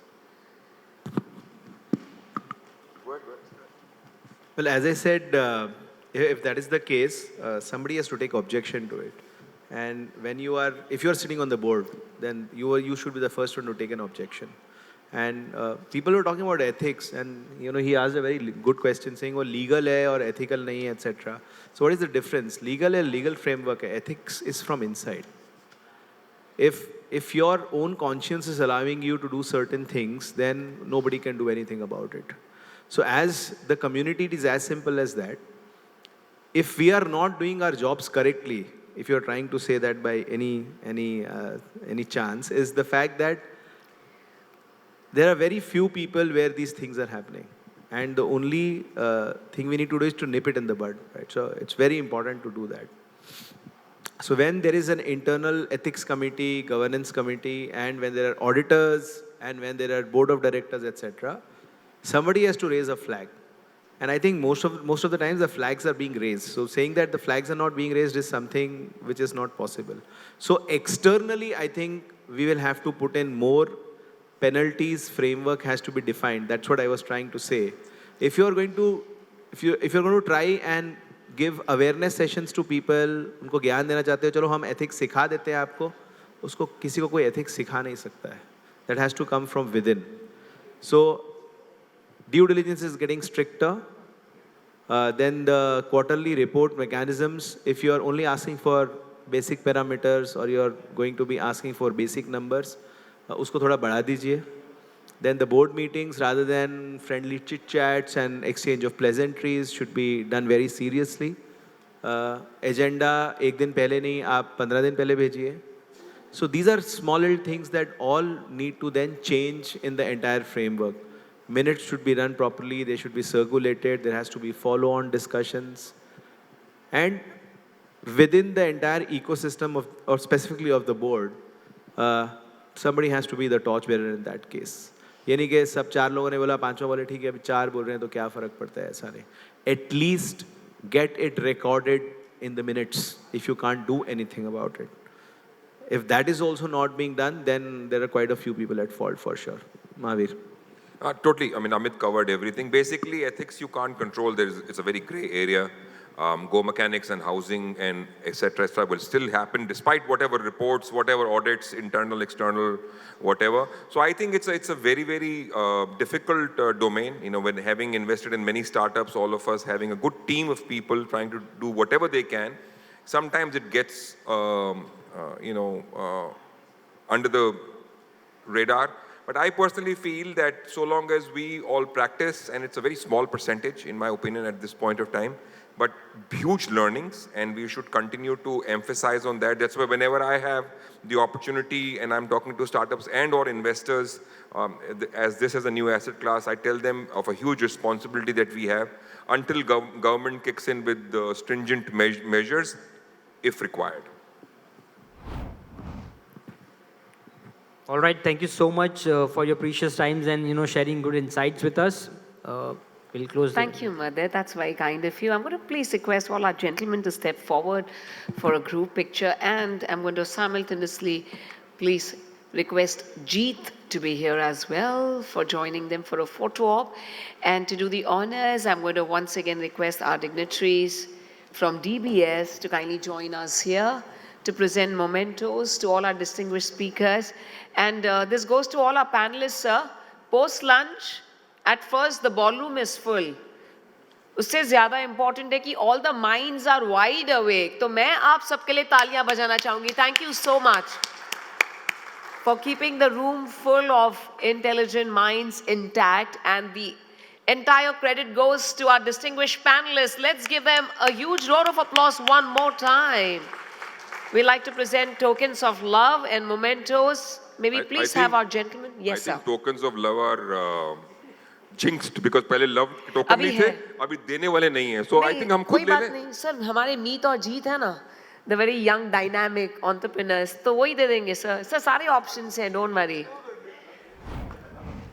Mahavir ji नहीं तो मुझे मौका मिलेगा मैं तो चौका मार लूंगी. I would also come. Mahavir Pratap Shah and taking us towards innovation.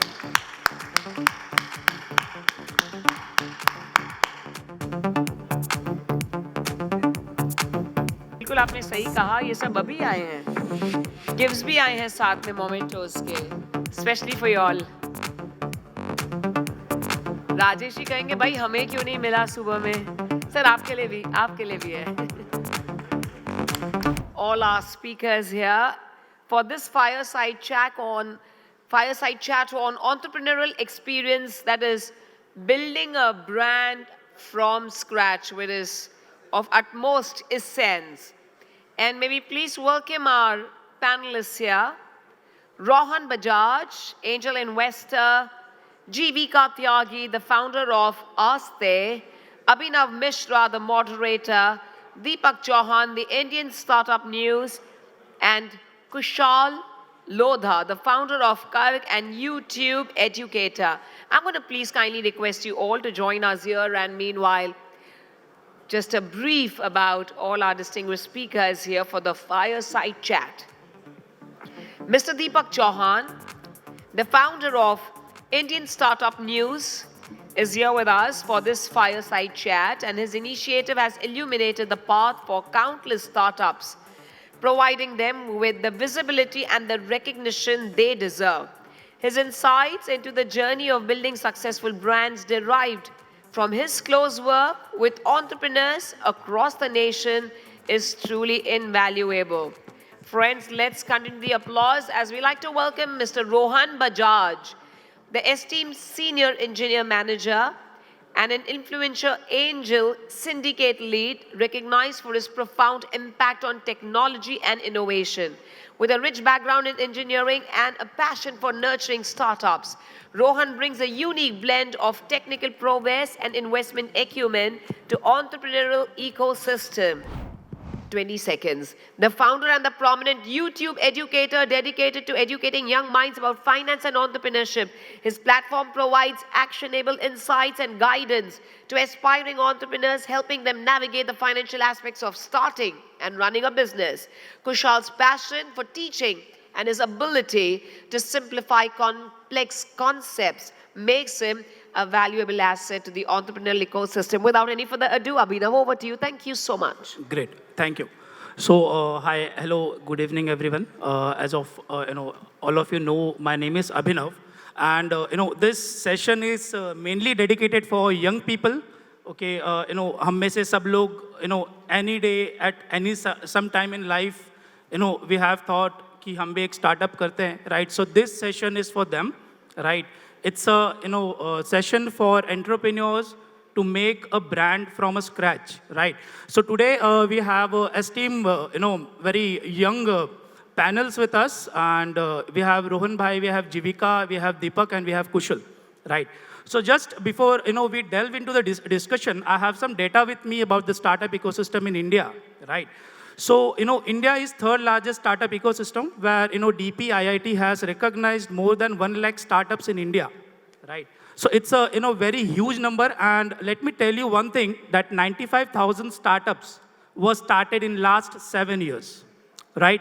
So it pretends the speed at which India is moving towards a startup ecosystem, right? And if I want to give you a data about the ecosystem, how the whole ecosystem is developing in India, so there are 15 times increase in startups funding, right? Since last 5 years. Suppose I was an investor who used to fund 100 rupees in startup before 5 years. Now I'm investing 1,500 rupees in startups, right? There are 7 times increase on every year basis for startups, the number of startups, right? And we have 114 unicorns in India, out of which 7 unicorns have been listed into the stock market, right? And probably in 2024. There will more 12 startups to be listed on IPO, right? So let us start with the questions first. And Jivika, this question will be first for you. So based on your experience and observations, what are some common characteristics or strategies you have noticed among successful entrepreneurs who have built brands from scratch? Hi, everyone. Thank you for having me. Really surprised to know I'm the first female speaker for the day. But you know what they say, that a strong woman stands up for herself, and a stronger woman stands up for everyone else. So here I am today to represent our entire female and women community. To answer your question, firstly, thank you so much for taking our time to chat with all of us and get these insights in. So, basically, as per your observation, what are the key characteristics and strategy for entrepreneurs to make a brand from scratch? Yeah. So branding to me is a beautiful world. Just to begin with, I see a room full of men and a few females. I do run a female startup. So I want to know if any one of you has heard of the brand Aste. Okay, and you're a male? I think that's what a brand is, right? Then that having such a niche brand for female, and I see a gentleman raising hands. So Aste is a sustainable, size-inclusive athleisure brand for the women of India, and we are in fact the largest community of women in India who choose to live Aste, which basically means to take it easy. And coming back to your question, I think the biggest trait when it comes to building a brand, especially in the early stages, it has to be for us storytelling, right? What is this brand being built for? What is the story the brand wants to tell? What is that we're trying to achieve by telling the story? For example, for us, we figured out a very simple gap in the market when it came to the storytelling aspect, which was not just the fact that the athleisure wear market is a 30 lakh crore market and growing, but also that women do not take it easy on themselves. You know, back in the day, we were homemakers, and now we have equal opportunities in workplace. But what that has done for us is that we have more responsibilities instead of less because we are homemakers and we are here sharing boardroom seats, right? So we have stopped taking it easy on ourselves, and that's the gap, and that's the storytelling messaging that we at Aste figured out, that we need to encourage women to take it easy. We need to tell them that it's all right. You know, we're all going through the same cycles, and those are the crux of brand building. So for us, it's definitely storytelling, and the second aspect of it is resilience, to getting up every day and figuring out the last fall and why it happened, and then trying to rectify that fall in the fastest method. A gentleman before us spoke about implementation. I absolutely resonate with that. I think implementation in early stages is everything. You can beautify your brand story, your product later, but as long as you have a clear message, you have to run with it. You have to take it out to the market before everyone else does. Yeah. Yeah. That's great. That's great. You know, storytelling is always a main aspect of, you know, when you want to do a branding. So the next question is from you, Kushal. So, you know, as per your perspective, what are the some key trends or development shaping the startup landscape in terms of brand positioning or in terms of marketing? So what are the key elements? So, you know, as per your perspective, what are some key trends or development that are shaping startup landscape, particularly in branding and market positioning? So good evening, everyone. Thank you so much once again for having me. It's an absolute honor and privilege to sit amongst like such an esteemed panelist and such an esteemed crowd as well. So just answering your question, right, it's very crucial for a brand to just now ensure that distribution is something which is going to help them in order to sell their products. Again, like giving you very simple examples. I'm a very big fan of distribution-first business models. I run an education company, by the way, so I'll just give more examples of the education companies which are there in India, and even outside India for that matter. Companies that have already built their own distribution, and then they are capitalizing on their own distribution, they are the ones who have always succeeded. You take examples of PhysicsWallah. That is the company which would be the only profitable edtech unicorn in India out of all the 6 edtech unicorns that are there in India. Apart from that, what I feel is that even founders who are now running their own startups, it's very crucial for them to build their personal brand on LinkedIn, I feel. Like previous panel had a question on how important it is to build your own personal brand. And I can very well resonate to it when you are yourself building your personal brand. Today, customers will also purchase your product not only because they like your product, but also because they like the founder. So for example, let's say you talk about Shark Tank India. A lot of sharks have gained immense popularity across social media. And let's say if someone likes Mr. Piyush Bansal or someone likes, let's say, Mr. Aman Gupta, they would be more than happy to at least try their products because they really like the way they ask questions on Shark Tank India. And that is something which is leveraging their own personal brand to sell their own products after a point in time. LinkedIn pe, there's this amendment which came recently where all the founders, if they post something, there's a section called Visit My Website. And that is something which is helping all the creators also to leverage their own brand in order to sell something after a point in time. So all in all, these are like some new trends, according to me, which startup founders or brands can leverage after a point in time. Myself, if you ask me, I have built my own personal brand on LinkedIn. 2022 was the year when LinkedIn gave me the LinkedIn Top Voice Award. And today, like with all humility, after having like 260,000 followers, I think that is something which is helping me in order to build the credibility, build trust, And then that is something which will help me in order to garner customer satisfaction as well after a point in time. So if I reach out to someone on my LinkedIn handle itself, like via my LinkedIn handle, it becomes much easier for that connection request to get accepted because of the credibility that is built.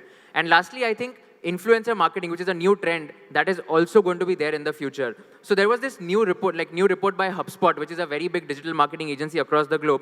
It mentioned that 89% of the marketeers are either going to spend or they are going to increase their influencer marketing budgets in 2025 and going forward. Even there's a Forbes article which mentioned that 83% of the brands have mentioned that they are going to increase their content production budget as well. Companies like Grow and Wintwealth, if you see their YouTube channel, they are content-first businesses. And then they are able to acquire customers from those distributions. So all I'm trying to say is that content, social media, influencer marketing, your personal brand, these are some trends which I see in today's generation when it comes to building your own brand. It was very insightful, guys. Let me tell you one thing, that Kushal has more than 200K followers on LinkedIn, and believe me, I have rarely seen any account having such a huge followers. And अभी just 10 minute पहले उन्होंने मेरा connection request accept किया है. So okay. So the next question is for you, Rohan bhai. Let me tell you one thing, that Rohan is venture partner with us. So we are also kind of startup, and this question is basically based on collaboration, right? So how do you find collaboration and strategic partnership is helpful for the startups? Because when you are starting it from a scratch, right? You alone you can't make anything, right? You need to have a good partnership, good collaboration in the market to spread awareness about your brand. So I just wanted to hear it from you, Rohan. How do you see these things? Yeah, first of all, great question here. I believe most startups here and even investors would agree that startups often operate with very limited resources and capital. And with that limited resources, your skills also get limited, or areas of expertise are limited. And how partnerships help you is, for example, we have our D2C queen here, and then we can leverage help with a tech brand, tech first brand, how AI can help increase their revenue and product profitability. Likewise, someone who's building a tech one but is not available offline, someone from D2C, a really good expert, can help immensely by providing them their expertise and areas of improvement advice. So that way, I think partnerships and alliances is of tremendous importance. This was just one example to show how it's useful. Yeah, that's great. So Deepak, I hope you're not getting bored. I was just coming to you itself. So Deepak, it's a question based on the events happen in startups, right? So let me tell you the 4 events, and then you have to arrange those 4 events into chronological order, right? So team building, idea testing, seed funding, building prototype of product. So what, you need to arrange this in a chronological order. If you want, then, I can repeat the options once again. Yeah, please, you can. You can take time because, it will help, many young entrepreneurs in the room to understand that how they should strategize their growth. Hello. Yeah. So thank you for having me here. And the question that you asked, it's very crucial for the initially stage startups to go through this process. And starting with the first, I believe that the team building is the first priority, that every startup should have to be go forward with first thing. Having a great team is not only just help you to build a great product, but it's also help you to go for a great vision. So that's, I believe, the first thing that everybody should have to go through. Second is building a prototype. So there's always been going and meet multiple startups, and the first question that always been, they are like, we want to raise fund, but they don't have the product. They have only the idea, and idea is nothing. The previous panel also you mentioned that idea is nothing, the execution is everything. So first, you should be with your prototype. First, you should have your MVP ready with you.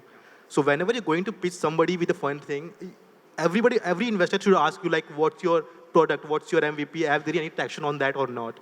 So the second thing always been the prototype. You should have their prototype. Then you go for the testing, how the work is going to be work or not. Go for the small sections of customers, test your idea, is it working or not? and then go for the seed funding route if it is needed or not. First check like if it is needed or not. If it is needed, definitely go forward it. But if it is not needed, you are sustainable with your revenue that you're currently generating with the product, then it's okay to avoid that first and work with your MVP. That's a great answer. Just, if I can just add a few points here, right? Like Please. one common question which a lot of people have is that whether you build a team first or first you raise capital and then you build a team. Like that is a very big dilemma because without funds you can't hire a team, and if you hire a team, like you'll have to pay them salaries and then you'll have to raise capital. So I think the way to look at it is like it should go hand in hand. If let's say you can hire, like the best way to start off any business is through hiring interns, which is what like a lot of people did. I wrote one book called Unlocking Unicorn Secrets where I interviewed 20 unicorn founders of India. When I was interviewing Oyo's founder, Ritesh Agarwal, he mentioned that he hired his first intern. He did not even pay anything to him. They just gave him some ESOPs, and those ESOPs are worth more than 100 crores today at the valuation which Oyo is at today. So the point here is that team building and seed funding, that can go hand in hand, but you need to hire interns first, give them some incentives in the form of ESOPs, which is equity stock options, and then after a point in time, once the capital is raised, you can of course then hire people of higher stature and like the senior leadership team as well. And I would like to add something. I mean, so thing is, if you couldn't able to convince somebody to work with you in a team, how could you like convince like the investor first, like you put money into it? Agreed. So the first point is to like, build your team, convince them, like make them trust in your idea first. Then you're going to be investors and ask for the funds. Obviously. So the team building is the most prior thing to do before you guys want to make a startup for all the young entrepreneurs in this room, right? So, like we have the next question to Rohan Bhai for you, right? And, so when we talk about sustainability, right? So I, most oftenly I come across some startups who have very less runway, right? The amount for runway is very less in their bank, right? And, in last 5 years, total 130 Indian companies, right, that are startups, they have generated a revenue of 2.85 lakh CR, right? And out of which, from this 130 companies, 96 companies have incurred a loss of 64,000. So what do you prioritize? Whether it is revenue by making an expansion or focusing on profitability first. So what should be, as per you, that startup founders should give a priority first? So as per me, one thing which is most important is solving for customers' pain point, understanding the problem well and solving for it. Because if you are solving the problem well, revenue will also come, profitability भी आएगी, सब आएगा. But आप customer को actual problem जो है वो solve करो, उससे दोनों चीजें आएंगी. But yeah, like profitability takes time. Obviously, you have areas where you're period where you're burning and then breaking even slowly. So yeah, in the order, solve the customer's problem first, then revenue, and then come to profitability. All right. So, Jivika, just, I had one more question for you. Startups, they have a product, even though that product is good, right? But still, they are not going to earn a penny if the customers are not using it, right? So, in order to place that product in the market or in customers' mind, companies spend a huge money, right? Let it be marketing, through influencers or any other events, right? So what do you, can you tell me some, techniques or, some way of marketing at very cheap cost? I think we're doing that right now, right? So ways of marketing at a cheap cost, I mean, it takes me back to storytelling and it takes me back to what our friend here has answered already, which is content creation. It's free of cost to create an Instagram page. It's free of cost to create a YouTube channel. It's free of cost to have a LinkedIn profile. And it's really free of cost to you to reach out to people, to reach out to partners through LinkedIn, to reach out, well, LinkedIn, of course, you'll have to use an email and pay for that at some point. But it's if you really think about it, the ecosystem is so simple that most of the things of reaching out are absolutely free. You need zero money in your bank to actually keep reaching out with your stories and to the customers. So it's about, I always say this, it's about getting the next no. You know, you'll go to somebody and you'll say, hey, here's my product. Most likely they'll say no, but that's what makes you even more eager to get the next no. So as long as you have it in you to get the next no, that means you have the power to keep going and keep asking and keep using these free tools to keep reaching out. Great. Okay. Yeah. That was nice, and I will try to do, I will suggest this to one of my friend, right? So thank you for that, Jivika. And Kushal, the next question is for you. In last 12 months, I have, reviewed more than 100 pitch, right? And out of which I remember 50 to 60 pitch decks were rejected only because the valuations were inflated, right? As per the current scenarios in market, we can see some startups who have seen a sharp slash in their valuation, right? So, what do you find? What would you like to suggest entrepreneurs about the inflating the valuations? That's a brilliant question. I feel that don't chase valuation, instead just chase value creation. That is something which has really helped me in order to scale my own venture as well. And investors also know that if someone is just asking redundant valuation or it's like just absurd after a point in time, they'll also try to compare with the competition which is going to be there. In my opinion, the advice to all the entrepreneurs out there would be that first, just start your own business. Just start your own, start it with your own capital if you have that. If you don't have that, then you'll have to go and raise capital. Like the first seed round, you'll have to dilute around 15% to 18% depending on what kind of VC you get in or what kind of angels you have on board. But the best way to look at it is that 1 year or 2 years down the line, whether you will be able to scale that business to meet those metrics after a point in time. I know people who have raised capital even before starting their own companies, like at an idea stage, and they have got a valuation of $5 million, even $10 million for that matter.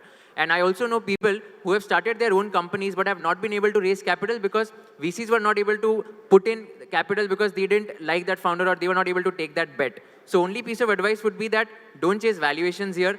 Just do your own research and just solve that problem so passionately that somewhere or the other, some or the other VC would just come and reach out to you, which is what happened with so many companies. You talk about Flipkart, and Lee Fixel reached out to them. Lee Fixel was just trying to order some books, and Flipkart was the first website which came on his handle. And he immediately reached out to the founders of Flipkart, and that's how Tiger Global invested, and that's how the story of Flipkart was there. Similarly, the same story was there with Carrot Lane as well, when Tiger Global invested in that company as well. All I'm trying to say is that if you keep doing good work and after a point in time, VCs or anyone would try to identify you and put in capital. And then after a point in time, the stage, your company will be at a stage where a lot of VCs would want to put in capital and then you will have to figure out kya valuation set karna hai. My only advice is that valuation should always be in comparison with the competition that is happening. After you go for IPO, which is the initial public offer, the metrics should be justified after a point in time. So that is something which I'm a big fan of. And that's the only piece of advice for all the entrepreneurs. Don't chase valuation for now. Even at the early stage, valuations are not going to matter. It's just good for PR. आपका N-Tracker INC42 में या Your Story में article आ जाएगा कि okay, ये company ने इतने पे valuation पे उठाया. But after a point in time, what is more important is कितना revenues है, unit economics क्या है, margins कितने, profitability है या नहीं है. That is something which is more important in my opinion. Chase on these metrics, CM1, CM2 and all, and then on valuations. Great. Yeah, you guys can clap if you want. Okay. So, Deepak, the next question is for you. And, the question is, what is, out of these 4 stages, what stage or which stage is appropriate for any startups to raise funds, right? So, it's ideation stage, when you have prototype with you, when you have MVP with you, or else, if you have started generating the first fraction of revenue. So what is the right stage to raise funds and why? So, I believe that there is different stages for different startups where they raise fund from. Some startups needed an initial stage in the ideation only. कोई startup को चाहिए कि वो जब वो revenue generate कर रहा है तब raise करना चाहिए. So it's all depends upon कि वो किस niche में startup कर रहा है and what's their requirement at what time. So it doesn't depend upon कि आप कौन से stage पे आप raise करना चाहते हो.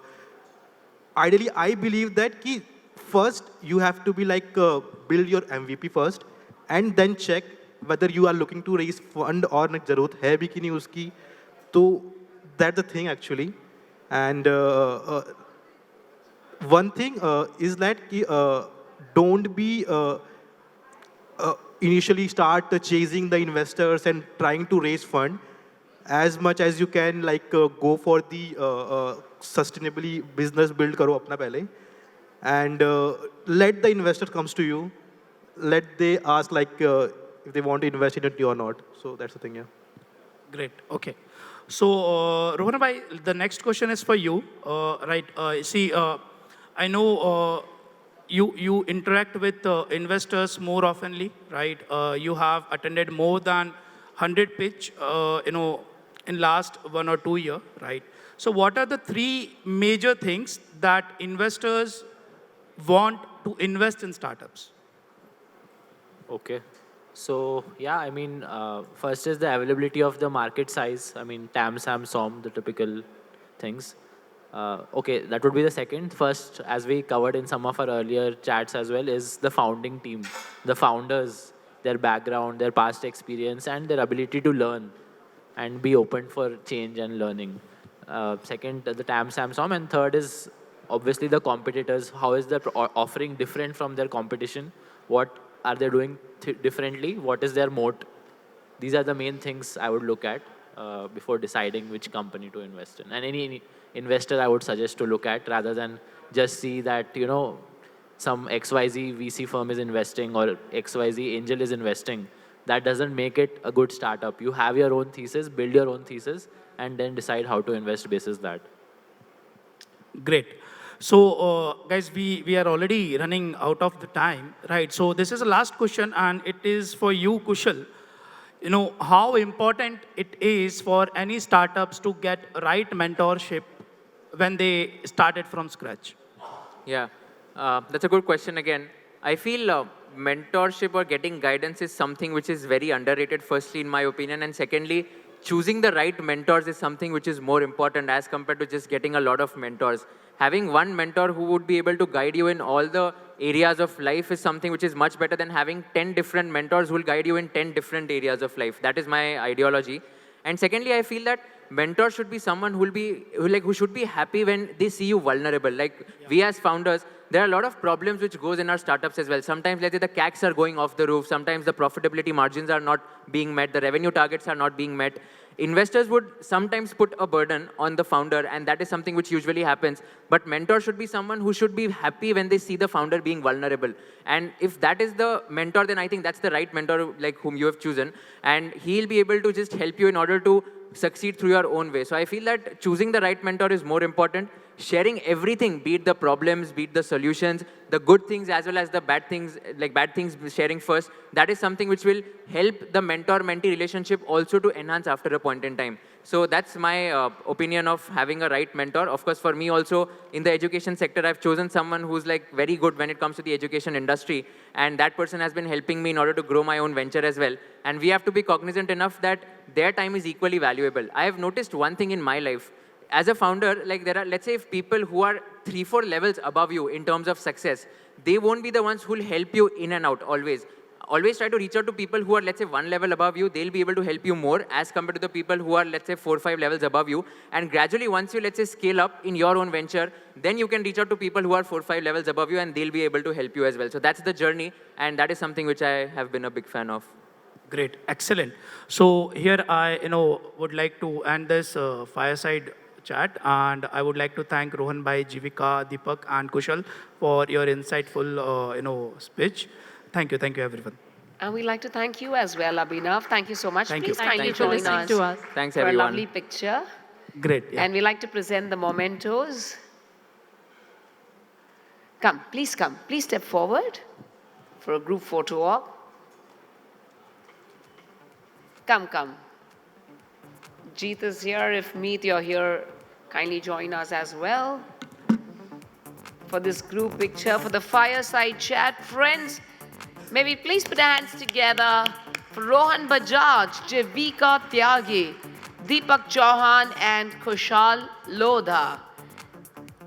And Abhinav Mishra for moderating the session so well with the young entrepreneurs, super achievers, and they've supercharged us up, given us great tips and amazing insights for us to fulfill our dreams.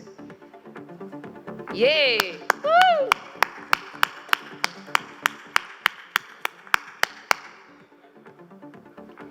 Thank you for the token of love. On behalf of Bizdateup, we are truly thankful to all of you. The Bizdateup Startup Investors Conclave, co-powered by DBS Bank in association with Bizniti and Auric.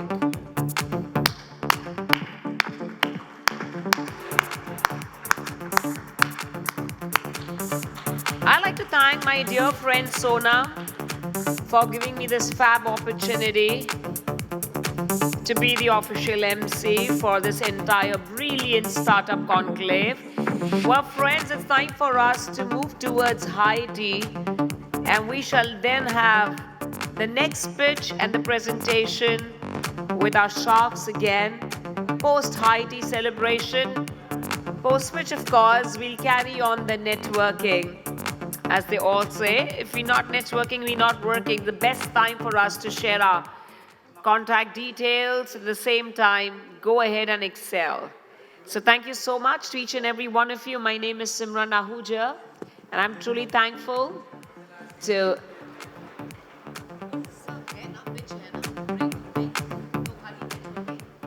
Well, friends, we only have networking. It's time for us to join us for high tea.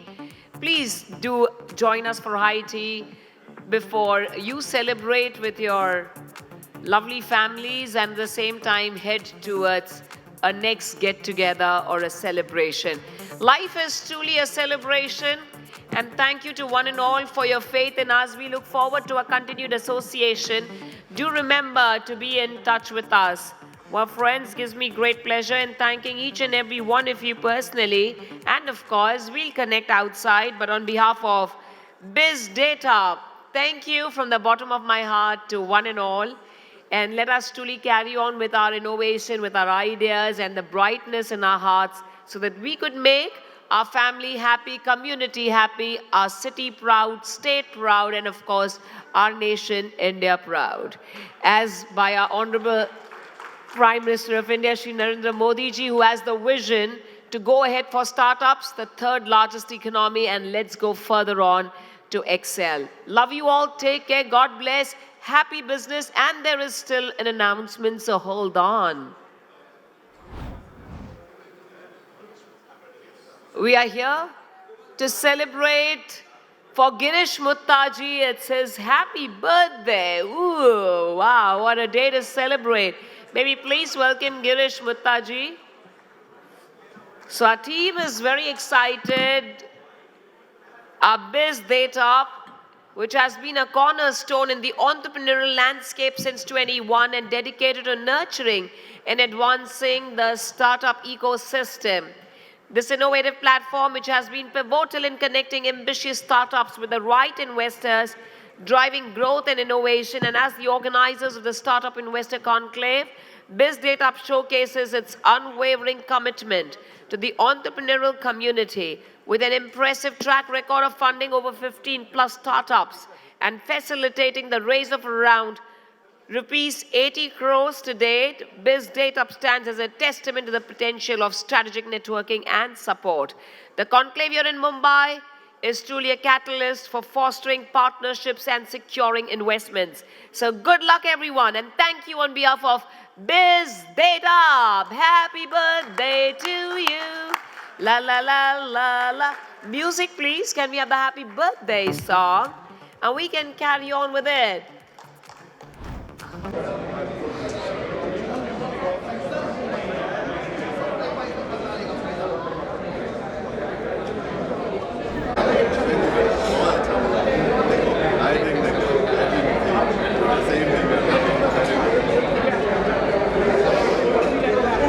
So, hello Mudit ji, आपको कैसा लगा इस event में? So I really enjoyed. If I compare to the last year event, when I was again a part of it, but when I see today's time, a lot of changes have been done, and a lot of you actually scale the bar higher, and this will actually prove as a base for the other players who are doing such kind of work for the startup ecosystem.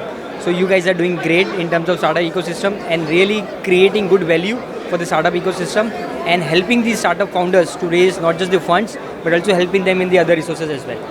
One learning for startup founders and investors from this event. So of course we always talk about the networking, that you need to network. But as you saw in the panel discussion, what we also focus on more on the compliance part as well, because many of the founders miss on that aspect of business. So the key learning over here is not just focus on creating businesses, but create an ethical and legal businesses which will enhance and which will create a sustainable business model going ahead. Great. Thanks a lot. Thanks a lot for coming here. Hello sir, how are you? All good, great to have a good Sunday day with you. So Prashant ji, आपको ये पूरा event कैसा लगा? Sir, the event was super awesome and जो अभी तक का सबसे अच्छी बात लगती है ना, actually the young minds of India, you and me, literally मैं ये बोलूँगा मुझसे बहुत young हो आप लोग, and the way you people are progressing, the way you people are doing, that's hats off to you. Amazing, fantastic show. Sir, what are your key learnings from this event as an investment, and also what do you think startups should change in themselves? Yaar, my problem is learning never ends. Okay? So coming over here, most important thing is meeting different people from different every kind of a segment. So वो हमेशा एक different learning देके जाता है. तो बहुत चीज़ें ऐसी हैं and we have to keep on learning. So the show was fantastic. We got to know about the investors. We got to know about your sharks. We got to know about the new investment opportunities you are bringing in. That would obviously be a very fantastic thing, and will keep on giving us your inputs also. And आगे देखते हैं. Thank you. Thanks a lot, sir, for coming. Thanks.